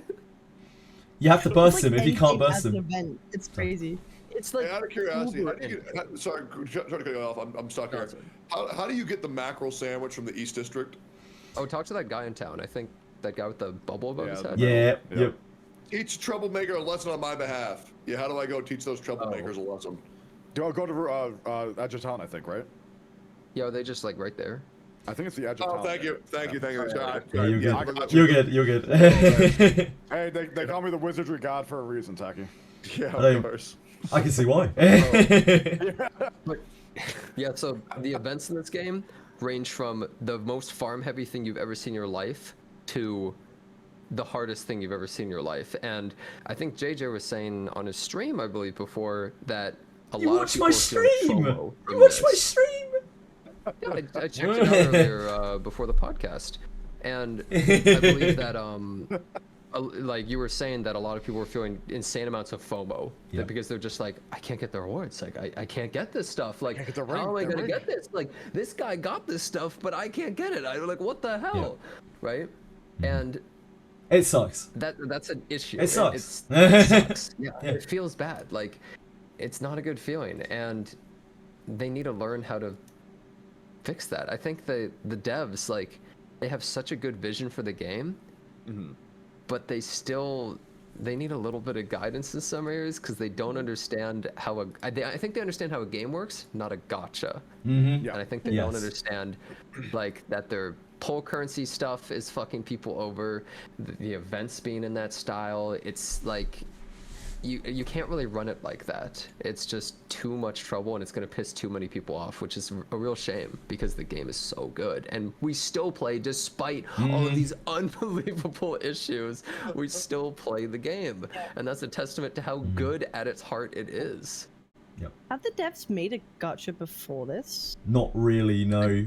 And before this, sorry, this is going to be a real tangent. I'm really sorry. Just stop me if I'm blithering, but like. Before this game came out, their finances were in trouble, and they thought that they projected this game apparently at earning about 300k a month. Oh wow. And it immediately earned 5 mil and then stayed at 3 mil. You know, this is just on Sensor Tower as well, or whatever is used these days, which for like 4 months. Than the Sensor Tower. So like. They just churned this game out. They threw it out. They probably run out of money, like we touched on earlier. They probably ran out of money, and they just threw it out there, bugs and everything. And then it just went. It blew up because the Japanese player base is crazy. The problem is they still don't register that we have a Western player base, even though the game is global. The whole thing. On Steam, though. I know, but that's to placate the global player base, and also possibly more importantly the Chinese player base. The Japanese player bases, they're laser focused. They are really tied up on that, and that's why they probably don't even realize that we've had more players from the Steam version and everything than we had before we started, before it even came out. So I think they've put this event down because the warrior one that you were talking about, the fighter one, because they don't even realize, they don't even register that there are all these new players. They're like, man, these level 60s, all of our Japanese players need this content. They need this hard content to bat their heads against. Indie modes exist outside of events. Exactly, they just don't realize. What you were talking about as well. I actually saw their I don't know, earnings stock report thing that they put out. Someone linked it to me, and I was like, okay, full nerd shit. I'll take a look at this. Yeah. And they're literally just like, you look at their financials, and it's like, oh, we got a 60% increase of our company revenue from this phone game. It's like, what the hell? And we're canceling these other games that we had running, and now we're just making double money, I guess, on our whole company. Like, okay. With that being said, with such a, I would say the game's been a pretty decent success in the West so far.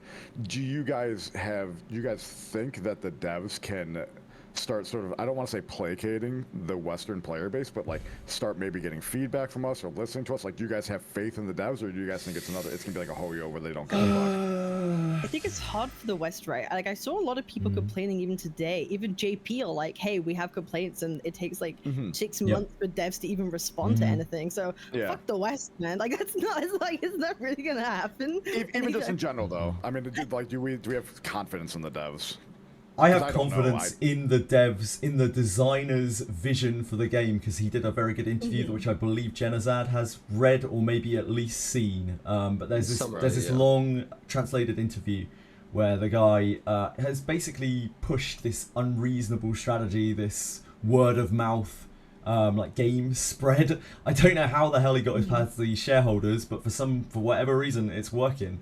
But I just don't think they're ever really going to pay attention to us. It's just not going to happen. At least we're on Japanese servers. We're on the same server, so we're not going to get EOS. I guess there's at least that. I genuinely want to help them. Not for free. I want them to just understand something, because a lot of us have played a ton of gacha games. We understand more the player mentality and the landscape and stuff. And these guys, they're old school JRPG designers. And they understand that really well. The character designer worked on Fire Emblem, was one of the main character designers for Fire Emblem. The music is done by the Final Fantasy 9 guy, I think. That's they have this all-star team of these JRPG creators working on this game. The VAs all in Japanese are the cream of the crop, the top VAs of every single person that you could think of, which we can't listen to. That's popular. Which for some reason we can't listen to, but they have all these top things. So it's there's so much put into it. The game got money from the government because this game is technically a heritage Japanese game, so they want to promote Japanese heritage because it's the original JRPG. They have all this stuff going on, but they just don't understand what the hell a gacha game is. I would like to say, for anybody who was wondering what Jenazad was saying, where he wants to help the developers, there are many developers that do work with content creators. There are some games that you guys currently play that do look for content creators for advice. So what he's saying is not really too far off. Jenazad, as well as any content creator, does have the ability to garner the respect of these developers if they were to have an English-speaking branch in order to benefit and kind of help the direction of the game be more cohesive for the player experience. I just wanted to verify that for you, Jenazad. Yeah, it's dude, I want the game to succeed. It's you don't need to change anything about the actual you don't need to change anything about the game for me or something. It's just there's lots of gripes in the community that everyone is feeling, and it's if they just knew about that, then maybe they could go about solving that, and everyone would enjoy it way more, and everyone would be happy, and the game would just grow more. I just want to see it succeed. Yeah. Do you think that right now the way the game is, it's good for any new player to join? Do you think it's in a state now where it's totally fine and it's very approachable for any new player?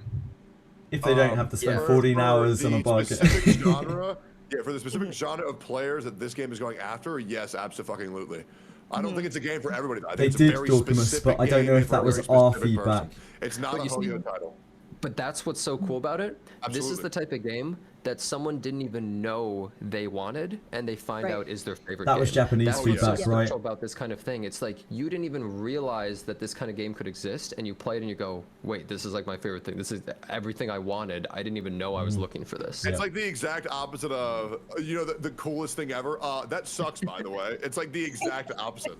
It's like, this is literally the best thing ever. No, once again, it's not for everybody. However, there's a great saying that is, a game made for everyone is made for no one. This game is made for a very specific person, and I am that fucking dude. Holy fuck, it is so good, Chad. It's ridiculous.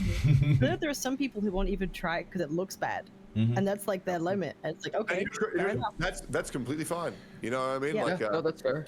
There are fine. many food that I didn't want to try because it looked ugly. I didn't want to try calamari at first because it looked fucking ugly. And even still, I won't eat the tentacle bits. I only want to eat the little rings.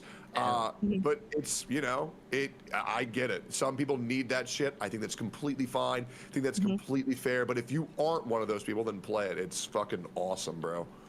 What's really sad is, like I said earlier, this genre has been dead for like so long, realistically, and there are loads of people who are Wizardry fans, who are like Dungeon Crawler Blobber fans, who love these games, and they just won't touch the game because it's got gacha monetization, and they're just robbing themselves of arguably the best game in the genre ever made. I would honestly say it is Really? actually You think that good. Yeah, because the genre's shit. Honestly, the genre is it's sparse, and this game has a better story probably than any other dungeon crawler I've ever played. And I've played a lot of them. I've played a lot of the genre. The only thing that I can think of is like Wizardry 8, which is a 1999 game, like probably before a bunch of you were born. I wouldn't be surprised. It's like, it's just insane, like, and people, I feel bad. I feel so bad for those people. They are literally missing out on it because they don't want to play a gacha game, and I understand the moral high point of it. We touched on it a little bit earlier, but like, just don't rob yourself of that joy. If you like these sorts of games, like, regardless of whether you like gachas, if you like this sort of game, just give it a try. You don't have to spend anything. It isn't even that in your face, the gacha system. It's like quite tucked away compared to a lot of games. Just give it a try. It was the gotcha, so I was like, what's a jeweler? Oh, it's that? Oh, okay, well, I'll collect my 10 gems and I'll walk away. You can play this game completely ignoring the gacha. You you do your beginning polls to get a party. Like 3 stars, like there's characters called Elf Mage, like that's the character, and that's considered one of the best characters in the game, right? And it's a unnamed like piece of crap 1-star basically. You can just make your team, you name your characters whatever, like Dick Butt, you could name it Tectone, whatever you want. You name the characters whatever you want it to be, and then you're just like, this is my party. I have like a thief and a mage and a priest and then 2 frontliners with my main character. This is the team I'm going to use forever. You can ignore the gacha completely. Power creep does not matter. In fact, the limited characters are just not as good as the standard characters. Correct. Overall. Yep. It just does not matter. You do not need to pull anything past the very beginning, or you can reroll and literally get an account of only legendaries really easy because the pull rates are so high. And the thing is, this game gives you no gems over time, but it's all front loaded at the very beginning. You're like, oh, I guess I have like 60 pulls within the first 10 seconds of pulling. But then for now. It reminds me like old school like Dungeons and Dragons sort of deal. So it's like you get your random party from the tavern and you just go out, and that's your party that you're going to be adventuring with throughout the entire campaign. I love that. Yep. And you know what, Tectone earlier was talking about how you can build characters in different ways. In this game, unless you're a whale, unless you're like a real big whale, there isn't really a meta because it's whatever you get. And when people come through chat and ask advice, because I answer questions like most every day on like loads and loads of questions on Daphne, it's always like, this is my team, like what should I do with this? These are the characters that I've got, and it's a different answer every time, and that's very unlike any other gacha game out there. Certainly, just so different.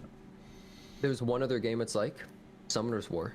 Where there is no meta. Well, you see, that's the thing, because it's a fucked up system where it's so hard to get stuff, but it makes it so everyone's experience is completely unique from one another, because you're going to get completely different gear, and gear can be like pretty crazy how you build some of your characters. The stats will be different because when you pull a character, it not only has a different stat allocation by default, but also you get points that you can allocate into that character. You can't ever take them back. I've misallocated almost every character on my whole account. Oh, me too, man, me too. Yeah. So I'm a testament that you don't even need to do that, and you can basically do the whole game. You can mess up all of those things, and you can still play the game just fine, experience everything, and you don't have to worry about like FOMO. You can overcome everything. Yeah, I think account identity is so fucking important. This game does it so well. That's why, ready for this? Hey boys, when NFT games hit market and everybody's account's different. Oh man. You know they're making one. Gacha game. Did you know this company's making one of those? They're making a Wizardry NFT game. Did you see that? I'll be there, boys. Hell yeah. I have we're going along with this. One thing you guys might not know about. Did you know that every character essentially has Pokemon IVs at when you first pull them? I didn't want to mention it in case I ruined your lives. I know. You ruined my life. Yeah, you ruined every my single life. character has like base stats. Let's pretend you pull Elf Mage and all their stats are supposed to be 10 at the start. Well, if you pulled that character and has 11 magic, that means as it levels, it will get slightly more magic. So whatever stat has that one bonus point when you first pulled them will grow slightly more on that character.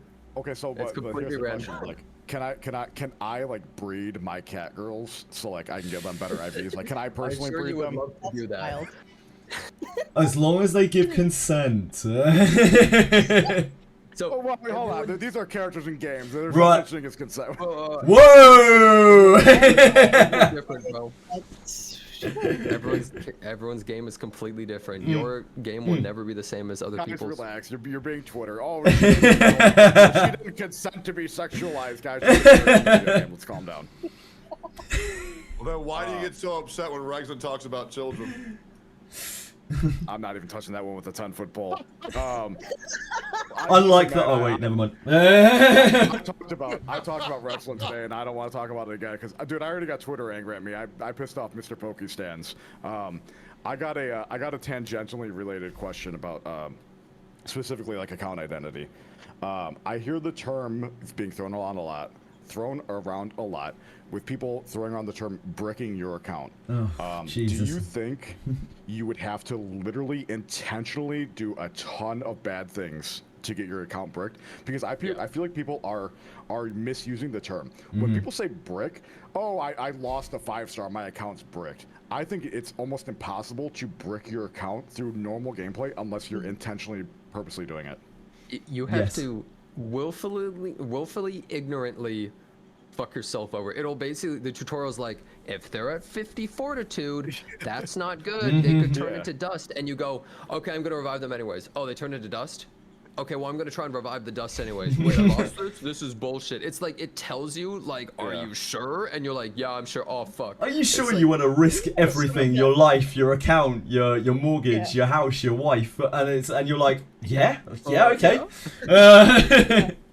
I think that's something we haven't actually spoken about is actually the permadeath mechanic itself and how it's not really scary at all. It's just a glorified energy system. But it spooks you when you start out, doesn't it? It really gets you when you start out, and that's what it's there for, I think. Yeah, exactly. Well, the thing is, I've heard people hate it, and I totally understand it. It sucks, but there's something about the fact that when you go into a fight, you don't want to just be like, I'll just go in and suicide, see what it's like. You're like, okay, do I want to fight this? Like, oh shit, like it makes you think. There's stake. Because if you don't, you can't play. That's it. It's like, that's one of the biggest draws of this game. I've actually been I've been lying to people and telling people that I've lost a character. I haven't. Because it makes them want to try the game. Because I was talking to my roommate, her name was Anna, and she seemed kind of like on the fence about trying the game. And I was like, oh yeah, dude, man, when I lost my first 5-star, it was horrible. And she was like, oh my god, you can lose characters? And I was like, yep, got her. Now she wants to try it, so it's a good like, talking point. It's their whole tagline. It's their tagline. Savor the risk. It's their tagline. Oh my god, it literally is. Yeah. I forgot about that. Yeah, I think it scares too many people away though, but it is just the energy system. It's an energy system where the better you play and the better you do, the more you get to play. Essentially, Yeah. it's an unlimited energy system. I've played almost every day for 14 hours so far. It feels so good. Even right now, like, what other game, guys, like, can you go in and play 14 hours of meaningful progression? I don't know if that ever slows down. It might slow down, but like so far, I've probably gotten well over 200 hours of gameplay on this shit. And I'm on Abyss 2. Yeah, you're not even halfway through Abyss 2. Yeah. Dude, wait until you get to Abyss 3 and you realize it's actually Metal Gear Solid now, or Tom Clancy. Oh my god, yeah. shit. It's like such a huge step up.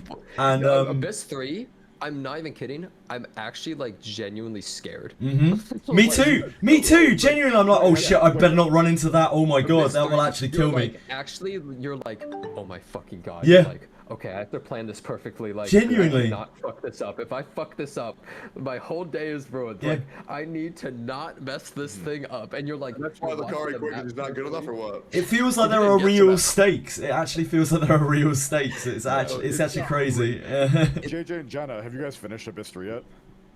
He has. I'm pretty sure you've like finished all of it. Yeah, I and all done that it kind of all. thing.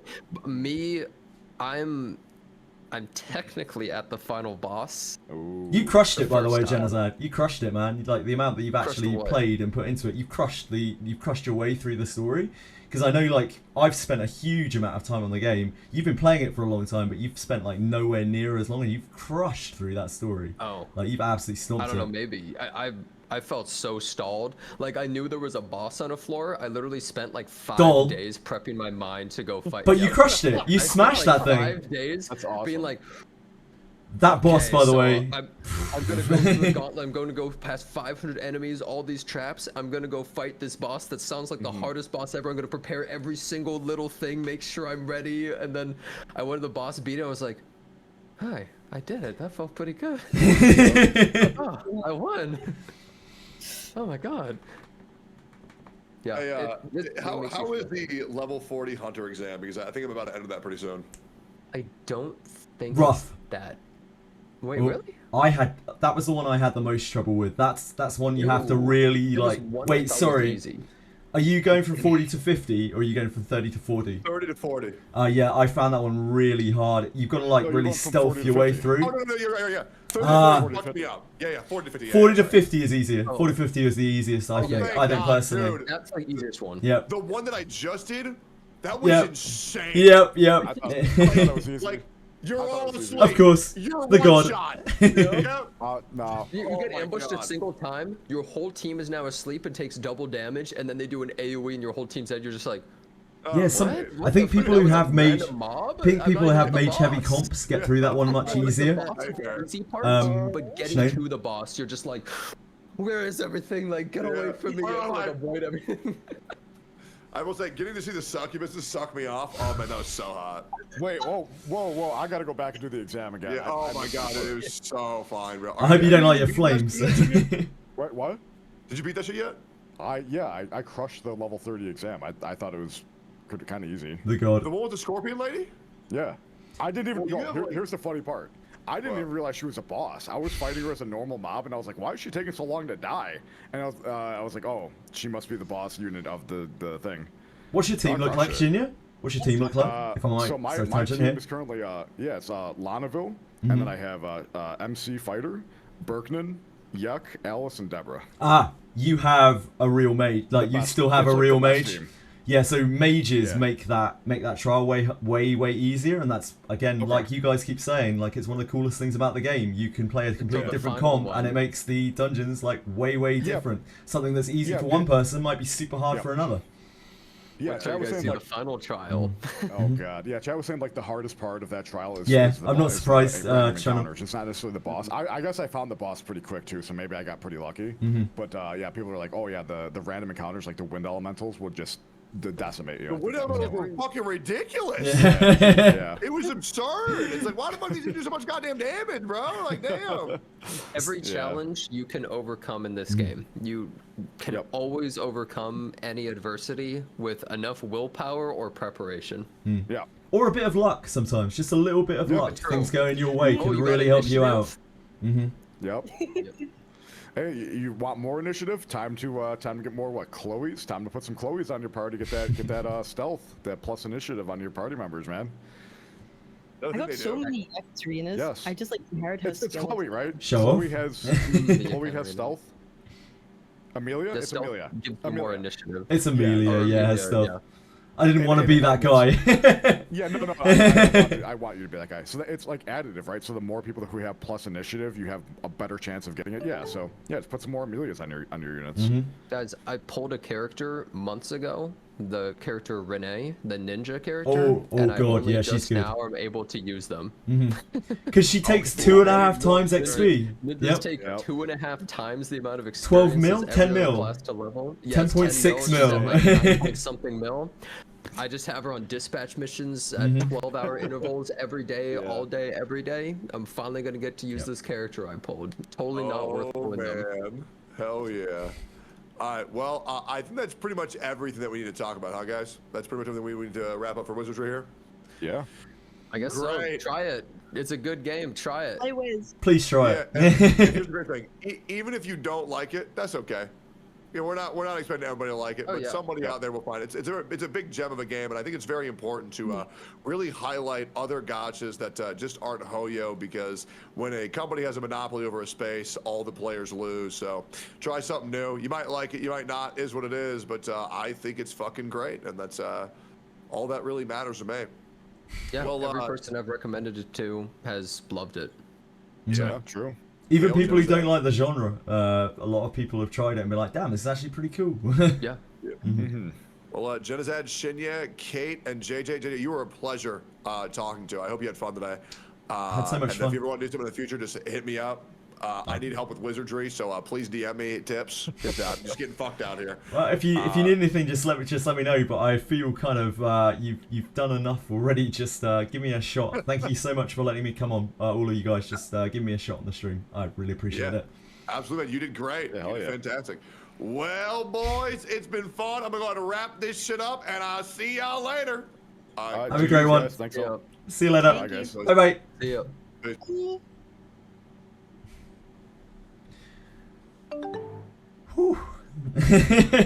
Well, that was an experience. I'm sorry for not being able to pay too much attention to chat all the way through that. I'm sure I missed all sorts of stuff. I hope you guys have been having fun for the last few hours. I tried to bring up everything that I could, but I didn't want to, dominate the stream and be too rude. So I hope that I put in an okay performance, a satisfactory performance. Thank you guys. I got so many follows from Tectone, presumably sending a shitload of people across. There's no possible way that I can read all of those out, but just know that I'm very, very thankful for every single one. So kind of anyone to come and follow. Just very, very kind. Appreciate just people viewing. You don't even need to follow. I really, really appreciate it. Thank you so much. If anyone had any pressing questions on Wizardry or anything else, I just realised I'm still showing the private chat on the Discord. So, yep, I'm inept. I apologise to all of the fellow streamers on that. My bad. If anyone has any pressing questions or anything like that, please just let me know. Yeah, really big secret, real big secret Discord, I really am thankful to them, especially to Cap. I wouldn't have been on that stream if not for Cap. She pled my case again at 4 AM in the morning. Absolutely ridiculous. What an absolute legend. Yeah, huge thank you to her.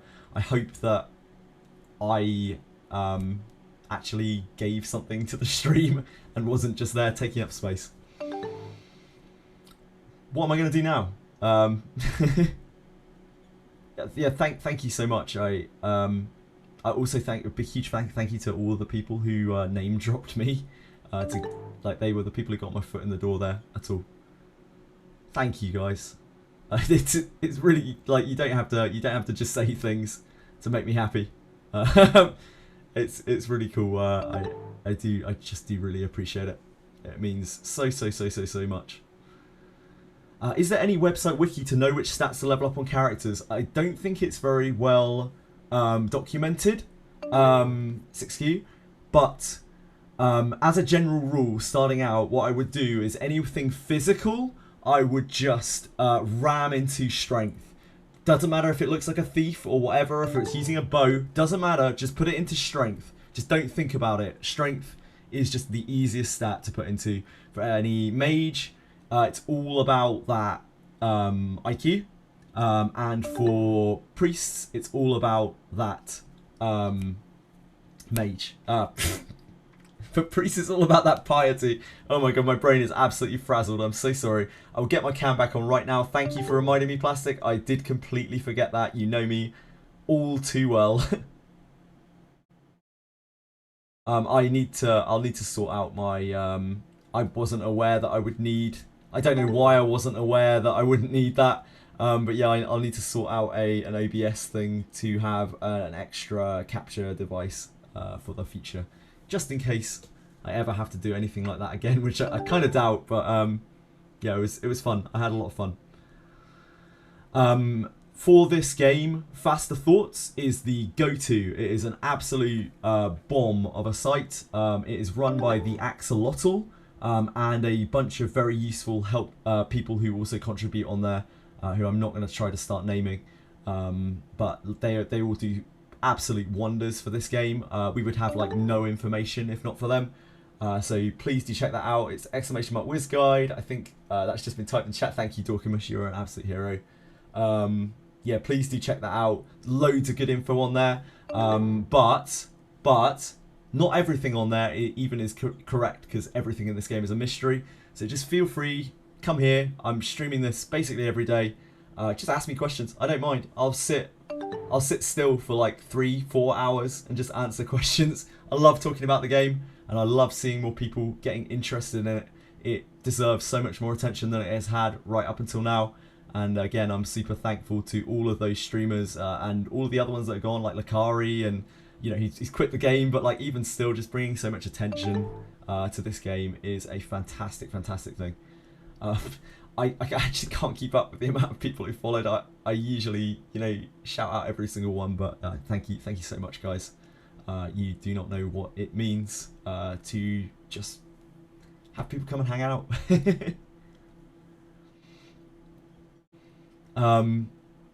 Super wholesome streamer.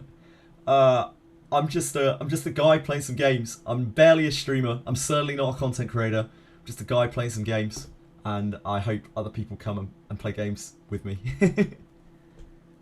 Thank you. What's the Discord? The Wizardry Discord, if that's what you're looking for. I assume that's what you're looking for. I will need to Google that to get a link to it, because I don't have permission on the Discord to get on there. Wizardry Discord Daphne. Wizardry Discord Daphne.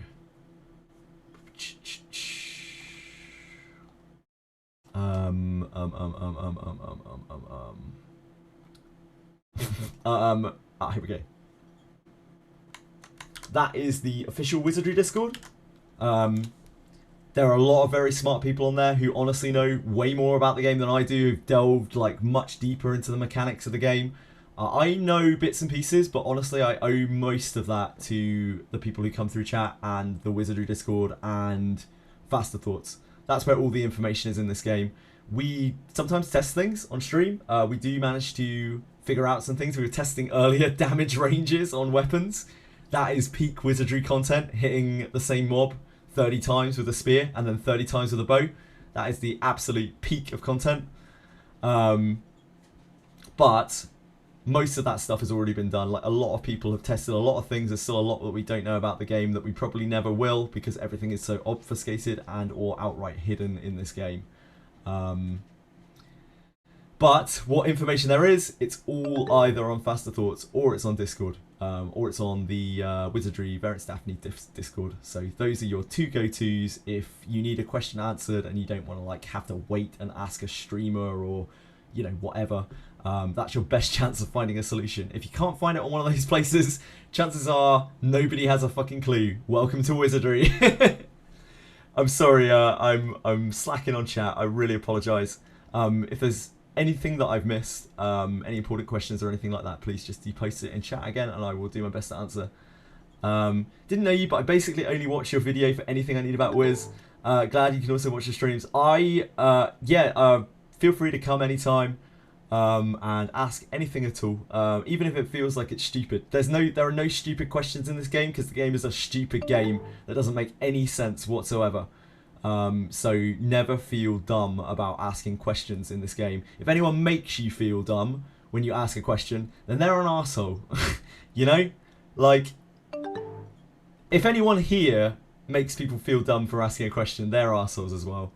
There are just no stupid questions in this game. The game is complicated. The game is stupidly tricky, and like all of the info is hidden.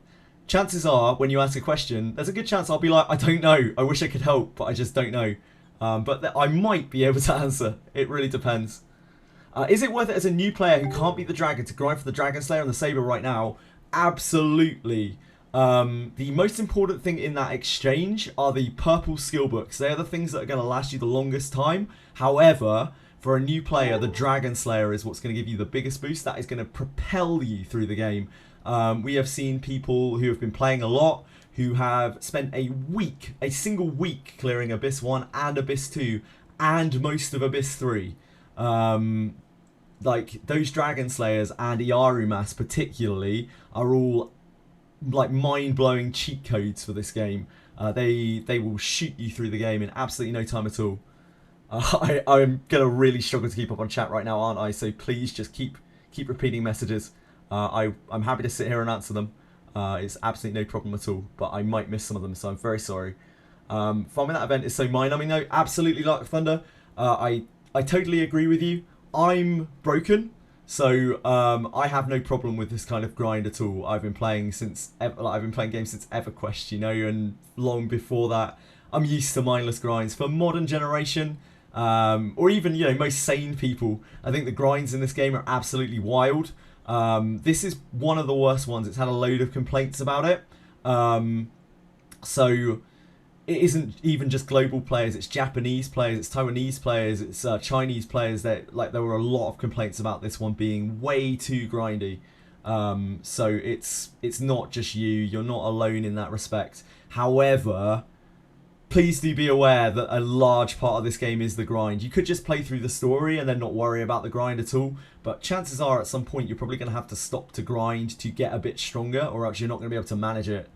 So yeah. If you are scared of grind, this game might not really actually be for you. You possibly can get through a lot of it without too much grinding. That said, you can also just grind a small amount and focus on the things that you want. Like, people who aren't big fans of grinding, I've been telling them to pick up the Dragon Slayers and pick up the purple XP books. Because those things are, just by so far, the most important, right? Those are going to last you the longest time. They're gonna get you through the game, and they're going to be the things that you're least going to be like, oh, I didn't get those things, and now I realise how good those things were. But beyond that, you could probably leave the rest of that event. You don't need to do more than that. So that's like still a fair bit of grinding, don't get me wrong, but it's nowhere near as bad as looking at that big list of rewards and being like, damn, I need to grind all of these out or I'm going to fall behind. It's just not really the case. Those two things are the most important for new players. The purple books are important for everyone, but the Dragon Slayers especially for new players. Right, okay. I grabbed everything besides the Saber before finishing Abyss 1. Yeah, loads of people have done that. Loads of people have done that. If you can stomach the grind, that place is one of the best places to grind. Some people like to grind, some people just want to hit the story. This game can support either. You're just going to have, if you don't grind, you're going to probably have to work a bit harder on leveling up for some of the stuff. Or you're going to have more of a solid idea of what you're doing in the combat. But having Dragon Slayers really overcomes a lot of that, and having Iarumas really overcomes a lot of that as well. He's like really cracked at lower levels. He's like super insano at lower levels. It really doesn't get that much better than him. Farmed a Dragon Slayer and bought the Saber, unfortunately. Do you have Iarumas, Arkunda? If you have Iarumas, I mean, that's great. You're set. He needs a Saber anyway. If you don't have Iarumas, that's not so great. Who was my favourite adventurer? I really like Alice. Alice is one of the things that really sold me on the game. with Alice, when I first saw this, where this, like, I was just like, what the fuck is going on? Is that another texture bug? And then she started talking in this crazy voice, and I was like, what the shit? I don't have my sound on right now, unfortunately, so we didn't get the full effect of it, but damn, like, that was one of the things that genuinely sold me on the game. I was like, damn, they're making cool characters like this? Like, this game isn't beautiful by any means, but they obviously put, like, a lot of effort into the design of that character and a lot of care, and that it works exactly the way that they want to. And in that respect, this dev is so extra. Like, Dreecom is so extra. They talk about it in their interview. What's the term that they use? Poor cost efficiency or some wild term? Hold on, I'm gonna look it up so I don't fuck it up. Poor cost performance. That is the term that they use for the design of this game. Poor cost performance. That's what they ran past the shareholders. And what they mean by that is they put loads of extra shit in the game that most players are going to completely ignore just to flesh out the game, to make it cooler, because they wanted to do it, because they were like, if we don't have this in the game, is the game even worth making? Like, are we really realizing our vision? And that to me is what, like, super sold me on the game. The moment I saw this, I am here, my ally. where her voice changes and her body changes. Like, they didn't need to do that. There's no way they needed to do that shit. They could have had this character just look like this. Nobody would have batted an eyelid.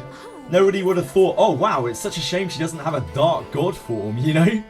But they didn't. They didn't stop at that. And even on a limited budget, they still put this shit in the game.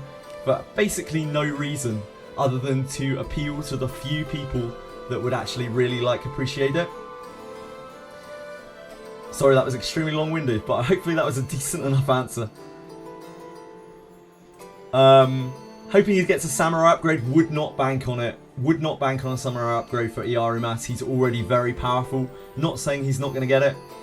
It's just like many things in this game, we just do not know. We have no idea. Use Burka in the front line. Xiaya, yeah, she is more of a fighter than she is a mage. She's an absolute powerhouse, like, kind of beat stick. She is especially good if you inherit heavy attack to her. Like quite a bit of heavy attack, or alternatively the new character's Astral Break, Boris's Astral Break.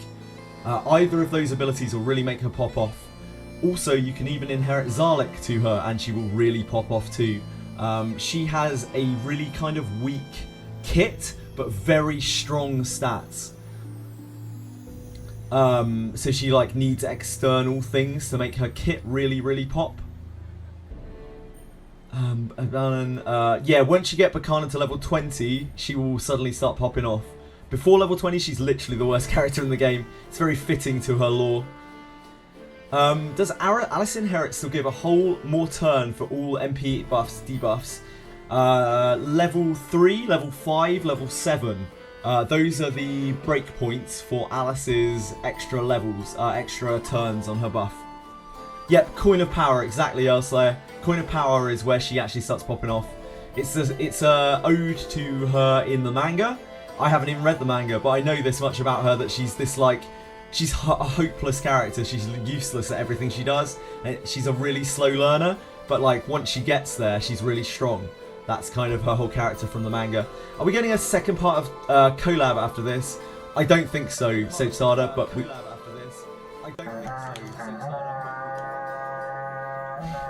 Holy shit. Whose stream was that I had open? Whose stream was that I had open? Oh my god. Thank you so much. That's really kind of you, Captain. I hope you had a good time on the stream, and I hope I wasn't too much of a burden or anything on there. Thank you, that's really, really nice of you. I hope you had a great stream as well. Thank you everyone who's just come across. I hope you have a lovely evening as well, Cap, I really do. Thank you again for all you did, especially last night. Yeah, thank you. The Horde is released, hello everyone. I was just talking about, I've completely lost track about what I was talking about. Yeah, I don't think they'll release a second collab banner because they've kind of tied up the collab story already for this area. I fully expect them to do more collab banners in the future because it's a sister franchise. It's I mean, it's an in-house franchise, so there's absolutely no reason why they wouldn't. There's just absolutely no reason at all. It just prints money for them, right? So like, I would fully expect to see Garbage. I'd fully expect to see Ainiki. I know people are absolutely crazy for some of these characters. Rarahia, I think it is, and the Big Knight. I'd fully expect to see them at some point, but there is no time frame on them whatsoever. Like, just don't get your hopes up for an immediate release. Don't hoard your currency for Garbage. We don't know anything about this game. Best thing to learn about in this game when you start this game is you don't know anything about this game. Nobody knows anything about the future of this game. Nobody at all. Anyone who claims they do is a liar. The only piece of information we have right now is that in the summer, in early summer, we are getting the Samurai class. That is the only solid piece of Future Sight information that we have. I can absolutely guarantee you we just have nothing more than that. And there's a lot of misinformation out there, especially on like Reddit and whatnot. People spouting all kinds of bullshit, to put it bluntly. And it's annoying because a lot of people come through here and then they get really disappointed when I'm just like, actually, we don't really have any idea of that. Please don't get your hopes up for that. And Garbage is one of those big things. It's a question I've had to answer a lot of times and people always get real disappointed. Like, lots of people want Garbage because they've seen her in the manga, they like it, but we just don't know. We just don't know when she's going to show up. She'll probably be out in the future. I think they'd be mad not to. If I had to bet money, I would say it's when they release the anime. I don't know exactly when that is, but I bet when they release the anime, they will put out another banner on this. Just speculation, but that is how I would bet. Thank you to everyone in chat who is answering questions of people. I appreciate that so much. Obviously, chat is a bit skewy right now because we have way more people than we usually have. And again, thank you so much to everyone who's followed. It means absolute world to me. Thank you so much. I wish I could read them out individually, but I would be here all day. I can barely keep up on chat as it is right now. Thank you again. Right. Leveling Iarimas to 70 after they increase level cap. And he has Samurai Clash change. That is definitely World of Delusion. It could happen, but anything could happen. It really depends on the popularity of the anime. The thing is, most of the people who are invested in this game already are quite invested in the franchise, like a lot of people are. So they're already kind of excited for it, and that alone will get people. It'll get people going crazy, you know. It'll get people going absolutely mad. And as with most gacha games, it's something like 85% of the total revenue just comes from whales, and I wouldn't be surprised in this game if it was even more than that. Who they're really appealing to is whales, people who are already super invested in the franchise. So it stands to reason that if they launch the anime, they're gonna bring out a banner at the same time. It's not like they have to get the IP for it, it's their IP. So they're probably just gonna bomb it. I wouldn't be surprised. I might be wrong.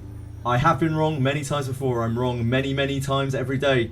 I can count on two hands the number of times I've been wrong just answering things today. That's the kind of game it is. You just don't get everything right. Is this game easy to re-roll? Does someone want to answer that who actually has more idea of how to re-roll? Because I didn't even re-roll in this game. I don't think it is though, right? Thank you, Anybit. I don't think it is easy to re-roll. Yeah, it's quite a long re-roll and it's a pain in the ass on Steam. So if you're gonna re-roll, you're looking at doing it on emulator in multi-boxing. I do know people who've got really good re-rolls in this game. Just smashing like eight boxing emulators. But of course that's not something everyone is going to want to do. That is a real pain in the ass, so I can understand why you wouldn't want to do that. I would suggest, especially if you are a low spender or a free-to-play player in this game, I would seriously heavily suggest re-rolling, because especially if you're a person who still wants to min-max quite a lot or optimize quite a lot but still wants to stay free to play, which I know a lot of people are, you're gonna really feel FOMO probably if you don't get a good reroll to start. At the very least, something like Lana Vale Alice before you use your selector. We've talked a lot about free-to-play loadouts and the way that you might want to start accounts as a free-to-play player. But the way that I certainly decided, like, the kind of optimal start that you might be looking at is something like Lana Vale front with, and then you have like Alice back. It's the kind of very industry standard for this game. And then on the side, you're probably looking at General Adventurers, the lower tier ones, because they're not bad in this game, by the way. They're really, really, really good, and do not sleep on them. Elise is a neutral fighter who increases neutral damage for the unit behind or in front of it. And then Benjamin is just a dwarf fighter who's an absolute beast, has beast slaying, and is honestly one of the better fighters in the game. Certainly one of the most accessible fighters in the game, and really, really powerful one at that. So yeah, don't sleep on those general units. There's also the ninja, Kiraha. He won't be something that you want to use straight away. He's a late game project, but that guy is an absolute beast. One of the biggest powerhouses in the game, potentially. Front line with daggers, bombs it. Back line with kunais, which are very hard to get, because this game is all about chasing things and, you know, reaching satisfying ends.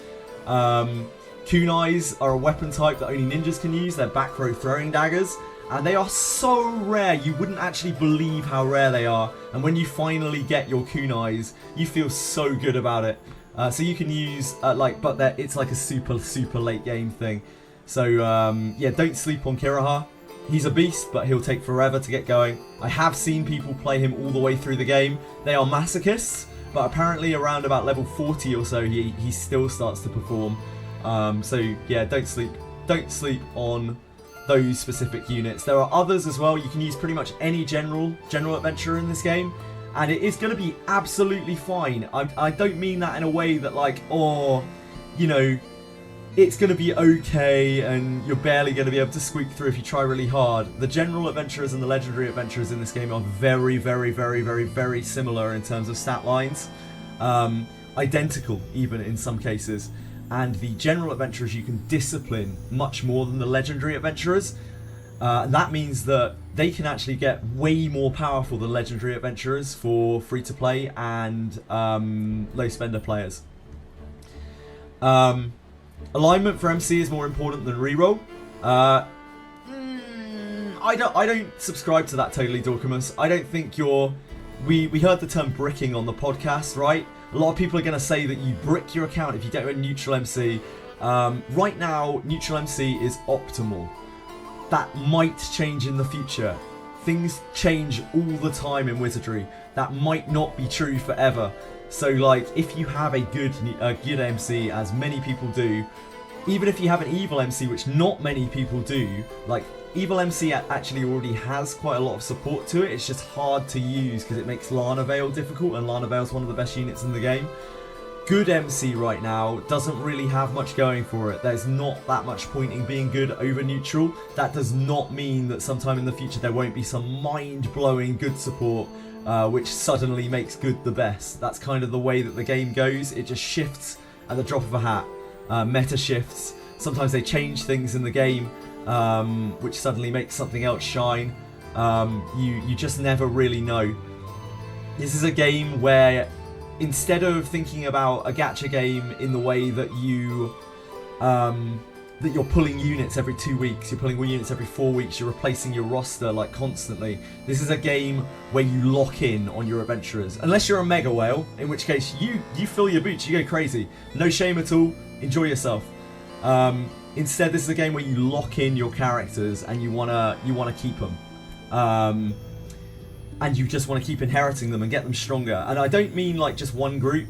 You probably want 2 or even 3 groups total, because you want to send them on dispatches, and you want to have just alternatives to bring in sometimes. Been loads of situations in this game. For instance, in Abyss 3, in Abyss 1 and 2, Adam is an incredible character. He blasts the living shit out of everything. Dominating character. In Abyss 3, he gets smashed by like everything. Every single thing that comes on by, he gets utterly smashed. I still know people who've cleared Abyss 3 with Adam, and they've done it, you know, reasonably easily. But they've definitely suffered a bit due to having Adam present, and they've even sometimes swapped out Adam, and Deborah as well is a similar situation. Their types, light, are very, very, very bad in Abyss 3 because there's a lot of dark damage, and dark damage shreds you when you're light. It absolutely destroys you. So yeah, like, what you're looking at doing is focusing a small roster, and then after that point you're not so much looking at this new unit is cool, I'm going to pull it and use it. You're often looking at this new unit is cool, I'd really like to inherit its ability to one of my already broken characters. And that's kind of how the gacha works in this game. Again, sorry, very long-winded answer, I apologise. When you get yourself down to low fortitude with no pass, you want to swap. Yep, absolutely, Reikoji. Absolutely, that's a prime time as well. Say your character's tuckered out, he's had a hard day adventuring, has died a bunch of times, and you no longer want to take them out anymore. Or even if they're dead and you're waiting for their fortitude to come back, you just replace them with someone else you've got back up in your adventuring guild. Run back out and try again. Like, try something else, grind, do whatever you want. The game is not an energy game. It's nothing like that kind of gacha. You could literally play this game all day. You could be playing it badly all day and just having your characters fall over constantly. And you could still be playing it all day if you've got enough backup characters to take back out.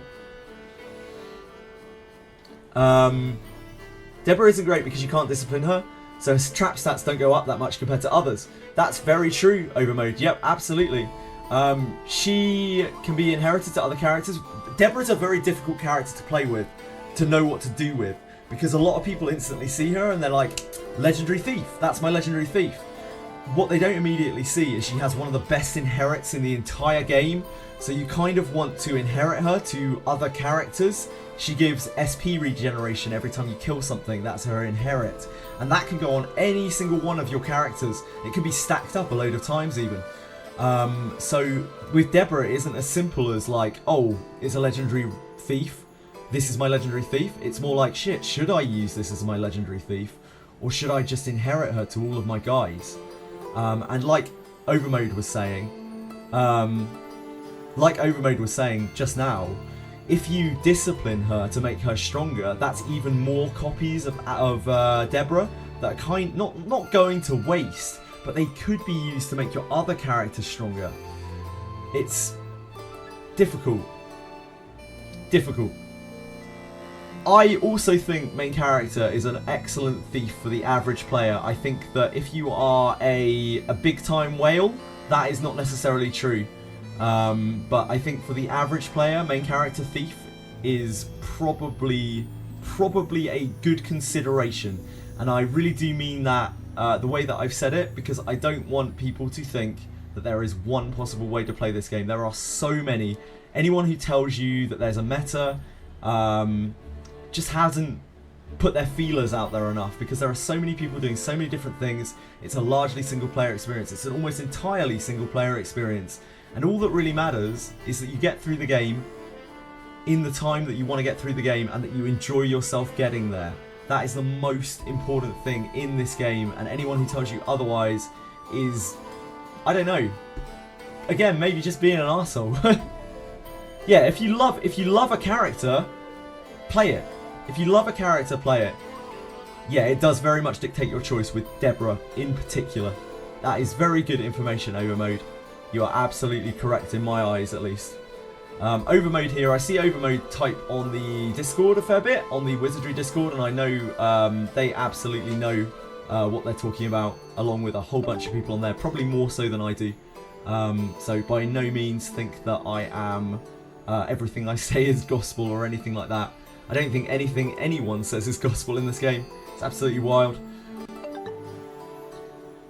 Your dupes are assigned. Yeah, if you are pushing Deborah, then you have to discipline her, because otherwise she will get squished. I know this from experience. My Deborah towards the end of Abyss 2 was flagging so much that she was just constantly on the floor. I went through Ruins as well with her in +5 gear, and she was just dead constantly. Poor girl. I don't use Deborah anymore. I finally inherited my copy. I have seen people build really strong Deborahs. I've seen them all over the place. They absolutely exist. Don't think you can't play with her. Don't think you can't play with any character you want in this game. You like the way a character looks? Play with it. You can make it work. I guarantee you. I absolutely guarantee you. Even the worst character in the game, I guarantee you can make it work. And I'm not saying that to glaze the game. I really do genuinely mean that. They designed the game with that in mind. Curse for late game. She's very drop off, very fast. Viable thing is dagger, blood edge support. I agree. My name Alice. I think that blood edge is a fantastic piece of the thief kit. You can also use it with proc effect weapons that give status debuffs, and it procs the status debuff, or attempts to, every single time the blood edge ticks. That ability is very good, both in terms of damage output for input cost and also for potential control. I couldn't agree more. Again, I'm super sorry for everyone's messages that I'm missing. Just repeat them, and I really hope I'll get them eventually. Chat's just very, very busy right now. It's obviously not normally like this. Deborah has no issues. Breeze through every enemy with Dragon Slayers and Yekaterina AoE. Yep. Dragon Slayers are a super leg up for new players at the moment. I know there isn't long left on the event, but anyone who's starting out, you might want to try and look into getting Dragon Slayers, but don't burn yourself out on it. It's not the end of the world if you don't. 100 is enough to open the chest. You can push to 120 with max bond bait, level 4 plus inherit. I believe overmode here has a massive Rene or something that even has like 140 disarm on it, if I'm not mistaken. I might be misremembering. I don't spend too much time looking over the Discord, but I believe so. That is far beyond what any regular Joe can possibly field out. So like overmode here, I'm not gonna say I don't know your kind of resource level. Overmode, I definitely don't want to call you out and accuse you of something, but like I imagine that you've kind of invested into the game more than most people will, and that's why your characters are so strong. So the mileage for overmode here is not going to be the same for the average player, and I hope you don't take any offense to that, overmode. Yeah. I didn't want to use the word just because it can insult some people. I don't think it's an insult personally. I view whales in very good respect, just like I view free-to-play players. It's more about the person. It's not about how much you spend on the game. It's about how much of a prick you are about it, really. If you're lording over people, you're shit. As a whale, you're an asshole. If you are lording over people, your moral high ground as a free-to-play player, you're an asshole. Don't just play the game, you know? Wanted it to replace your thieves. Yeah, that's super cool, man. I'm glad that you made that work. I'm super glad that you made that work. I wanted to do that as well, overmode, but I couldn't really push her disarm high enough. Maybe with rejigging I could maybe do it. But I love my main character thief, and I think for a lot of people, main character thief is a good aim to have. It's going to be, you're looking at 3 thieves, really. The general thieves are just not that great. You're looking at 3 thieves generally. You're looking at Deborah, you're looking at Arborus, or you're looking at main character thief. You will need a thief. Trust me, when you get to Garda, at the very least, you will need a thief unless you like dying to traps, because the traps absolutely will kill you. I think Jenazad was saying earlier he got caught by a stone trap. Yeah, that's pretty common. That happens a lot. You'll get absolutely boned if you can't open those things. Benjamin is great as a thief if you can get his class book. The problem with that is obviously you have to source the class book right, overmode. That's not something that everyone's going to be able to do. Milana, if you are running an evil-ish party, is a very good thief as well, absolutely. But most people, I assume, are going to be on a standard-ish Lana front, Alice back kind of setup. Viviana's fine, Philip's fine. None of those characters are bad, and you could run any single one of them. They're just not particularly super special. Milana stands out the most, but she only works in a very specific comp. And in fact, in every comp other than that, she's probably the worst thief, or very close, in my opinion. Yep, Jan and Bakesh suffer from the Deborah issue. Jean, yeah, sorry. Suffer from the Deborah issue, yep, they absolutely do. I'm so sorry, I'm missing so many messages. Milana Mage, I have heard through the grapevine, is excellent. The reasons for that are she's a good element as long as you inherit an add-on to her. Dark element is the best element for Abyss 3 by a real mile, especially for a squishy mage. On top of that, her discipline gives her action speed, which is super useful for debuffing. And there's something else, but I can't immediately think of it. Even Elf Mage, again, Jenazad mentioned it on the podcast. Elf Mage is actually an incredible mage because you can discipline her a huge amount of times with all of your elf mages that you get, and she can be an absolute powerhouse all the way through the abysses. Like really, really strong. Even third abyss. If you watch some Japanese streamers, there are quite a few of them. Not so many now after all the collab characters and stuff.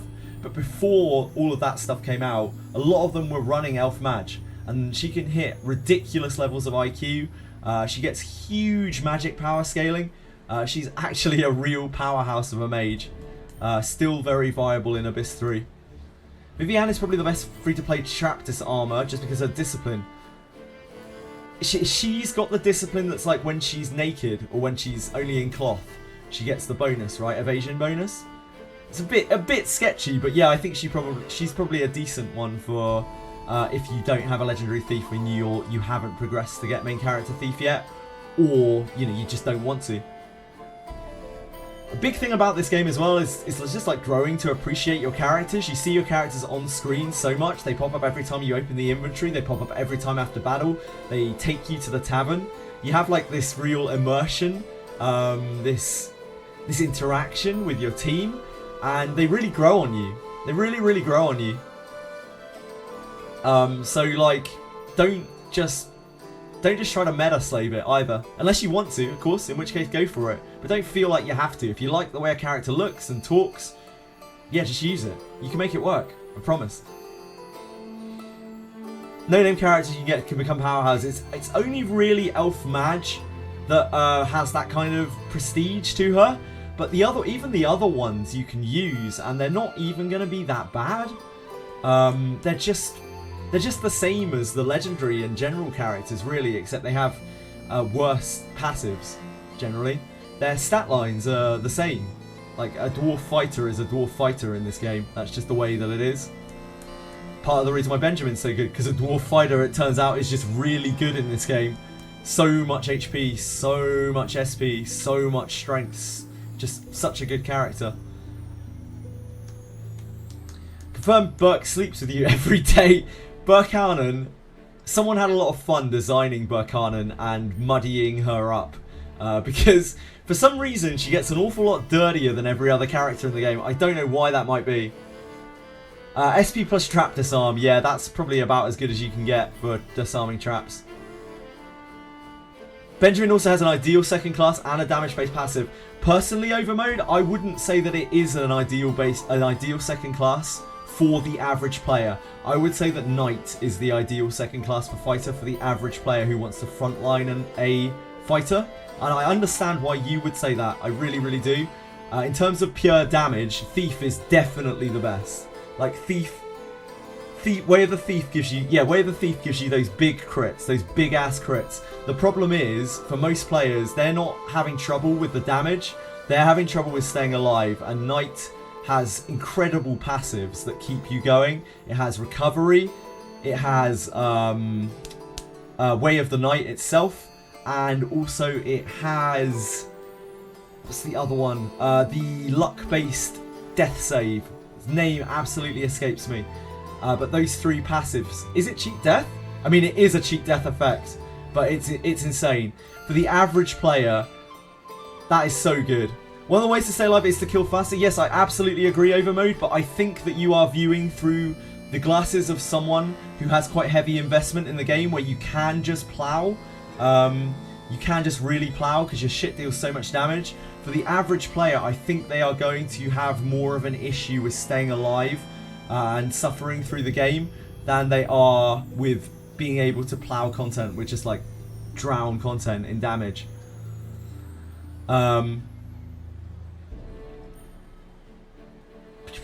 How's Ophelia? She has some very cool animations. She does some backflips. Unfortunately, other than that, I don't think Ophelia is a particularly good character.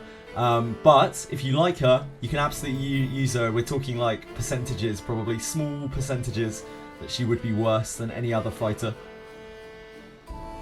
I love using the word plow. Who doesn't like the word plow? Can't wait to get away of the thief. Yeah, I bet. Yeah, you're getting annihilated by a sneeze. Mages in this game are very, very vulnerable. Honestly, Arboris is also very, very vulnerable. The guy has barely more HP than Yekaterina does. Some backliners in this game are just scary, scary frail. And that often, unfortunately, leads to their untimely demise. A lot of people in the harder content who still run Yekaterina, who is still a very good character, by the way, have decided to swap her to Priest because she takes more of a debuffing role. You can absolutely still run her as Mage, you just may have...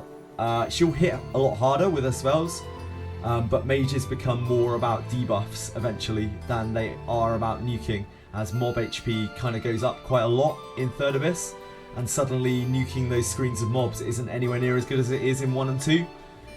That said, mages are still great because debuffs are super important, and especially after they've been class swapped, most mages go to priest, and suddenly you have a priest and a mage in one character, so you have your healer and also your debuffer all in one character. If you inherit Zalek to them off of Iarumas, then that also gives them a very, very reasonable single target nuke. Might be a dumb question, there are no dumb questions, Eggy Panda. Yekaterina a healer or just a DPS mage? She can be both eventually, but she is a mage to start with. Her key role is mage. Eventually you can get a priest book for her, and that will help her out, like that will allow her to also cast priest spells. But keep in mind that class books in this game are tough to get hold of, and when you do get hold of them, you can't go back. So once you've changed to a class, you need another class book to change back. Both know wasn't debuffs and buffs in general are extremely important. Extremely important. Take it from someone who, for some stupid reason, didn't use mages all the way through 1 and 2 because I made a meme out of it. I didn't use mages for 1 or 2, for Abyss 1 or 2, and it was absolute hell. And it wasn't even the screen clearing often that was the hell part of it. It was the lack of debuffs that I had to apply to things. Debuffs in this game are unbelievably massive, as are buffs. They are so important. Do not sleep on those whenever you are doing anything that is hard. Class changes, endgame stuff. Yeah, you might get it sooner, you might get lucky, but it's still kind of endgame stuff. Absolutely fat cat. 4 times Laelic with Yeka. Oh god, yeah, like where you are in the game right now, Yeka is a golden god. She just clears screens over and over and over. She's a beast. Same with Adam. Rene will be insane with Way of the Thief. Yep, Rene will be insane with Way of the Warrior as well in front row. Just super, super powerful. D9, well-geared Rene has, oh my dear god, overmode. That is a stacked Rene. Congrats. That's absolutely huge. And she's also your D-Trapper, isn't she? Which is so awesome. I hope the next Proving Ground will be Thief related. Any Proving Ground that gets brought out next, I'm fucked. I'm going to have to really think outside the box. It'll probably be fun. We'll work through it on stream, and then I'll get an experience that is very different, that's probably closer to some other people rather than this event where I have fighters out the wazoo and could just stomp it. So I kind of look forward to it. Hopefully they take some advice from this event and don't make it quite so closeted towards like experienced players. Rene's waiting for now is an evil frontliner with a road damage passive. That would be really, really strong. Yeah, lining up Kiraha and Rene with. I mean, you can already kind of do it. You can do it with Arboris. I've seen people doing it.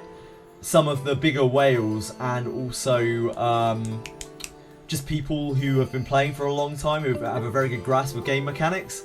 I've seen a bunch of them. I've seen a few of them. A bunch of them's an overstatement. I've seen a few people do Arboris, Kiraha, Rene frontline. That is an actual terror frontline.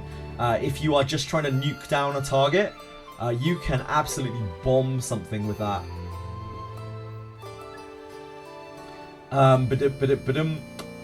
Back row with shitty kunai is amazing. It certainly is. Front row is also absolutely amazing. Ninjas can do both rows, but they take ages to get there. They take forever to get there.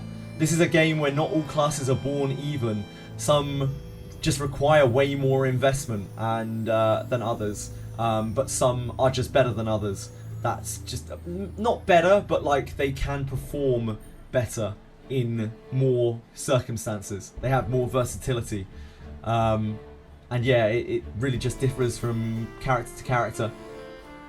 Yep, blindsided by Rene XP when her banner is released. Ninjas have a 2.5 times XP modifier. We talked about it on the podcast. 10.6 million you need for a ninja to hit level 60. You see here, Gerard.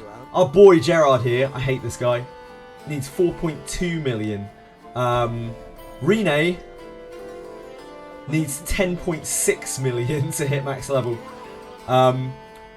That is a long ass grind, trust me. The best way to grind that is dispatches. It's just to let them do it over time by themselves. Because to sit down and grind that takes an insane amount of time. Retroverse has an incredible frontline, yeah, and I'm sure everything Overmode does is an absolute kind of powerhouse. You've been loving Elise. Overmode here. So Overmode here, self-proclaimed, quite high, quite invested in the game. He likes Elise. He uses Elise. I've seen Japanese whales that probably make Overmode look like a minnow who use Elise. Elise is a general unit. Elise is an absolutely insane unit. And she is a general adventurer. For people who don't understand what that means, she is not a legendary adventurer. She is a lower rarity than legendary. And she is every bit as good as, if not better than, in many situations, other legendaries. All she needs is another neutral party member to kind of bound off of, and you just put her in front of or behind that character. She boosts them. That boost stacks with Alice. That boost stacks with Lana Vale, and she's a fighter. And fighters are arguably the best out-of-box characters in this game. You could take any fighter. You could take Human Fig.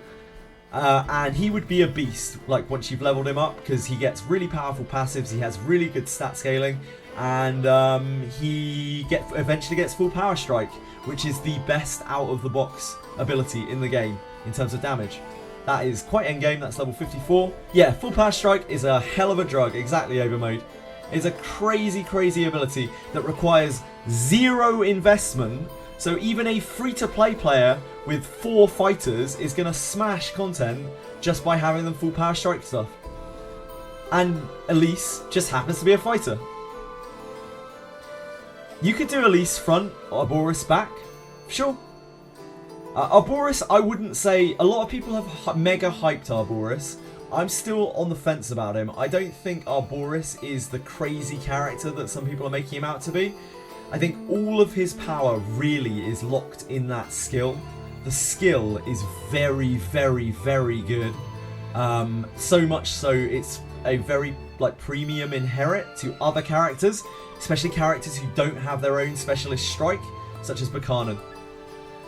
Yeah, his discipline is the worst in the game. And the other issue is he is an elf.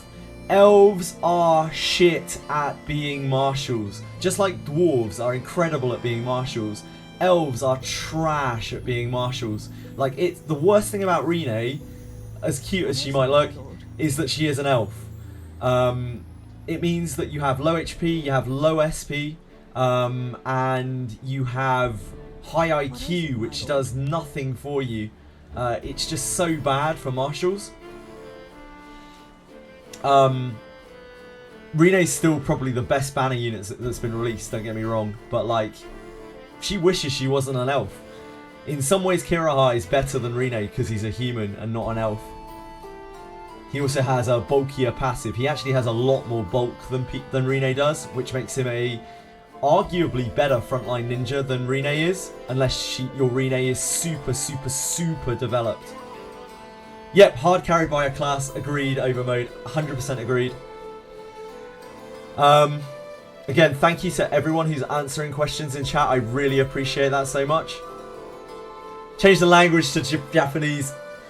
Oh, Rextro, maybe one day. You're gonna bench Rine when Sezima... I keep forgetting his name. Sezima is fucking cool, dude.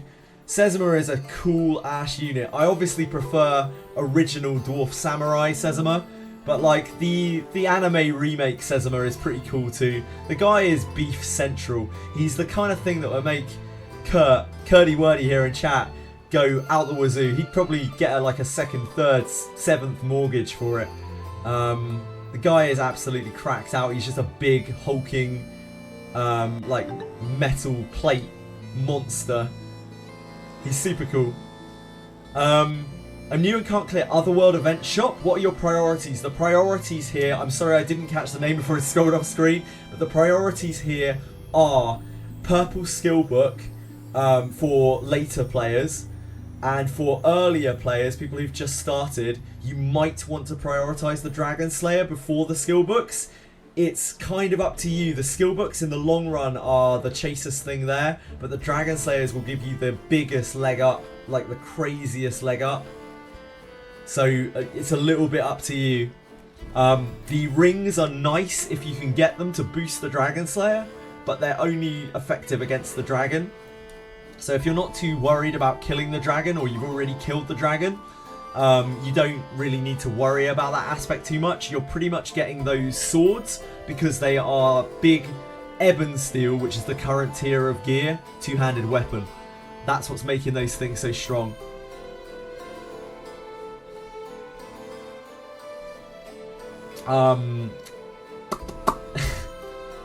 Dragon whoops you. Dragon has whooped so many people, Raikoji, sorry. Don't feel bad about it. It's a rough fight. You can try more CC on it. That might help. Sleep it, paralyze it. You can stun it. You can spellbind it. People have found a lot of different solutions to it, but none of them are super perfect. Sometimes it just pops off and fucks you up. It's a hard fight, especially depending on what level you are when you try it, because that thing scales at weird intervals that I still don't thoroughly understand. Wizardry. If you're steel grade, spam Knight's Defense and use Core 2. That can definitely work. Trying to find the Lulu version. What level can you... Sorry, what level can you... on what level can you try this fighter event? I wish I could give you a better answer. You could try it at 30, but you really need to know what you're doing. You need a lot of advice and a lot of guidance to get there if you're a new player. Realistically, I would say you want to be level 54 to do this event. Yep, like Retroverse is saying, you might be able to do it as early as 30 if you really know what you're doing and you have a very good grasp of the game. But like, and that's only the advanced version as well. You can do the beginner version probably around 30. Advanced version is honestly more 53 if we're not coping. You can do it before. I've seen people do it before. We've talked our way through that event, but it's still really hard. That bad boy still has like 7k HP. That Minotaur's rough, dude. Arkunda, thank you so much for coming by. I hope you have a great night. To anyone else who's been heading off or whatever as well, I only just happened to catch that message, but I appreciate everyone coming through. Thank you so much for coming and hanging out for a bit, and yeah, I hope that I didn't sound like a complete moron on the podcast. I really appreciate all the words of support and just all the follows and whatnot. So nice of everyone. Pro-tip for event, teach the team Dios and brings Daves. Yep, very, very good advice. But you need to be strong enough to actually kill the Minotaur. Problem with the Minotaur is it's a total DPS race, and a lot of people just don't have the DPS. You need to bring axes to pierce the... This is at lower levels. You have to bring axes and armor shredding attacks. So armor pierce and astral break, the new inherit, which is definitely not something a lot of people are going to have. Those things are going to help you get through the period where the Minotaur braces itself For those people who don't know, this is the intermediate stage on the warrior trial. The Minotaur has about 7k HP. It has pretty much a 5-turn enrage timer for anyone who's familiar with like World of Warcraft mechanics. It spends 2 turns just sitting there where you get to wail on it, and then 3 turns bracing itself where it gets a massive defense buff, and then it starts picking off your characters one by one. You cannot evade it. It will fuck you up. So you have 2 turns to wail. Not wail, I mean like wail as in and then 3 turns to use whatever tools you have at your disposal to try to get over this massive defense buff that it's got. So the best tool for that is Full Power Strike, which is the fighter's like capstone ability almost at level 54. That ability will just deal so much damage. If you've got that on 3 fighters, sorry, you'll probably just stomp through it immediately. You'll just be able to stomp right through it. But if you don't have that, like so many people are gated on tags because they've just started out, they can't even get to level 54 even if they wanted to. You've got to really kind of think outside of the box. You need to bring 2-handed axes with you to swap to when it switches form. You want to bring Armor Pierce, which is an inherit from Kiraha, or Astral Break, which is an inherit, unfortunately, from Arboris, which again is not really a viable thing for a lot of people. Benjamin, again, to bring up that little dwarf who could do so much, is an absolute monster for trying to clear that as well, because he has Beast Slayer, and that also is going to help you get over that massive damage reduction that the Minotaur is getting. The priority, as Overmode says, I would say, I don't know. For some people, I think the FOMO is going to be way too much to miss out on their Fighter Lana book. There is a good chance that maybe we'll get it rerun or something. But people are going to, like, I know people have been frothing for that Fighter Lana book. Way of the Warrior is probably objectively, as Overmode says, objectively like one of the best things there. The ring needs work on it. You have to get an item called a Full Alteration Stone to really make that ring work. It will be good even if you don't use it on it, but you'll be wasting a lot of potential on it if you don't use a Full Alteration Stone on it. I have never seen a Full Alteration Stone. I've been playing this game for like 6 months and I still do not have one. They are rare as fuck. Yeah, so Overmode, I kind of agree that if you don't have a Full Alteration Stone and you're not planning on being able to get one, you can buy them from the shop, by the way, and I wouldn't recommend that. It's like $70, but for you know, people with certain resources, you can get one there. Kurt! You might want to skip the ring, maybe. It's still a very good ring. It might last you for a long time, but I have rings here. These are not even like super good rings. People have way better rings than these. But like I have rings here that are comparable. Ignore the Bow of the Aurora on here, I was testing earlier. I have rings that are comparable or like adjacent to that ring without the Full Alteration Stone on it already. And yeah, I've played the game for a long time, but these are just things you can get from regular play. So you can't really go wrong with anything from that shop. If you want Fighter Lana, don't miss out on it. Like, don't FOMO yourself. Don't listen to anyone. Just if you really want Fighter Lana, get Fighter Lana. Again, just don't let other people govern your choices in this game. Don't get caught up on some stupid meta that doesn't exist. Most of the people who tell you there's the meta are people who have spent a ridiculous amount on the game and have access to every single character. Or people who have something to prove for some reason, like their shit has to be better than yours, or they're worthless. I don't know. Either way, they're being arseholes. Just ignore them. Enjoy the game. Please play the games. Please play the game you want to play. And if that is unorthodox, don't let other people stop you. It's a single player fucking game. Play it how you like. Someone explain the class change books. Why do they have character names? You can only use them on those characters, just as you say, Shay.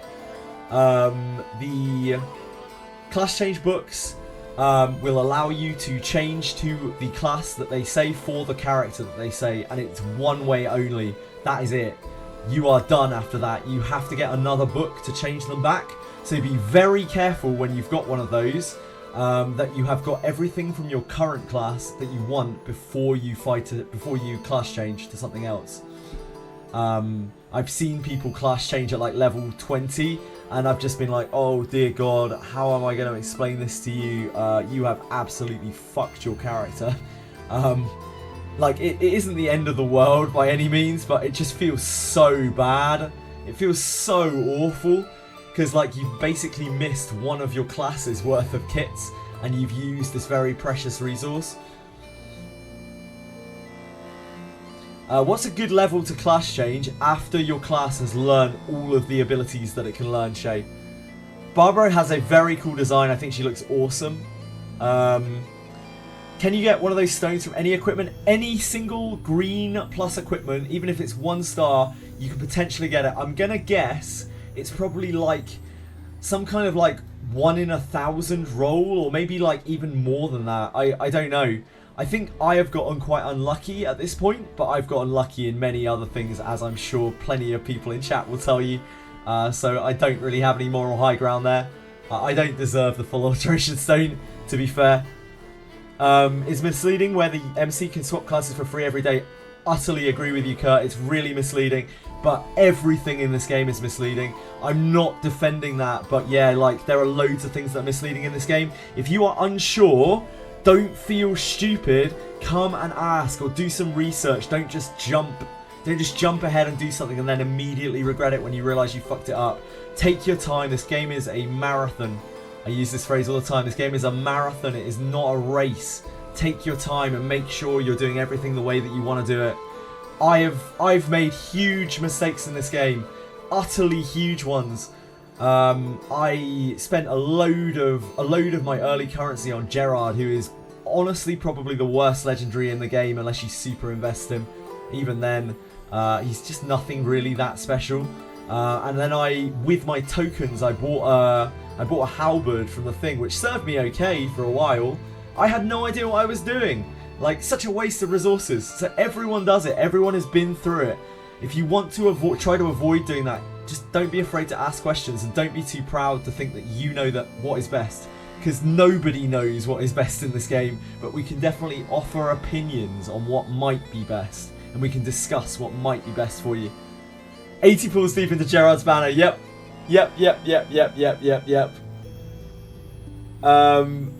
Don't worry about it. Sorry, like, once again, Gerard is not a shit character. He's just a bit boring. He's just a little bit boring. Did you get him at least? Q is too short. I hope you at least got him if you were pulling for him. He looks kind of cool as well. Notice that his fighter class change, he's fighter right here for me.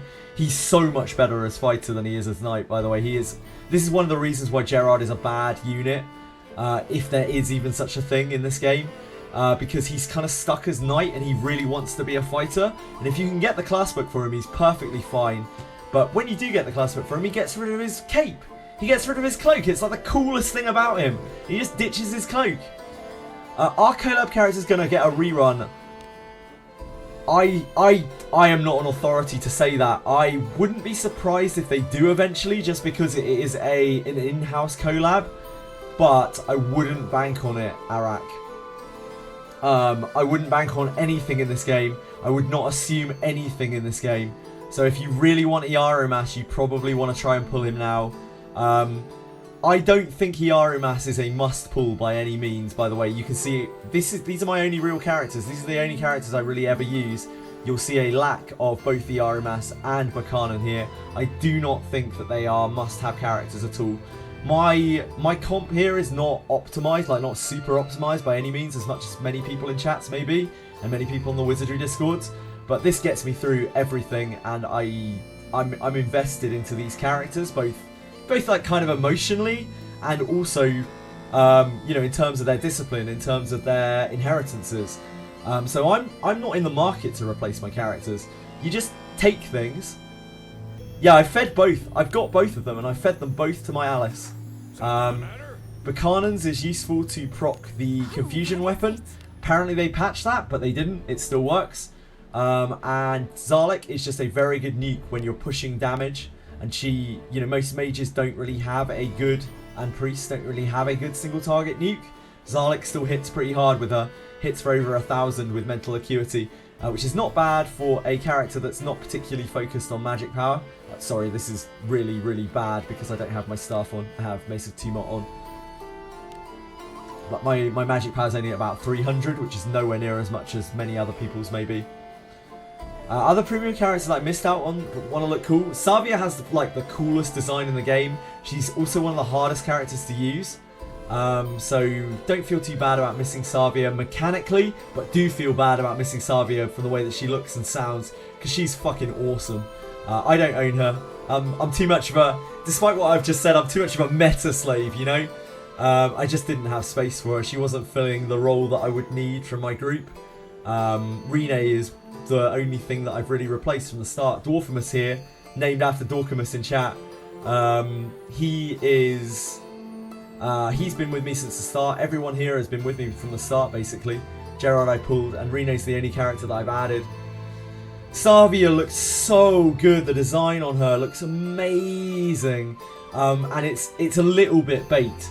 She's not a bad unit, and I know loads of people who have used her and got a lot of mileage out of her. She's just a lot more difficult to use than your standard kind of beat stick fighter.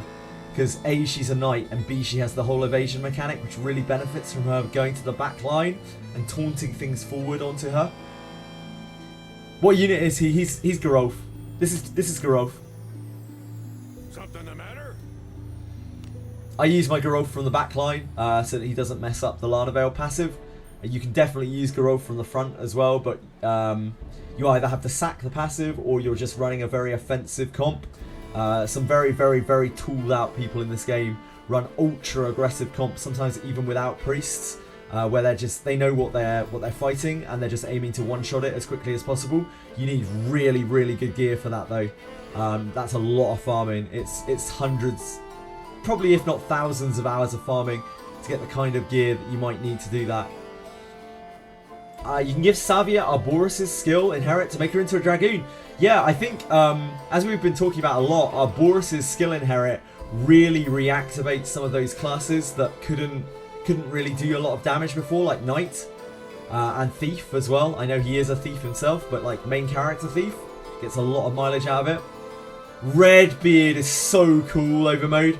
Redbeard's my favourite character, and I actually feel ill that I didn't pull for him. Like, it's such... I would have loved to. I wish he just fit a little bit better.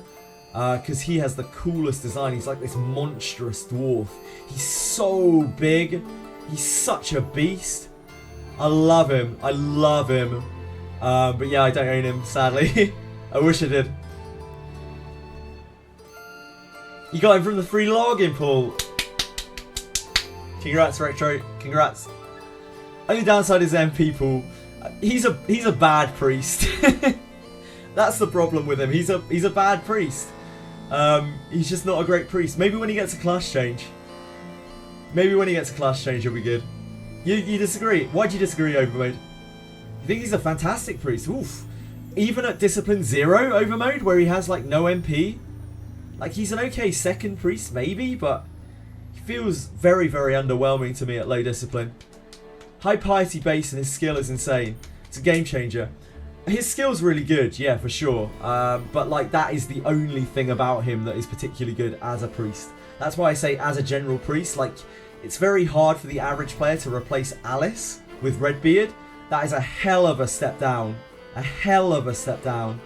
Like you're not going to be able to sustain yourself through boss fights for an average player with a Redbeard. Yeah, if you're running both, I can see that for sure. And I mean, you're all about you're pretty tooled out, right, Overmode. So like you're all about maximizing damage, and Redbeard's attack buff is huge. I imagine your Redbeard probably is disciplined as well, and maybe inherited. So you might have higher levels. No, not disciplined, just by himself. Damn, what a beast! What a beast! You're just like rushing stuff, right? You're just like barreling stuff down pretty much. Overmode, I'm guessing. He's a very aggressive priest, and I don't think that works for most people, but I could definitely see it working for some people. Full power stroke prepare rebellion. Yeah, I can believe that. I know it is. Yeah, I know it is over mode. I know it is. It's a really stacked skill. Really stacked skill. No, good. Oh, I bet you would have loved Evil MC. If only we could go back in time. Alignment stones when, huh? One day maybe they'll put in a way of changing alignment properly. Making me evil in Port Town. Need to kill some guy again and again. I'm not 100% sure that that's true. It's one of those things that's like arguably an urban legend, and I've never actually seen anyone do it, like fully change it. So I'm not 100% true. I don't know if that's 100% true. Since event is ending today, but store will be there for another whole week, we should try to stack some event currency. It's definitely possible that the shop will reset one more time. They did say it would reset every Monday, but I don't think there's any kind of guarantee of that. You can just hoard a bit of currency, wait until Monday. If it doesn't reset the store, you can spend it on something else in there, like gold or whatever. It's not the end of the world. Or you could just ignore it. They probably won't reset it. It's kind of hard to say. I don't want to hedge my bets either way. They did say every Monday, so I don't know. Got neutral and didn't realise that was actually good. Yeah, neutral is banging to start with. Right now, neutral has better support than anything else, just because it has more characters that support it. So yeah, neutral is pretty great. Neutral is pretty awesome. I still need 6k more things for Dragon Slayer. You can get them. I got faith in you. I believe you. Killed the guy 100 times to get trust from evil units, and he never became evil. That's probably the closest we have to a legit test on that, like a documented test on that, Retro. So I kind of believe you there. Rene passive boosts evil surety for adjacent. Yep, there is at least some support for evil. There is Rene and there is Milana. Both of those are very good evil support. Would be evil to reset without event without event running to farm currency. Be evil to reset without event running to farm currency. I've missed the context of that. I'm so sorry, Dice Onion. You want evil MC? You want evil MC? A lot of people would, I think. A lot of endgame players might even prefer evil MC. There is a cat's tail in front of my screen right now, which is not helpful. This is Chili, by the way. I wanted to be evil so bad, but you ended up being neutral. Neutral's still really good, Hisra Snow. So I wouldn't be super disappointed with that. But if you really want evil, you could always try again. Depends how far you are into the game, I guess. Tier list. Something about tier list. I see tier list. I see Dorcamus below saying tier list. I think tier lists are trash. I know a lot of people live and die by tier lists, but I absolutely despise them, as Dorcamus has said here. I think they often mislead people a lot more than they actually help people. Especially in this game, where one size does not fit all. Things can be super different for each player in this game based on what units you have, based on the amount of spending that you're planning on doing in the game. Just sometimes based off of the way that the units come out. Like if you do your first pulls and you get, I don't know, 5 Adams or something, and suddenly your Adam becomes a much more viable pick than a lot of your other units. It's really, really super hard. What I would say is, rather than a tier list, I would say that Lana and Alice, for the average players, and by that I mean a low spender or a free-to-play player, are probably the chasest legendaries because they're the easiest to use, they're the most stacked out of the box, and they help define the way that your team is going to look, which helps reduce the amount of confusion you have while team building. They are just both so powerful, both so overloaded with what they do. So Lanavale and Alice are my go-to legendaries for a new player. They're the ones that I will always recommend over anything else, over Iarumas, over Buchanan. Although Iarumas is kind of a little bit up there just because of how much he dominates the game and makes the game super easy. People have even said that they've gotten too used to using Iarumas and how much he stomps that early content. Because suddenly after he starts tapering off a little bit in Abyss 3, suddenly stuff is like quite a bit harder where he's not just popping off constantly. He's still very good in Abyss 3, but he makes Abyss 1 and 2 a kind of a joke. Yeah, I just don't think he's as amazing in Abyss 3 as he is in 1 and 2. In Abyss 3, he feels much more in line with other characters, whereas in Abyss 1 and 2, he's like this hilarious joke character who just wades through everything. He just has good niches in 3. He is a character you can use and you won't be sad using him. He's a good character. Yeah, he's still flexible because he's neutral alignment and he can go from row to row. Something that's important about Iarimas and Buchanan as well is they scale very, very well with discipline. Like the more units of those that you pull, the more copies of those you pull, they get exponentially better. They're not bad at low discipline, but they sure are a hell of a lot better at high discipline. Yep, Elise is one of the main units you want to use with the Iarimas. I've seen a load of Japanese whales using Elise behind Iarimas as well. Or in front of Iarimas, depending on what you're doing in the combat. Elise is just an incredibly, incredibly good unit. Why? Why Elise? Because she boosts him. Why else? Because she boosts him.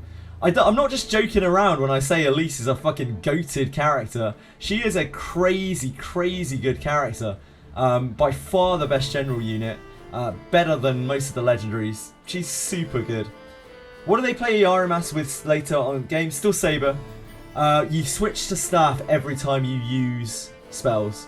It's really that simple. You use Saber when you're hitting stuff, or you use a sword when you're hitting stuff, because you don't necessarily have to use Saber. If you've got a Ebon Steel sword that's roughly about, you know, like 15 attack, 15 accuracy, more than a Saber, then you're actually better off using the Ebon Steel sword than you are the Saber. Especially if it's got other effects on it, like it's an expulsion weapon or something like that. You can get a lot better than a Saber, potentially. It depends what your Saber is like and what your other weapons are like. But whenever you are casting, you always want to switch to a staff. Yep, Retro, absolutely, that is what Elise does. Thank you for explaining that in better terms than I could. 7 casts at 60, Discipline 3 with a few inherits. Yep.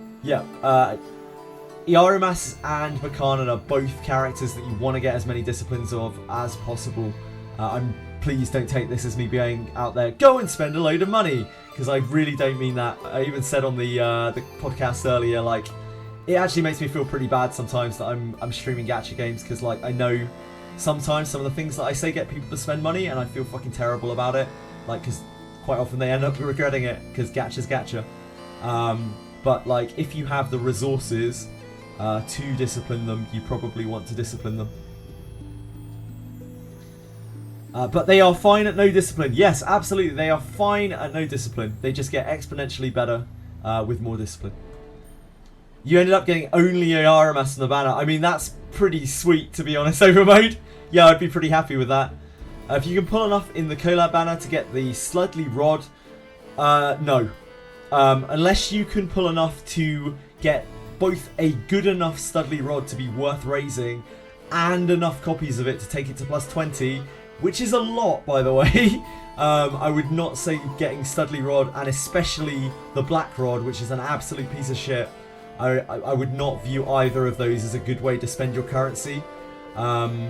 Those two weapons are actually both kind of bad unless you get an ultra good version of it.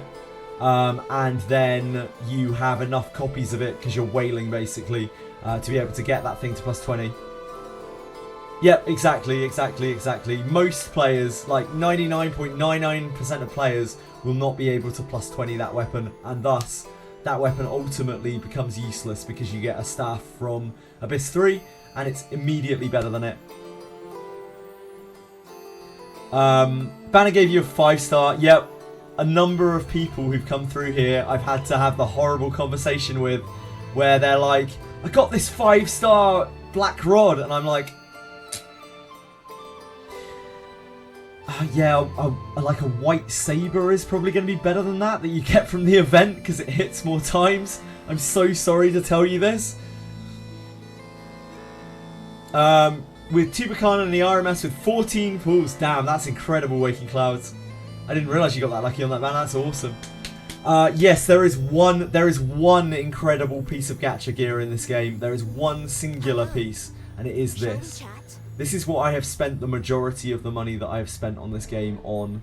I bought purple bones for both the first Wandering Lana run and the second Wandering Lana run, and I got really lucky with those bones too. I ended up with 3 copies of Cuisinart just from those bones, which is unreasonably unreasonably lucky. So that's when I was saying earlier I've been unlucky on the full alteration stones, kind of comes back that way. Now, I'm not recommending that people go out and spend loads of money on these banners. Do it if you like the game and you really want the Cuisinart. Cuisinart is about the best thing that you can spend on. Cuisinart's gone now, so we're kind of safe from it.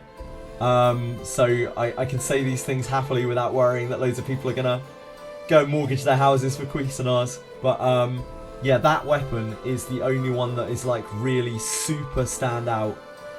There are a couple of others. Benius's sword is okay. It's kind of like a sword axe. There are times where that thing really shines. I don't have it. I think like Savia's boots are actually pretty good because they give spear bonus, which is arguably quite a lot of effective damage.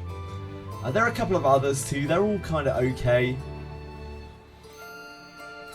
You have your Lana Mania two-handed axe. If it's working for you, then crack on, Raikoji. Yeah, crack on, absolutely. Had stepped away to see the VOD. Oh, no worries, Narcos. I hope you had fun. Thank you as ever for support. One other ones that kind of just nope. Boots are ass. Really, the boots are not good over mode. Okay, that's my mistake. I thought that they were maybe good. My apologies. Misinformation. See, I put out misinformation as well sometimes. I try not to, but it's hard. I understand Lana's buff for one-handed slashing. I wouldn't worry about that too much, Rikoji. I wouldn't worry about those little class bonuses. A lot of people get caught up on like X class needs to use X type of armor, X character. Generally, you're better off just using the stuff that you've got best rolled, rather than getting the piddling amount of stats from using worse armor. How would the other limited units fare in terms of general usefulness? Limited units, as in, can you be more specific, Jin? Do you mean just the banners in general? Or do you mean collab characters? You lose too much from not having the stat lines. Yeah, I guess you're probably right. Overmode, I didn't really think about that. I guess it's still just not worth it. Rene's gacha weapon better than the Ebon Steel daggers? Yeah, very barely from what I understand. It's really not that different. Only worth gacha weapon is Cuisinart and Sword of Slashing. I do really rate Sword of Slashing. I think Sword of Slashing is a especially when we've had shit come out like this Minotaur in this last event. Obviously, like, people who've played for a long time have smashed through the event anyway because they've just been playing for a long time. But like, say they bring out harder content that's all defense lock, suddenly that Sword of Slashing starts kicking out more damage than Cuisinart does in a lot of situations. The one's not on standard, right, Gene? So Gerard, I would say, is the worst. Definitely out of the box, Gerard is the worst. I would never pull for Gerard. He is a knight that wants to be a fighter, and you have to wait to get a class book for him until he can become a fighter. That's my major problem with him. Yeah, Sword of Slashing is good, but below Cuisinart, but not in every case. There are some situations where Sword of Slashing outperforms Cuisinart, especially if your gear is not that great. Gerard, Abenius is a powerhouse unit. She's light type, which is not the ideal type for Third Abyss, but she's still very viable in there. She is a character that scales very well with further discipline and inherits. She's a good character. She's just a very solid frontliner. Nothing that you're gonna go crazy if you miss out over, but she's a solid character. Yep, Sword of Slashing is like an axe that hits twice.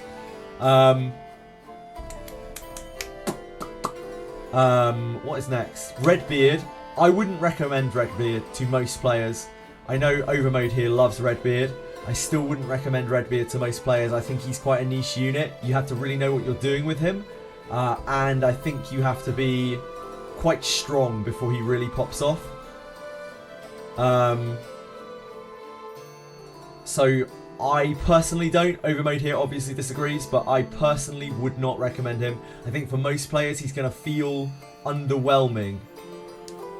Yeah, I absolutely agree, Overmode. I just think when your resources are limited, you want to be spending on characters that you are going to be like long-term investing in, and Redbeard is someone who kind of supports your other already long-term invested characters. So the more investment that you have on your characters, kind of the better Redbeard is. He's still solid, but he's a bit weird. He's not an obviously powerful unit for the average player. You could do that Overmode, and that is perfectly fine as well. Yeah, I agree with that. I think for the average player, it's going to be better to inherit him than it is to use him, just because you've probably already got Alice up, and it's a lot simpler than trying to do the whole double priest, mega front-loaded damage dealer thing.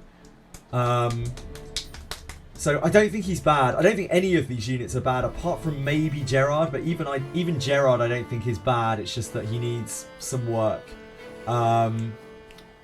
Redbeard just has a niche. Savia is in the same kind of boat for me as Redbeard. I think she has a niche. I've seen people use her super well where she's been borderline broken, but you need to have an idea of what you're doing with her, and she could really use a class change scroll. She could really super use a class change scroll. Yeah, my first first-hand experience with most rate ups have to rely on shadows for info. There's some that swear on Abyss 3 Savia. Yeah, absolutely. Savia's cool. Savia's a super cool unit. Rene, in my opinion, is the best of the limited units that has run thus far. There are several reasons for that.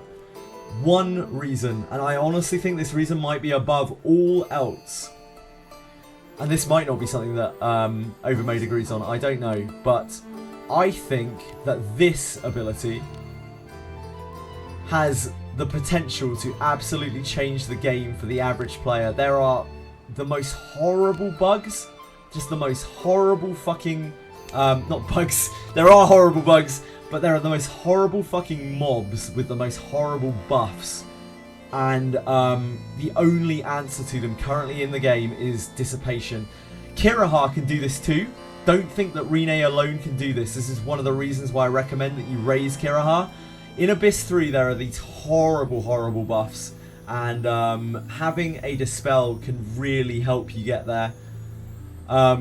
Now, aside from that, you're also dealing with a ninja who can assassinate things, who can kill things instantly, who can dual wield to get more attacks than other units. You can use her in the back, and she's a very high contributing back row DPS, because typically back row DPS contribute less than front row. And you can use her in the front, and she's a very high contributing front row DPS as well.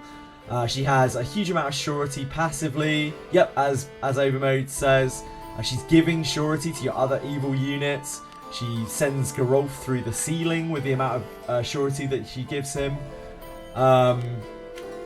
She is just a very, very good character, and also moment of finality. This for me was absolutely game changing. This carried me all the way through Abyss 3 because I'm stupid and don't use mages. She carried me through Abyss 3. Moment of finality is amazing. Yeah, she's just super all round solid. Again, I don't think she's a character that if you miss, she's not like must pull territory. I don't think anything in this game is must pull territory. I really genuinely don't. I think you can get by without any of the limited units. But if you're going to pull just one limited unit, it's probably Rene. It's probably Rene. You could play without her though. You could play with Kiraha, and you could play with no ninja at all. You just have to work around those buff dispels a little bit. I think so too, Overmode. Yeah, I think so too. The Evil Black Knight, Savia, I think she is a difficult to use unit. Yeah, I think she's a difficult to use unit, but she's not necessarily a bad unit. She's just a bit more of a thinking person's character, Bill.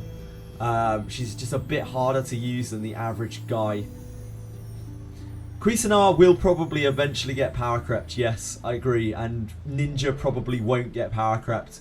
I absolutely agree with that. I spend every day, and I'm not joking at all, I spend every day hoping that Cuisinart gets power crept, because I think Cuisinart is one of those things that gives players very big FOMO in this game.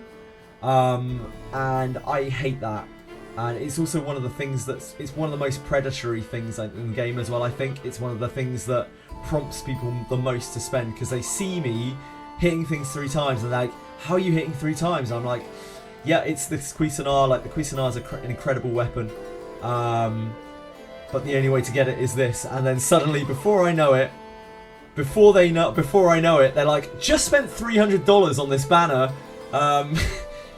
Is this Cuisinart any good? Or like, I didn't get a Cuisinart on the banner, I feel shafted, and I'm just like, oh. I basically am, probably on a very small scale, plastic. That is genuinely how I feel. And when Pokey was talking about that, Pokey was talking about that earlier on the stream, I couldn't help but feel for him a bit, because I feel the same kind of way. It's like, sometimes in gacha games, if you want to be able to continue playing the gacha game, you do. I couldn't really voice this at the time because it wasn't my place, but like, if you want to keep playing the gacha game, you kind of have to pull for the things. Well, you don't have to pull for the things, but you might want to pull for the things to continue your enjoyment. But then you are also demonstrating those things to the people who are watching, and it puts you in this very awkward position. And while I do sympathise with him, I also think that when you are a public figure, even, you know, I don't really consider myself a public figure. Please don't think I'm blowing my own trumpet here. When you are a public figure, you have to keep in mind that people are watching you, and people maybe are even idolizing you in some way, and they see you do things and they want to do those things too. So if you don't take responsibility for that, then you are maybe being a little bit selfish or short-sighted. So I see both sides of the coin with that. It comes up as hypocritical. I think he does understand that, but he maybe doesn't want to admit it. And again, I don't know the guy and I don't know the drama, so I've literally met him for all of like fucking 3 seconds. I exchanged a few words with him at best. So I don't want to slam down the hammer on someone. I actually do absolutely see it from both sides. I feel bad because I have felt the same feeling that I could see on his face he was feeling at that point. And I'm so much smaller than any of those people. But at the same time, I do think at a point you have to accept responsibility. And yeah, it made me reflect on this as well, to be honest. Like, it made me reflect on these swords, and it makes me think, you know, maybe I should not be getting these swords anymore, you know? Like, I don't need to, and I feel like I've already done enough damage. So maybe when it reruns again, maybe I won't pull on Cuisinart again. Level 60 RMS. As for people saying that I'm famous, I don't think so. But today certainly went a long way in just getting my name out there, and I just appreciate everyone who's done anything to help out with that at all. Again, I must sound like I'm gushing so much, but like, that would not have happened without both everyone in chat yesterday putting my name out there, and then Cap today, earlier today at 4 AM being like, yo, get this guy on the stream. Yeah, maybe it will probably be power crept by then anyway. I hope every single day, I hope that Cuisinart gets power crept, and I sincerely mean that. They fucked up with Cuisinart, and they know they fucked up with Cuisinart. We know they fucked up with Cuisinart because the gacha weapons since have mostly been kind of trash, or at best kind of usable if you star them a lot. So yeah, I genuinely think they fucked it with it, and I hope that they don't make more decisions like that, because I think it's a big red flag for the game if they do. Yeah, like Gerard's weapon is a trash can, Black Rod is a trash can, Studley's staff, if you plus 20'd it, probably a fine weapon, but like, today we have dual 10-hit weapons. I mean, we already have a 5-hit weapon with absolutely no downside, and that weapon is actually quite powerful if you use it properly. Gacha weapons are just early game. I mean, my gacha weapons still carry me kind of now. In fact, if anything, my gacha weapons, these Cuisinarts carry me more now than they did when I was early on. Early on, I had to defend with all this random shit, and then like back row kill stuff with Garolf because my gear sucked. Nowadays, I just auto through everything because everything's like really quite easy. Not the top of Abyss 3. It sucks. I've still seen it kick out pretty good damage numbers on the right builds over mode. I don't think it holds up to Cuisinart, but I think it's still quite viable in basically in sneak attack builds still. Cuisinart is cute and all, but HEBs are great. Yeah, Narkais has done a lot of farming in this game, and he has some really, really beast gear, and he dominates stuff just with like type advantage and that kind of thing. Yeah, it's a lot of negative stats. Imagine if Tectone was around pre-Matic nerf. Wait, what about Matic is Tectone? What about Matic and Tectone crosses over? Rene with 2 times Matic. I mean, that was possible. No, it wasn't possible even for a second, was it? They patched it on the Rene patch to make that not possible. You're only able to hit vampires. Yeah, that's fair. Vampires are very evasive. Those things are strong. Vampires, for anyone who doesn't know, they are the tippy top of Abyss 3 mobs, and they are just horrible. I won't spoil, but they are horrible, as are Cyclopses. Probably the worst 2 enemies in the game. Certainly for the average player. Those things cause nightmares. Yeah, she was never able to use it. I think they patched it on the Rene patch, right, to stop the Digging Matic being a weapon and turn it into a tool. Still managed to do this with a +5 Matic. I still do think Matic can kick out some good numbers. Anyone wants to see Digging Matic in action? Retro screenshot there. I did not mean to put that on the screen. That's just me highlighting shit in chat. Sorry about that. Subscriber, Dorkamus Prime. My OBS foo is lacking at times. And by times I mean all the time. I'm old.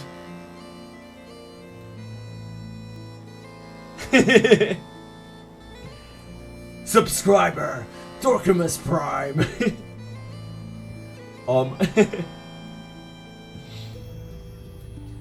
It's a little more than one of your Rene's basic attacks. Your Rene's insane over mode. Your Rene's actually insane though. Yeah, Dorkamus. When are you paying up, mate? Let's see some of that gacha budget.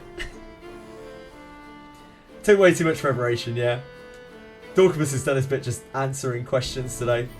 He's an absolute legend. Oh, right. We sort of got on to kind of the end of chat, sort of. Wow, how long was I talking for? I don't know. Gale, yeah, Gale's really good. Gale's really good too. Yep, Gale is super good. It's just a flat evasion chance, very powerful. It can evade things even that can't normally be evaded. Meanwhile, my dailies are still up. Let's do my dailies. I feel like winded right now. I must have talked for so long. I'm so sorry. I'm so sorry you had to listen to my voice for so fucking long. God knows how people are still here. What's the best way to play Arboris early late? In a very late game environment, I could definitely see Arboris frontline. But I think if you try to do that early on, he will get absolutely destroyed. He is a very flimsy unit. Earlier that Mahalito from the event is a priority. No, I really didn't. I really didn't. It's the opposite of that. I'm really sorry if I misspoke or there was a misconstruement there. Mahalito is honestly very low priority, I would say. It's not the worst thing there by any means, but you're definitely looking at purple skill books. That's the Tomes of Learning, Books of Learning, and the Dragon Slayers for new players. I really don't want to give people the wrong idea, so I'm very sorry if I misspoke or whatever. Which I probably have about 1,000,000 times in the last couple of hours. Started Abyss 3 and ran into a Mimic on the first chest. All of the chests in Abyss 3 are rough. You need a good thief in there or you will die in Abyss 3 to the traps. They are more deadly than the mobs are in a lot of ways. Do not underestimate them. You did a +20 saber, now you're broke. Yeah, that'll set you back a bit. Having flipped through the VOD, you were the second best Looking one there. I take it Jenazad was the first. Narcos. Deborah early, Arboris late. No, I wouldn't say that either. I think that Arboris is not better than Deborah, but more useful than Deborah in most situations. I honestly think Deborah is a unit that is very mid as a unit. She is perfectly fine if you want to use her, and there's nothing wrong with her at all. In fact, you know, she's going to be as good as any other thief, really, but she's not actually that much better than the general adventurers, because the amount of SP she's getting back is just too much often, or she's not able to secure the kills because she doesn't hit hard enough. So, like, I don't think there's that much to write home about Deborah, other than the fact that her inherit is incredible. As Overmode was saying earlier, it's the opportunity cost of powering up Deborah. If you power up Deborah, then that means that your copies are all going into Deborah, and that means that you're not spreading around that SP onto units that can use that SP regeneration better than Deborah can. Now, what you could do is you could inherit Arboris to Deborah, and then you might be cooking, because, like, then you might be able to discipline Deborah up. She's getting a lot of SP back a kill, and suddenly she actually has a good move to use with her effect. I still think maybe it's probably too much investment, but either way, I don't think Deborah is like the be all and end all at any point. I don't think she's like the best thief at any singular point in the game. Not anymore. Not with Arboris out. Others might disagree. I don't know. Catgirls, it's greater than male or dark elf. What better reason than that to use your unit? If you like Deborah, use Deborah. She's cool. She has a really cool companion quest as well, which is really, really awesome. Companion quests in this game, super cool. They give like basically no mechanical benefit, but they permanently change the character. Like the way they look, the way they talk, the way they act. Very, very cool. Fire Dragon event is not permanent, Bavanch. It's been a long day. It's not permanent, it cycles off quite soon. Girl version of Gerard. You want to use Deborah, make sure you discipline her. I agree with Overmode. If you're going to commit to using Deborah, you really need to commit to her. And she needs to be bulkier than she is. I would say the same, honestly, as much as it sucks, for Arboris. Unless you have a very, very late game comp, he probably needs to be disciplined, just because otherwise he is so feeble. So feeble. And that means you can't, like, he's just going to die to a gust of wind, much like mages do. Just feels really bad. And that's why I recommend Thief main character. Thief main character, I think, is just really, really solid for the average player. For like the low spender, free to play players. When you get to it, you can't unlock it until Abyss 2. But yeah, maybe think about giving it a try when you do. Because I think the MC Thief is the most reliable thief for the average player.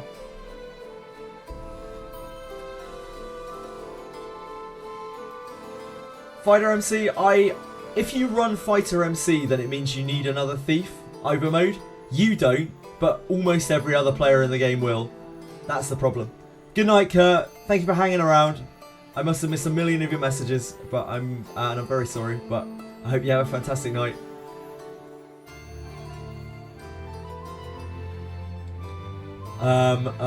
What should I do with Adam dupes?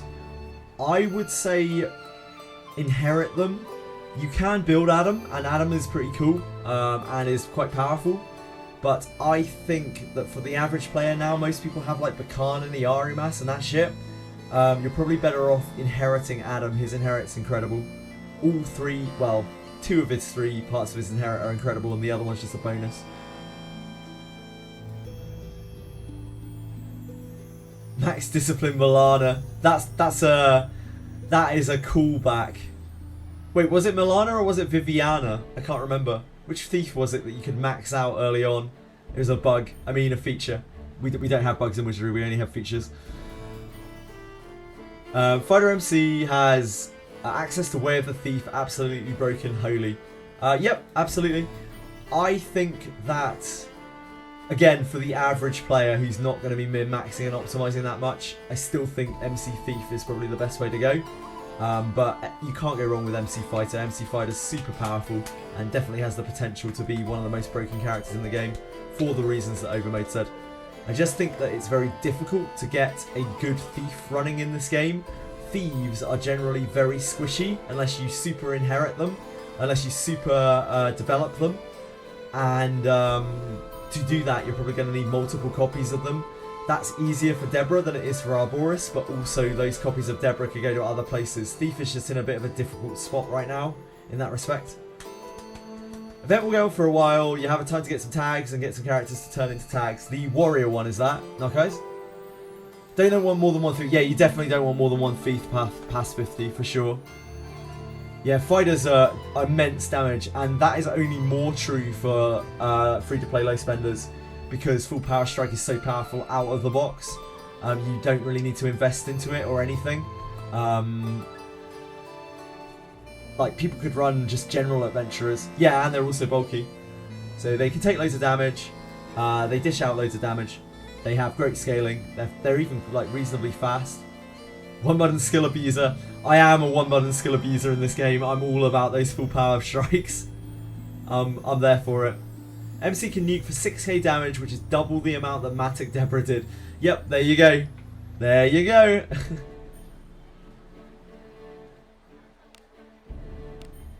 I unlock the ability to change my Wanderer to Fighter. Yes. Multi-Martin, as soon as you've got all the Wanderer abilities, get the hell out of Wanderer ASAP. It is a useless class. It's just there to kind of introduce you to the class change mechanic. A lot of people stay in it like way too long thinking it's going to get better or something. It doesn't. Fighter's so much better than Wanderer. So once you've got all the Wanderer skills, you can just leave it behind. It is indeed dog water. As Retroverse has so eloquently put. A lot of the preparing for tackling the doll. Not sure what's the best floor to farm in Abyss 3. I'm going to be real with you, Savrez. I wouldn't farm Abyss 3. I'd go back to Ship and farm the shit out of Ship. I think Ship is still, for an average kind of player, it's still the best farm in the game because you get tons of like 4-star iron. And 4-star iron is every bit as good. You cannot get Ebon Steel from there, but Ebon Steel is trash. Like, Ebon Steel weapons are good, so if you're farming specifically for a weapon, I get it. But if you're farming for gear, for better gear, because Ebon Steel is hard to get good drops of. It's the opportunity cost of it. It's like, yeah, you're potentially getting higher tier gear. What you're gaining from that higher tier gear is just a bit of defense and magic defense. And the cost of that is you'll get way less of it because it's harder to clear, and also way lower quality of it because the junks drop way worse gear. So don't get too caught up in this game on being current tier in terms of gear. I am still wearing a bunch of iron and steel. I have barely any ebon steel at all. I have a Mace of Tumult, which is ebon steel. I have a staff, which is ebon steel, which is in my inventory. This thing. And then my only other piece of ebon steel, I have a helm on Gerard, which is from, I only just got this the other day, which is from Den of Light. And we have,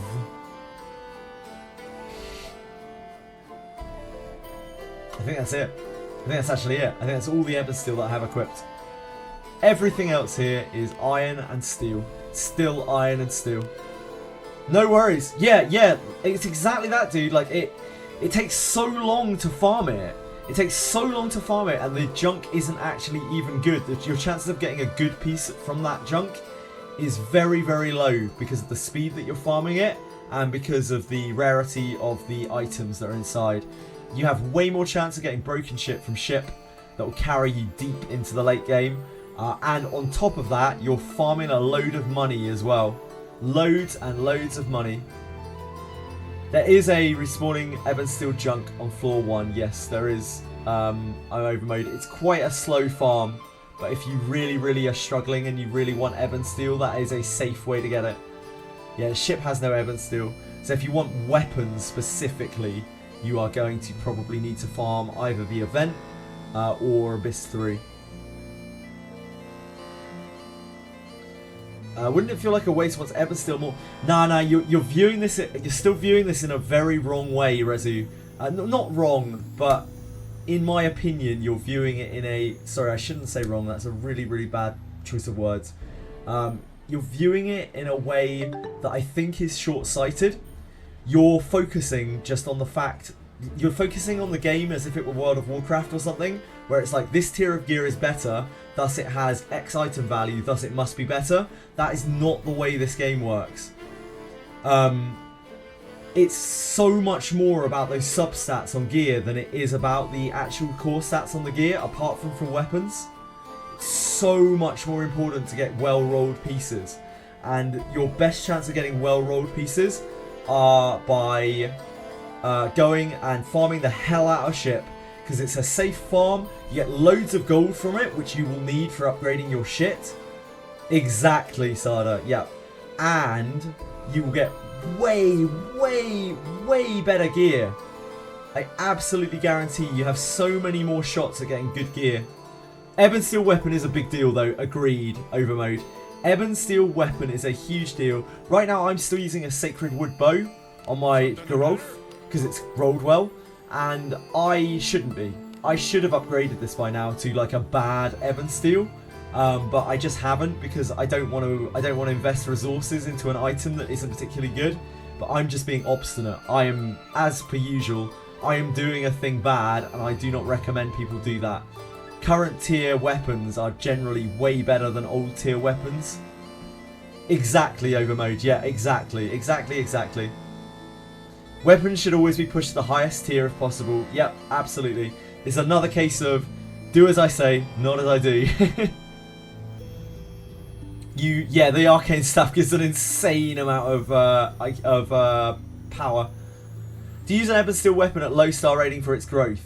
You use an Ebon Steel weapon just because it's got very high basis offensive stats. Ideally, you'd like to get a good one with good rolls on it, but you don't necessarily need to do that. It will probably be better than the tier before it, even if it's a bad version or a mediocre version. Is it true that you can get a luck guiding light from Abyss 1 perfect ending? Yes, you can. You can indeed. Hold on.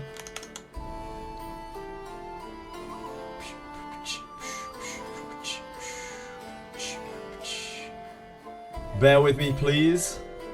I refer you to the Faster Thoughts website. I'm going to link you directly to the page because it can be a little bit of a maze to try to find what you're looking for. We are looking on Adventurer Customization, Well of the Mind. This will give a little breakdown of what the guiding lights are and where they come from without too many spoilers or anything. You can see you get a... Oh, I should put this up on screen. I'm sorry.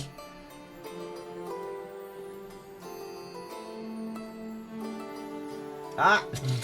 Fuck, that's not the right window. OBS. OBS foo, failing me once again.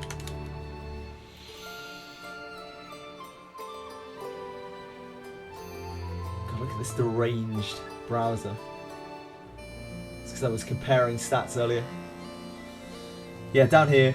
You can see down here you get Luck 1, get the perfect ending, plus our Bionic quest in Beginning Abyss. That is your thing. By the way, thank you so much for following. The people who have been following, ironically, I'm finding it really hard to say thank you right now, but please do know that I have noticed, and it's incredibly kind of you just to hang out, let alone follow. Thank you.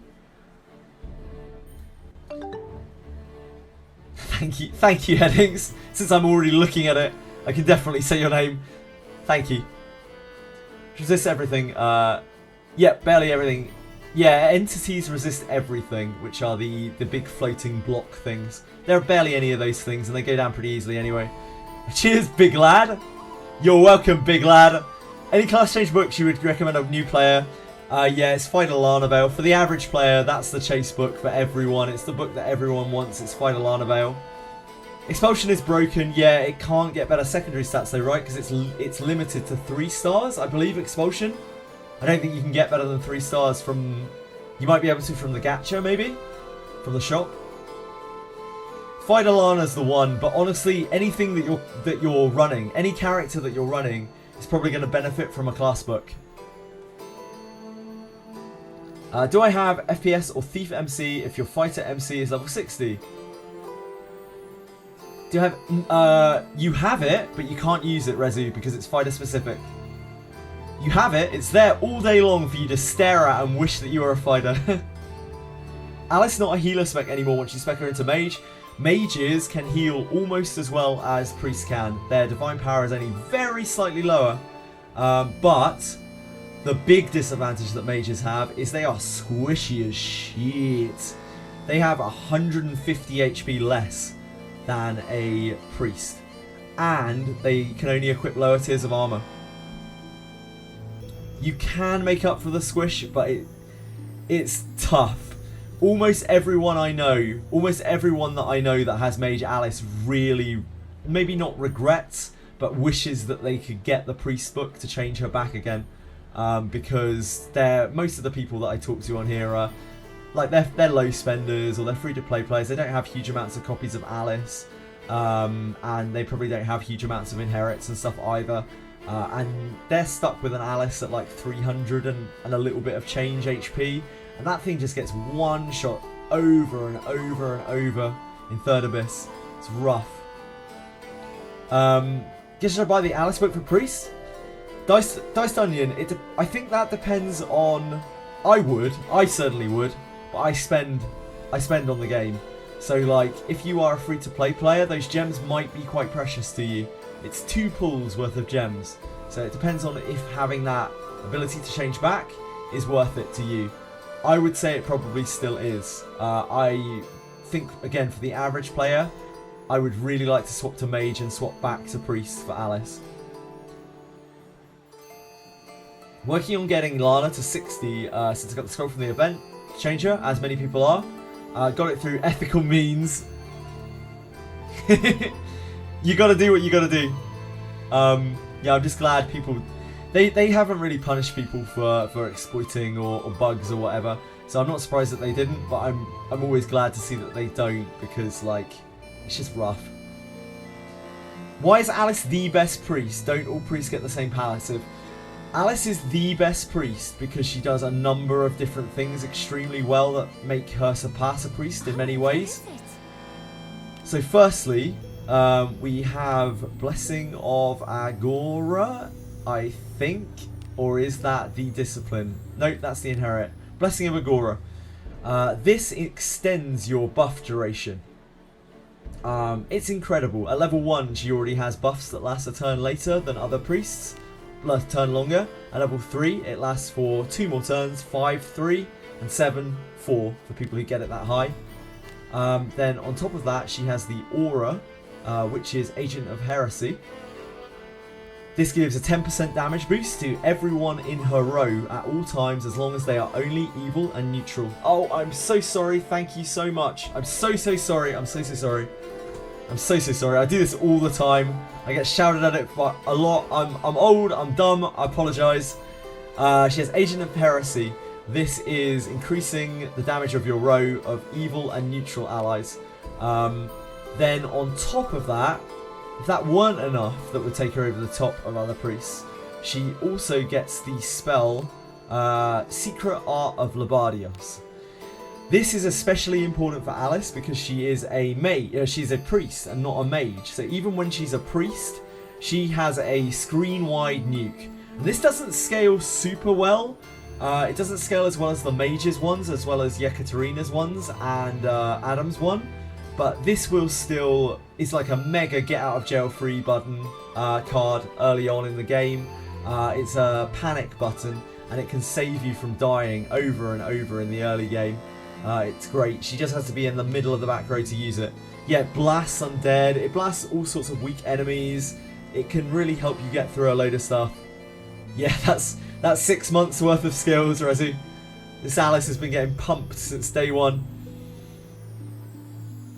At 117 attack speed, action speed, you outspeed vampire sentries every time. That's interesting to know over mode. I did not know that. That's a really useful piece of information. Amnatol, question please. Chat, is it okay to overlevel my main fighter with XP books? Yes. Yes, you can keep learning. You can keep getting as much XP on your fighter as you want to. You just won't be able to until you grade it up. You won't be able to realize that XP. That XP can go all the way to level 60. You're not losing that XP at all. Hopefully that made sense. Risky unless you have 2 priests, because it eats her MP. I do agree with that, but there are certain times where panic buttons are needed. If you run a very standard comp with like a mage and a priest, or 2 mages and a priest, then maybe you need it less. But I think Alice's ability is pretty good. Kind of tapers off, but that is pretty good. The other pieces of her kit are amazing, just incredible. Irreplaceable currently. Now that said, if you want to run another priest, I would suggest Marianne. There's a huge downside to Marianne. The opportunity cost of Marianne is that her inherit is one of the best inherits in the game. But Marianne is actually a very good priest that even outshines Alice in certain ways. The fact that she gets cheaper spells. Her heals are the most efficient heals in the game. And her debuff removal is very good as well. Very mana effective. Early on, you aren't using Labadius to clear story. Yeah, you're using it to grind, indeed. I used it as a panic button, Narcides. I had plenty of times when I was leveling up where I had to use Labadius to save me from things. But that is because my comp was awful. I got normal Lana Veil after getting Wanderer. I should merge Wanderer into the normal Lana Veil to allow for future random discipline pool from Lana Veil. From what I understand. There are so many Lana Veils in that sentence. That is, my brain is shut down. There are only 2. You got normal Lana Veil after getting Wanderer. I should merge Wanderer into the normal Lana Veil. If you merge your Wanderer and your Lana Veil together, then they end up like this. Hello. Shall we chat? Just so there's no confusion here. They end up like this. So you can swap between them freely, but they are the same character. So once you have this merged, you can do whatever with your copies of Lana. You can inherit your regular copies of Lana to Wandering Princess, to either character, because they're both the same. They share inherits. The thing that they don't share is disciplines. So you can only discipline Wandering Princess with Wandering Princess. You can only discipline regular Lana with regular Lana. To most people, I suggest that Lana Veil gets her inheritance up first. Because, especially if you've got Wandering Princess. It's not a skin. If only it were that simple, then this would be so much easier to explain. The styles in this game are very complicated. I don't think I even fully understand some of the mechanics of it myself. She gets slightly upgraded passives in this form. And the discipline is different. She damn it. She has slightly upgraded passives in this form. That is basically the only difference. Ideally, you'd love to have a high discipline Wandering Lana and then have inherited Lana onto her. That's kind of the best thing that you can do. Oh, the other change, of course, is her voice, yeah. Anyone who's got regular Lana probably recognises the, like, I don't want to die stuff. Hello. But this Lana is much more chilled and composed. Yep, that's Lana. That's normal Lana. Hello. Shall we chat?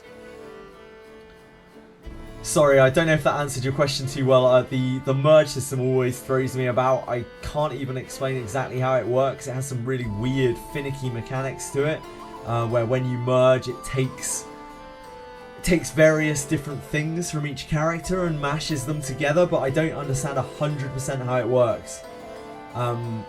Some people might, but I do not, and I don't want to feed you the wrong information. I would say that you can probably just merge them fairly safely together and not worry about it too much. Oh, dying isn't high on my list of priorities, but I'm not exactly against the idea either. You like Wana a lot personally. Wana is much more chilled and composed compared to regular Lana, for sure.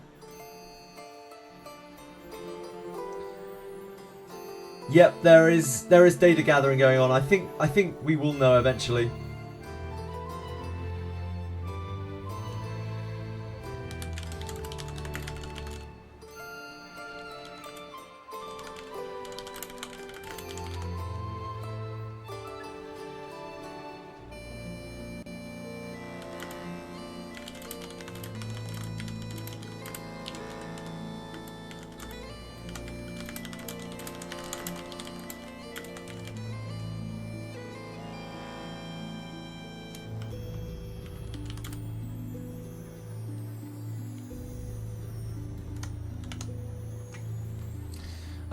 Sorry guys. No one does yet, FAK. Sorry, I'm so sorry, my brain is starting to shut down a little bit. There is data gathering going on. Someone on Discord has a spreadsheet. Ah, cool, they've been recording the merges. Yeah, it's all a bit of a mess still. It's all a little bit of a mess. But the basic thing is you merge them together, you can switch between them as you want. And this form only gets disciplined by this form, other form only gets disciplined by other form. Everything else is shared between the two. I hope that makes any sense at all. Welcome to the Guild Tavern. I wouldn't blame you if it didn't. These are today's supplies.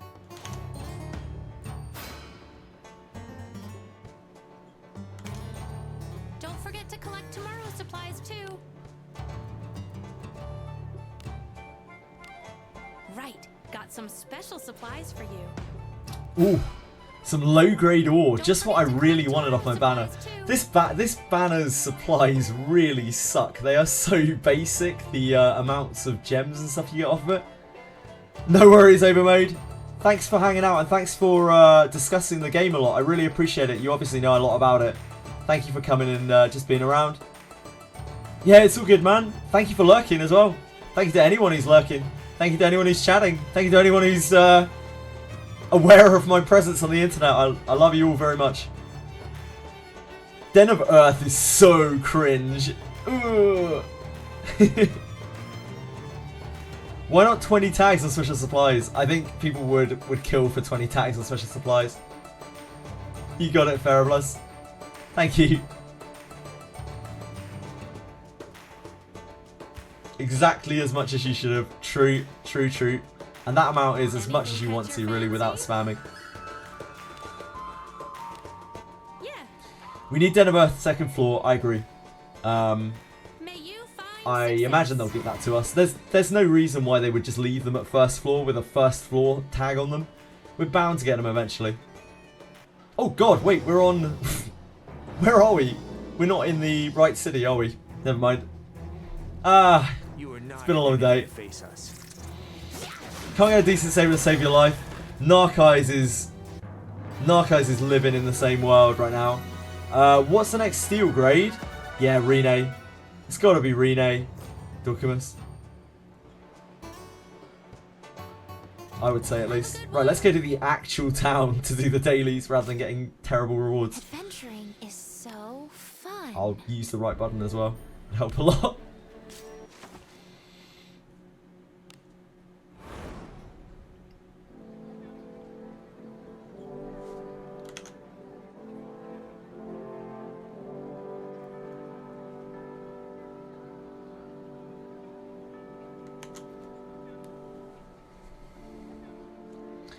You gave up. You actually just gave up on the saver. You're done with it. I don't blame you, mate. You have been at that for a while. How could you have gotten garbage? She hasn't been released yet.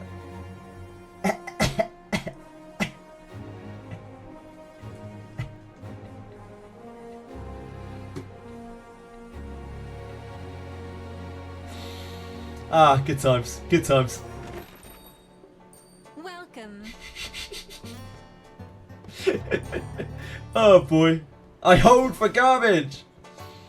But you said you already got her. Get garbage here.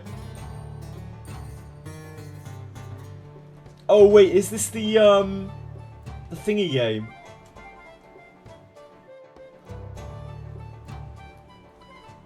Eternal Crypt is the name of their thingy game, isn't it? Their yeah, their blockchain game.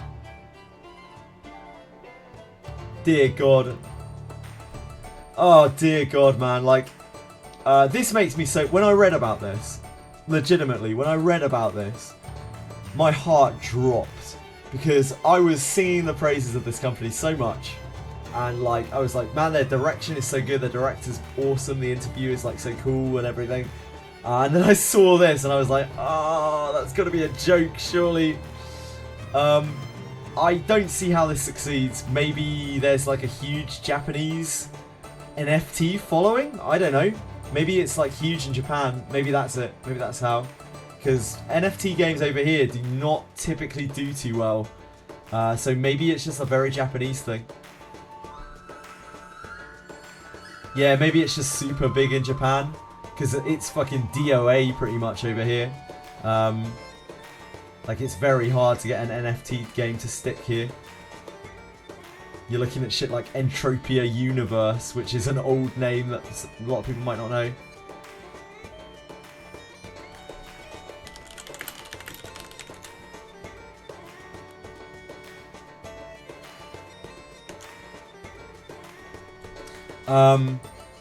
Don't care if the anime ends up bad. Can't wait for it to come out. I'll try and watch it. I have barely any time these days to watch stuff like that, but I'll give it a go when it comes out. Savor the risk. Pass out from the grind. If you could still see, you could still fight. Depressed Cthulhu. After grinding the event to the point of clearing first stack of the gold best saber card is. That's not that bad, Depressed Cthulhu. That's probably better than the one that I got out of about 100 sabers. So that's not a bad one at all. A lot of banners before Sabia, yeah. If it follows that order, if we're going to get reruns in that order, it's probably going to be Abenius, Redbeard, Rene, and maybe Savia. The reason why I say maybe Savia is because Savia actually came out like after the Steam release, and it feels like they're rerunning these for the Steam release. But we probably will get them in that run. Garbage will have a global passive. It was very fun and enlightening listening to that. It was sounding a lot like one of the upcoming sort of Convaleria characters that utterly breaks the game, right up until the point where Tectone was talking about how it works when she's not in your party, which is just a bit of, that's probably a little bit much. That's probably a little over-tuned.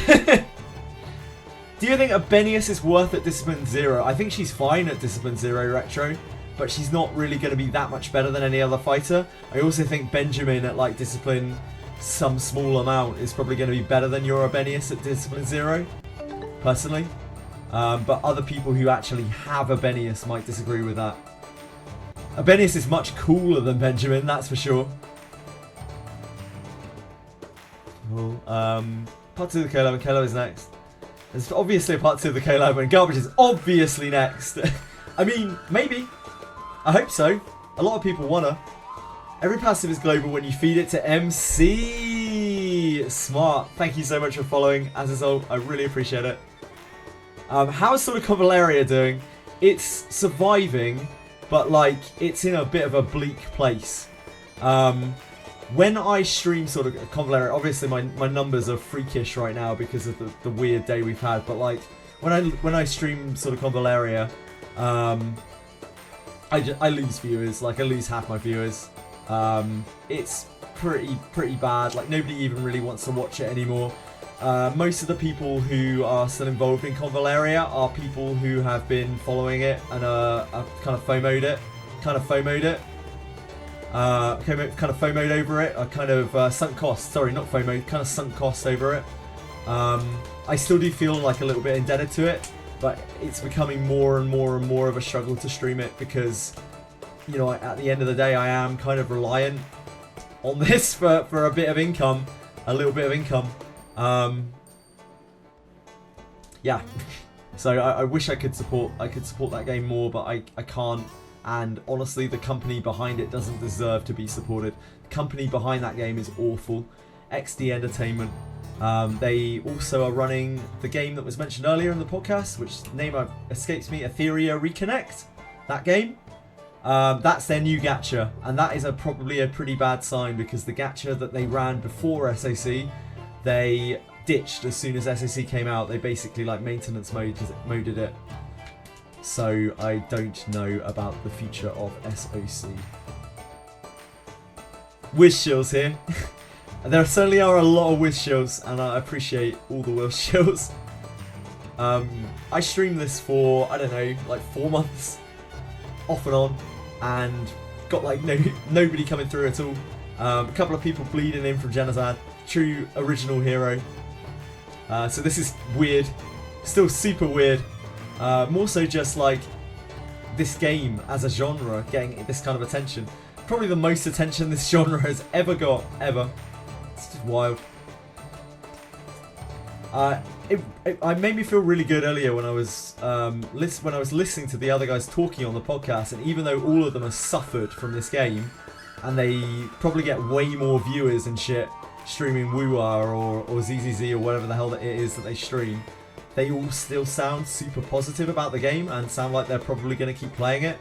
And that is just such a great sign for the game, like getting that kind of attention.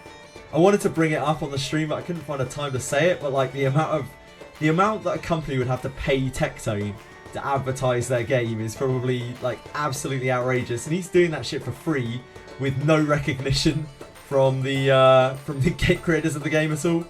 It's fucking bonkers, man. Just really, really stupid. So he must genuinely really like it. He's obviously getting, you know, content and a bit of drama out of it, and that's nice for him, I'm sure, but you can kind of tell that he genuinely enjoys it. Tectone was locked into Wizardry, the game, while you were having a conversation with the rest of the podcasters. Yeah, I know, man, I know. He was there just grinding away while we were just chatting.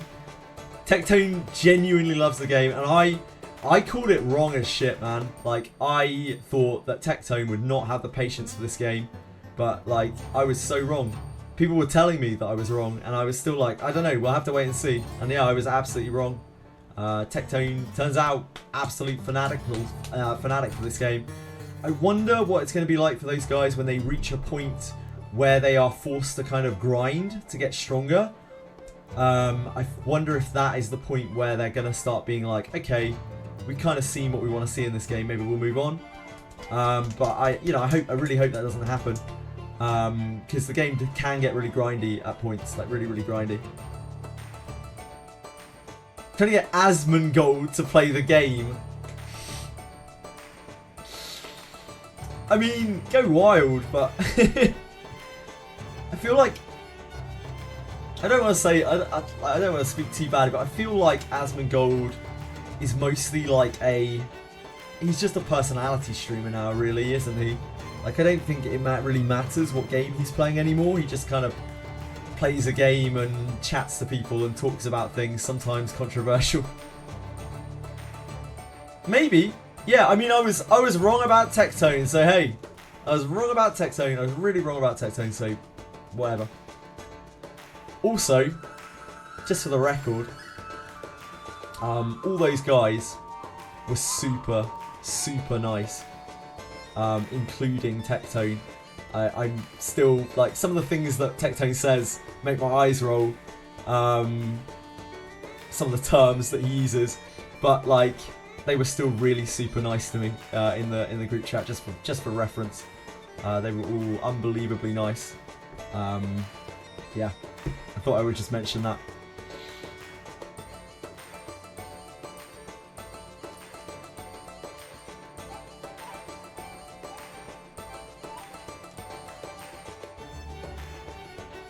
Yep, even Tectone. Still believe Tectone is overhated, but he is a bit abrasive for most people. he has some opinions and uses some terminology that I would not personally support. But I recognise that there are a lot of people in a lot of different situations with a lot of different beliefs in the world. And I don't claim that just because I think something is right or wrong, necessarily that should apply to everyone. And also, I know lots of people who speak in similar ways to Tectone. And I don't hate them because of the way that they speak. So, I mean, it's just kind of dumb to think that way. Yep. I thought it was really nice when he actually admitted on the stream that his personality is like exaggerated than it is in real life. I can see why you would feel that way, Senna, and I don't fault anyone for feeling that way. I am tolerant of that sort of thing, but not supportive of it. There are times in life where you have to be tolerant of some things that are outside of what you would like, because otherwise you end up shafting yourself quite heavily. And yeah, like outside of that, because I'm focusing on that way too much, outside of that, yeah, they were just genuinely really nice to me in the group chat. They probably took pity on me. I think the advanced extraction refers to altering high-level node. Oh, sorry, did I miss a I'm so sorry, I missed a message. I'm just blurbing about my own shit. Sorry, Diced Onion. Loading the blacksmith's page and it mentions advanced extraction. What do I lock this? Advanced extraction is just multiple extraction, I think, isn't it? Wait, Narcos. Altering high-level items with low-level alters. Ah, that's what advanced extraction refers to. Thank you, Narcos. That is a very complicated thing. I don't do that. I'm lazy. I would encourage people to do it, but if you don't understand it, it's not going to break your game by you not doing it, or you can't be bothered to do it.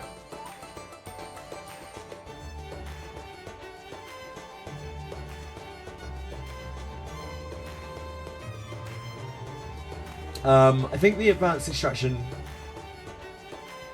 Tectone often chooses to communicate in the most dick way possible, so even when he's right, he ends up pissing people off.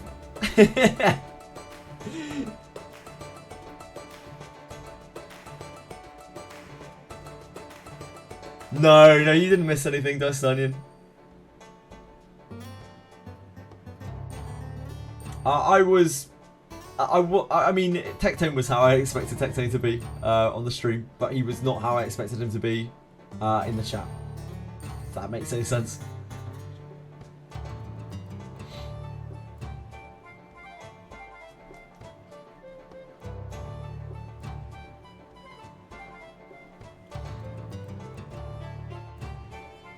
God, my brain. Okay, my brain has actually officially melted now. I'm so sorry.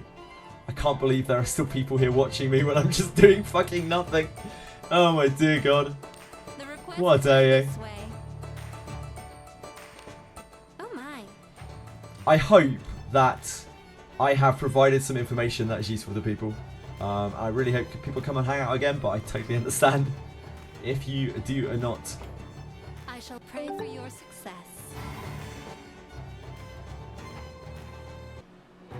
What do you mean by the chat? Was that an off-stream combo that you guys had? Yeah, just a tiny little group chat, just to organise the event, and they were all very patient with my questions and everything. No, it's seconds. Thank you very much. That's very kind of you to say. I think that I am not really much of a content creator. I'm barely a streamer. Just play some games and enjoy playing them with other people. That's very kind of you to say, though. I don't know. I don't think what I do really constitutes as content. Certainly, like I think the term is kind of weird for me because all I'm literally doing is just sitting here playing and then chatting about the game. I don't know if that's even content. I wish I could. I don't make YouTube videos. It's seconds. I think you've got that confused with someone else. I don't have any time outside of streaming to do YouTube videos. I wish I could, but the YouTube videos for this game would be immensely difficult to make. It's very high effort content. I'd love to claim credit for someone else's videos, but alas, I am not that creative, not that sort of editor. Oh my. Look away from your screen, look back, and your Yekaterina's on red HP. Can't make this shit up. It's pretty standard. It's the most CC thing to do. You make YouTube, I guess, random, I guess. I don't know, I just still have a lot of trouble seeing myself in this role. You know, like, people talk a lot about imposter syndrome, right? I get that a lot when I'm doing this. I had that real bad this morning. Thankfully, it kind of petered away as the day went on. No idea. Oh, don't be silly. Imposter syndrome is something that everyone gets sometimes, I think. Everyone always starts to feel like they're a bit out of place sometimes. Like they shouldn't be where they are. Like they're not doing a good enough job for what they're doing. It's a very common thing I'm sure everyone has experienced in their lives. I'm not trying to claim some horrible disability or something. Don't worry, don't worry. If you please. Oh! Alright, I got you. Sorry. Yep, sorry. I think a lot of people are satisfied with just listening to others enjoy the same thing that they do. Absolutely. And that's why I have so much fun. I hope I sound like I'm having fun when I'm talking about this stuff, because like I genuinely am. I love talking about this stuff because other people want to hear about it, and other people want to talk about it, other people want to discuss it. And I genuinely feel bad when I miss messages. I feel awful. Let us quickly do away with this rabble. Yeah, and all day long we've had people sharing the chat. Exactly, Dave. Like we've had people sharing the chat, trying to help people out when I haven't been answering. It's just really wonderful. Just so nice. You also talk about furries and butt plugs. Yeah, that happens. Narco's linked his cock the other day as well. Don't ask. Don't ask.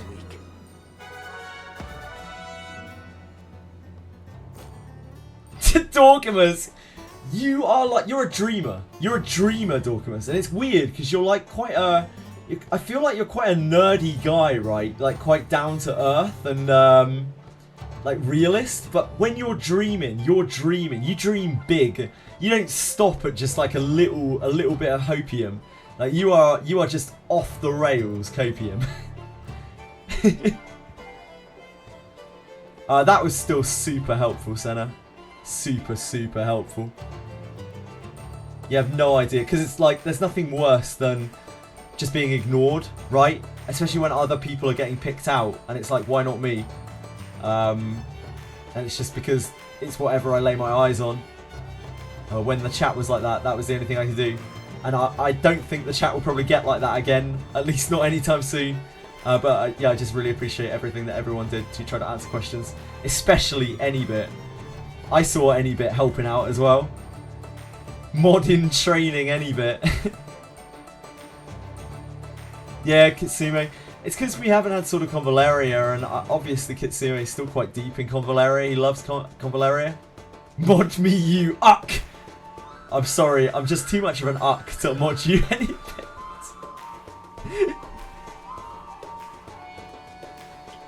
Dogfish, you were doing a fantastic job. You guys are awesome. What Narco's got here? Narco, so there's no need to link your cock again, mate. We already saw it once.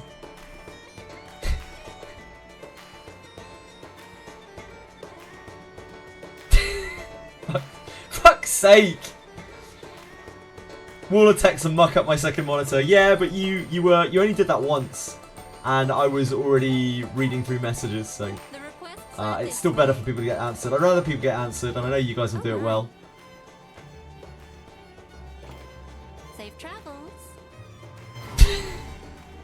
Fuck's sake. It's a good question. Narco's cock is it's just full of an unknown liquid. I wish I knew. Let us quickly do away with this rabble. It's very finely crafted. Oh my dear god. Your command never ceases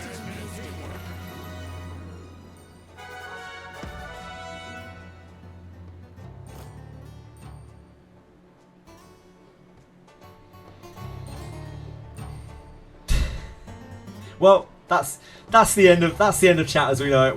We're back to normally scheduled degeneracy. I see.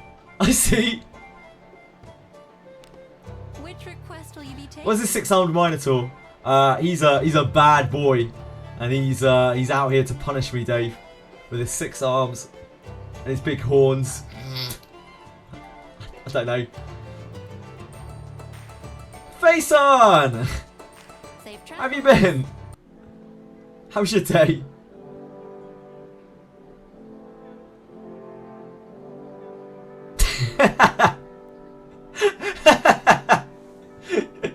Oh, Zafru. Right, what are we doing here? I might as well get something functional going. I've literally just talked for God knows how long. My voice is a little bit hoarse. I didn't take a drink, which I promised I would earlier.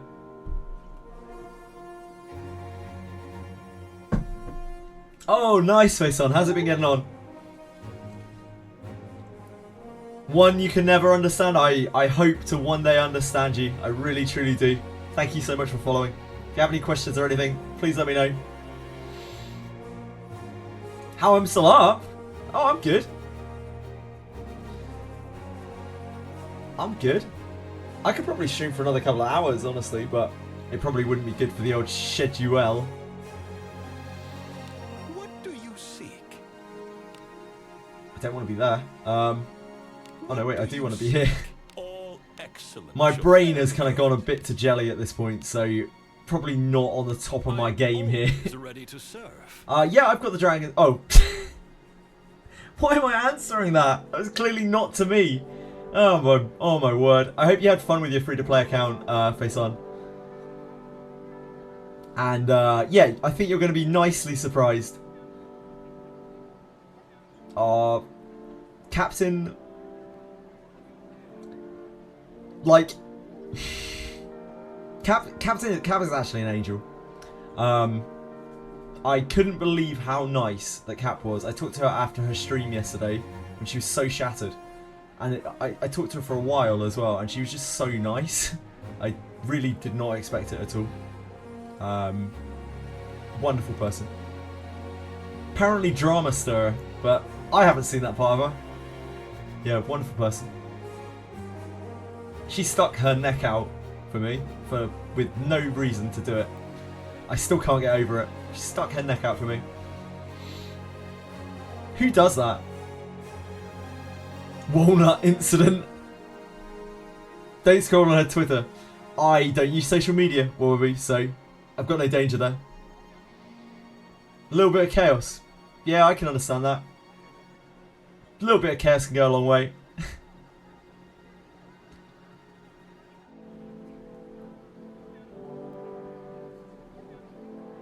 Yeah. I mean, I just hope that whatever I provided to the stream was actually useful to them and or to some other people listening.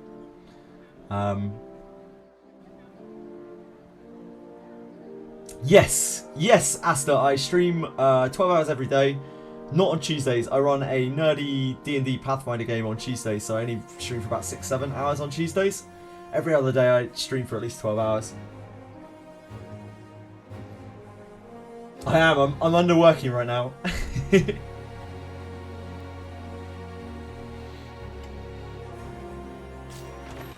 But I can't leave my D&D crew, you know?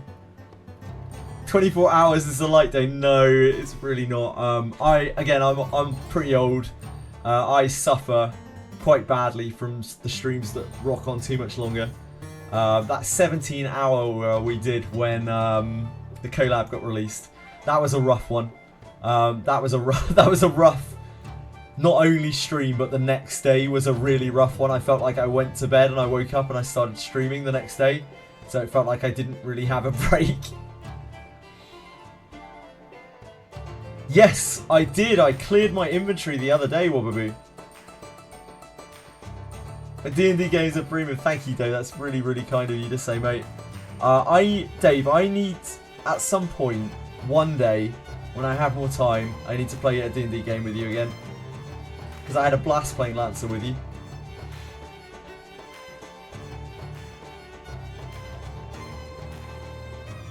cats walk on the keyboard and try to eat his face. No, they lick my arms. They lick the salt from my arms because I have salty arms, Narcos. It's not my face, okay? Can you get it right at least? How do you... Don't you get burnt out? I have ups and downs, Asta. If we're going to be real, we're going to talk about this real. I have ups and downs. Like, genuinely, I have good days and bad days. But I know that it's important every day to get up and get on as on time as I can be and just stream. And generally, a bad day is followed by a good day, you know? Because as long as I keep trying and I keep being enthusiastic, then it kind of just gets me there. Does that make any sense? Every day's a bad day for you, Anybit. How can every day be a bad day for you, Anybit? You're here every day with me. We're playing gachas together. Every day's a fantastic day.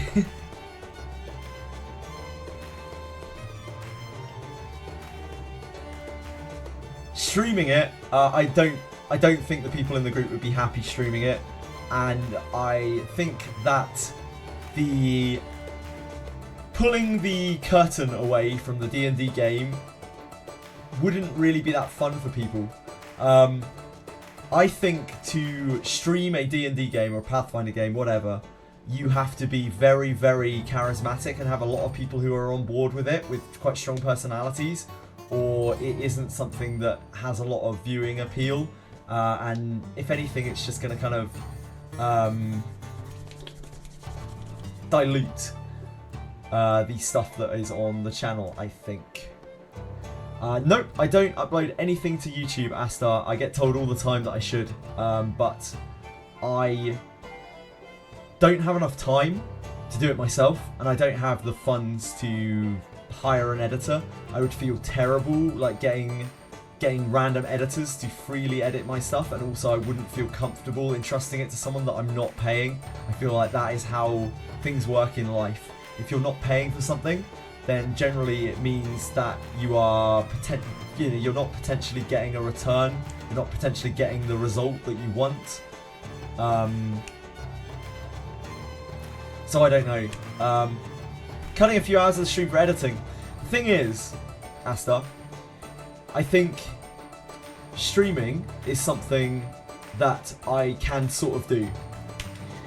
Video editing is not something that I can do. I would have to teach myself, and not only is that probably quite a long, lengthy process to get it to a quality that I'm happy with, it also means that I'm probably uploading bad videos.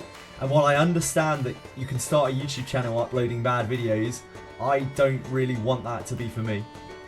I don't want my name on bad videos. I don't want... not to mention, because we're mainly using Wizardry content. Wizardry content takes a lot of time to research, a lot of time to get right, and it isn't always applicable. It's really hard to get these, to get information compiled for a Wizardry video, because a lot of it is a mystery, and you can get loads of things wrong. You can end up just spreading misinformation, and that's not for me. I absolutely understand, Astar, that segueing into YouTube would be a definitely good way to get my name out there more and everything like that. It's just not the route that I want to take. I guess you can...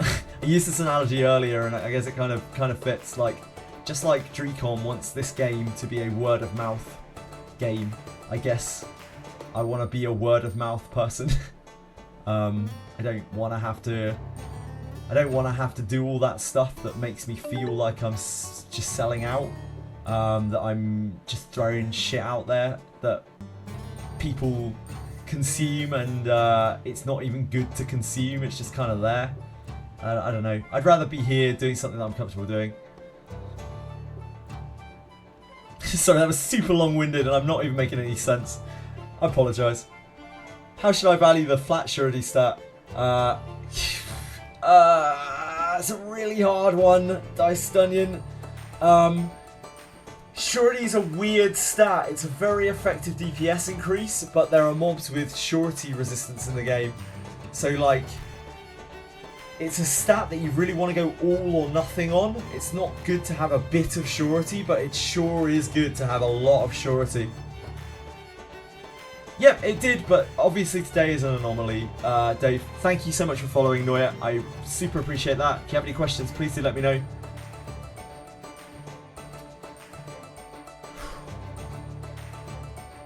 Yep, it's all in or not at all. Micro, very kind of you to follow. Thank you, that's really nice of you. Okay, nothing for now. The reason I'm asking is because there's no good Wizardry content. So the reason, they said earlier that there's no market for it on YouTube, and I'm not certain that that's true. I think there probably is now, but there wasn't before. What I do think is stopping people from making Wizardry content on YouTube is just it's a very high effort content stream than, say, I don't know anything about Honkai Star Rail, right? But like, I'm going to use that because it's a popular example. Honkai Star Rail is a fairly simple game, mechanically, from what I understand.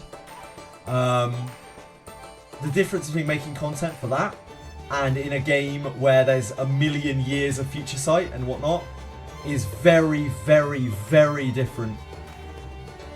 Yeah, that doesn't really bother me so much, it's seconds, but I do think that is true as well. I don't think that doing that content will necessarily get me more viewers than just streaming a couple more hours a day. But more than that, I really like hanging out here and talking about Wizardry and you know, helping people out, people helping me out. I feel like that is a sense of community, and community building I think is important. I don't feel like making YouTube videos is going to build community whatsoever. It's just going to get some people coming in and maybe clickbaiting people into watching my mediocre content. I'd rather, you know, make some friends, enjoy some games together, and hopefully just make sure that we all have a kind of better day. Got the worst map for Advanced. Ugh, Anybit, you're so unlucky. You're literally the most unlucky person in the whole world. You gotta do what doesn't burn you out. Agreed. Somehow, because I'm a grinder at heart, this doesn't burn me out. Trying to edit videos, like trying to learn how to edit videos when I'm just not that sort of editor. I think that would burn me out pretty fast. Because I'd have to work really hard on it. Like, I would get YouTube content up if I had an editor, and I don't think that is happening anytime soon. Somehow, I think that's a little out of my league. And right now, just trying to get in, log my hours, make some friends, and just chill out a bit. Oh yeah, no, I agree, X seconds. I absolutely agree. I know I have no doubt of that at all. Like I said before, I think it would probably ultimately be a very good business decision, financial decision, to branch into YouTube, probably to like multi-stream, various other things. But right now, I'm more just focused on the things that I know that I can do, and just kind of chugging along, doing what I'm doing because it is working okay, and I don't want to get greedy and jeopardize that by like trying to do things that are beyond my capability or beyond my ability.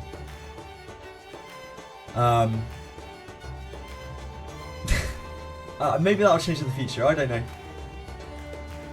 Ultimately as well, yeah, I just have a lot of fun. I actually genuinely have a lot of fun doing this. And I don't want to make it more work than it already is. I want to continue to enjoy the games that I'm playing. I want to continue to enjoy chatting with all the people that come through.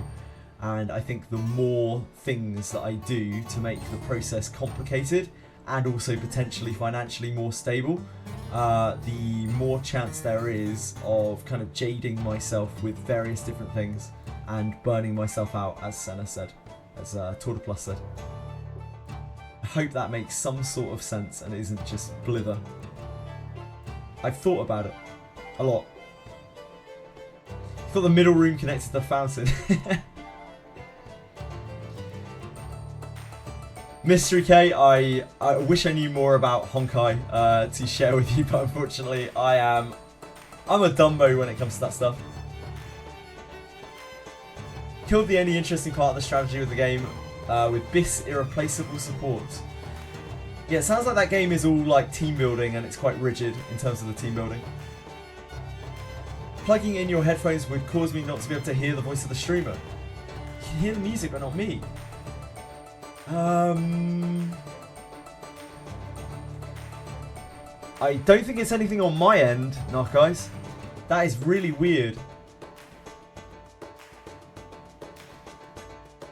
Terribly limited in your options. Well, in Wizardry, if there's one thing, you are not limited in your options. Am I currently employed? No, I worked as an editor, a real life editor, like a novels developmental editor, up until about 8 months ago, a little bit more, maybe. And then I stopped getting work because of AI, pretty much. And I had to find out something that I could do from home. I had to figure out something that I could do from home that would actually earn money. I'm in a financially okay, stable state. I'm not like desperate or anything. I'm not poverty-ridden quite. But I had to try to make something happen, and I figured I'd just try this. I mean, it sounds stupid, but I just figured I'd try this. Have my own Discord. We have a Discord. We have a Discord. It's not my Discord, it's our Discord. Yeah, if you click the little sky below the stream, you can get to the Discord. I wouldn't be surprised if I have people on there that I need to verify and stuff later. I haven't even thought about looking at that right now. You can also type !Discord and that will get you the Discord link. Oh, and Alex has linked it. Thanks, Alex. I think it's they tagged it earlier up top, so God knows what it's going to look like when I go on there later. Our Discord is generally very it's generally not like super busy or anything. We exchange a few messages a day. The initiative take yielding positive results. I mean, I have built it from basically nothing to something. So there's definitely some positivity there. It's certainly not earning a living wage by any means, nor will it for probably a very long time. And there's a good possibility that, the Wizardry hype is going to die down, and I will return back to, a much more kind of solitude, much more solitary kind of environment. But until it shows that I can't make it work, I'm going to keep trying to make it work. I'm still stable at the moment, so I'm not going to give up anytime soon. I'm just going to keep working hard, and keep trying to just be friendly and helpful. If that somehow manages to eventually become financially profitable, then great. If not, then at least I can be happy that I've tried, and I just didn't have what it takes, didn't make it. Either way, I'm content.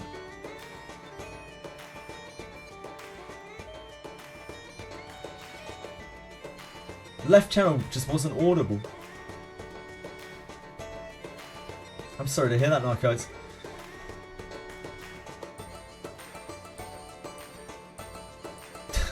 Asta, that's so incredibly kind of you to say. I've said that so many times today, but just people are being so complimentary, and I'm not great at taking compliments. Yeah, thank you. That's really nice of you to say. You can hear me downplaying my value. I'm realistic, okay? The value that I have is very kind of like niche, right? I think more than anything, I'm just an okay person to chat to. Like I'm okay at talking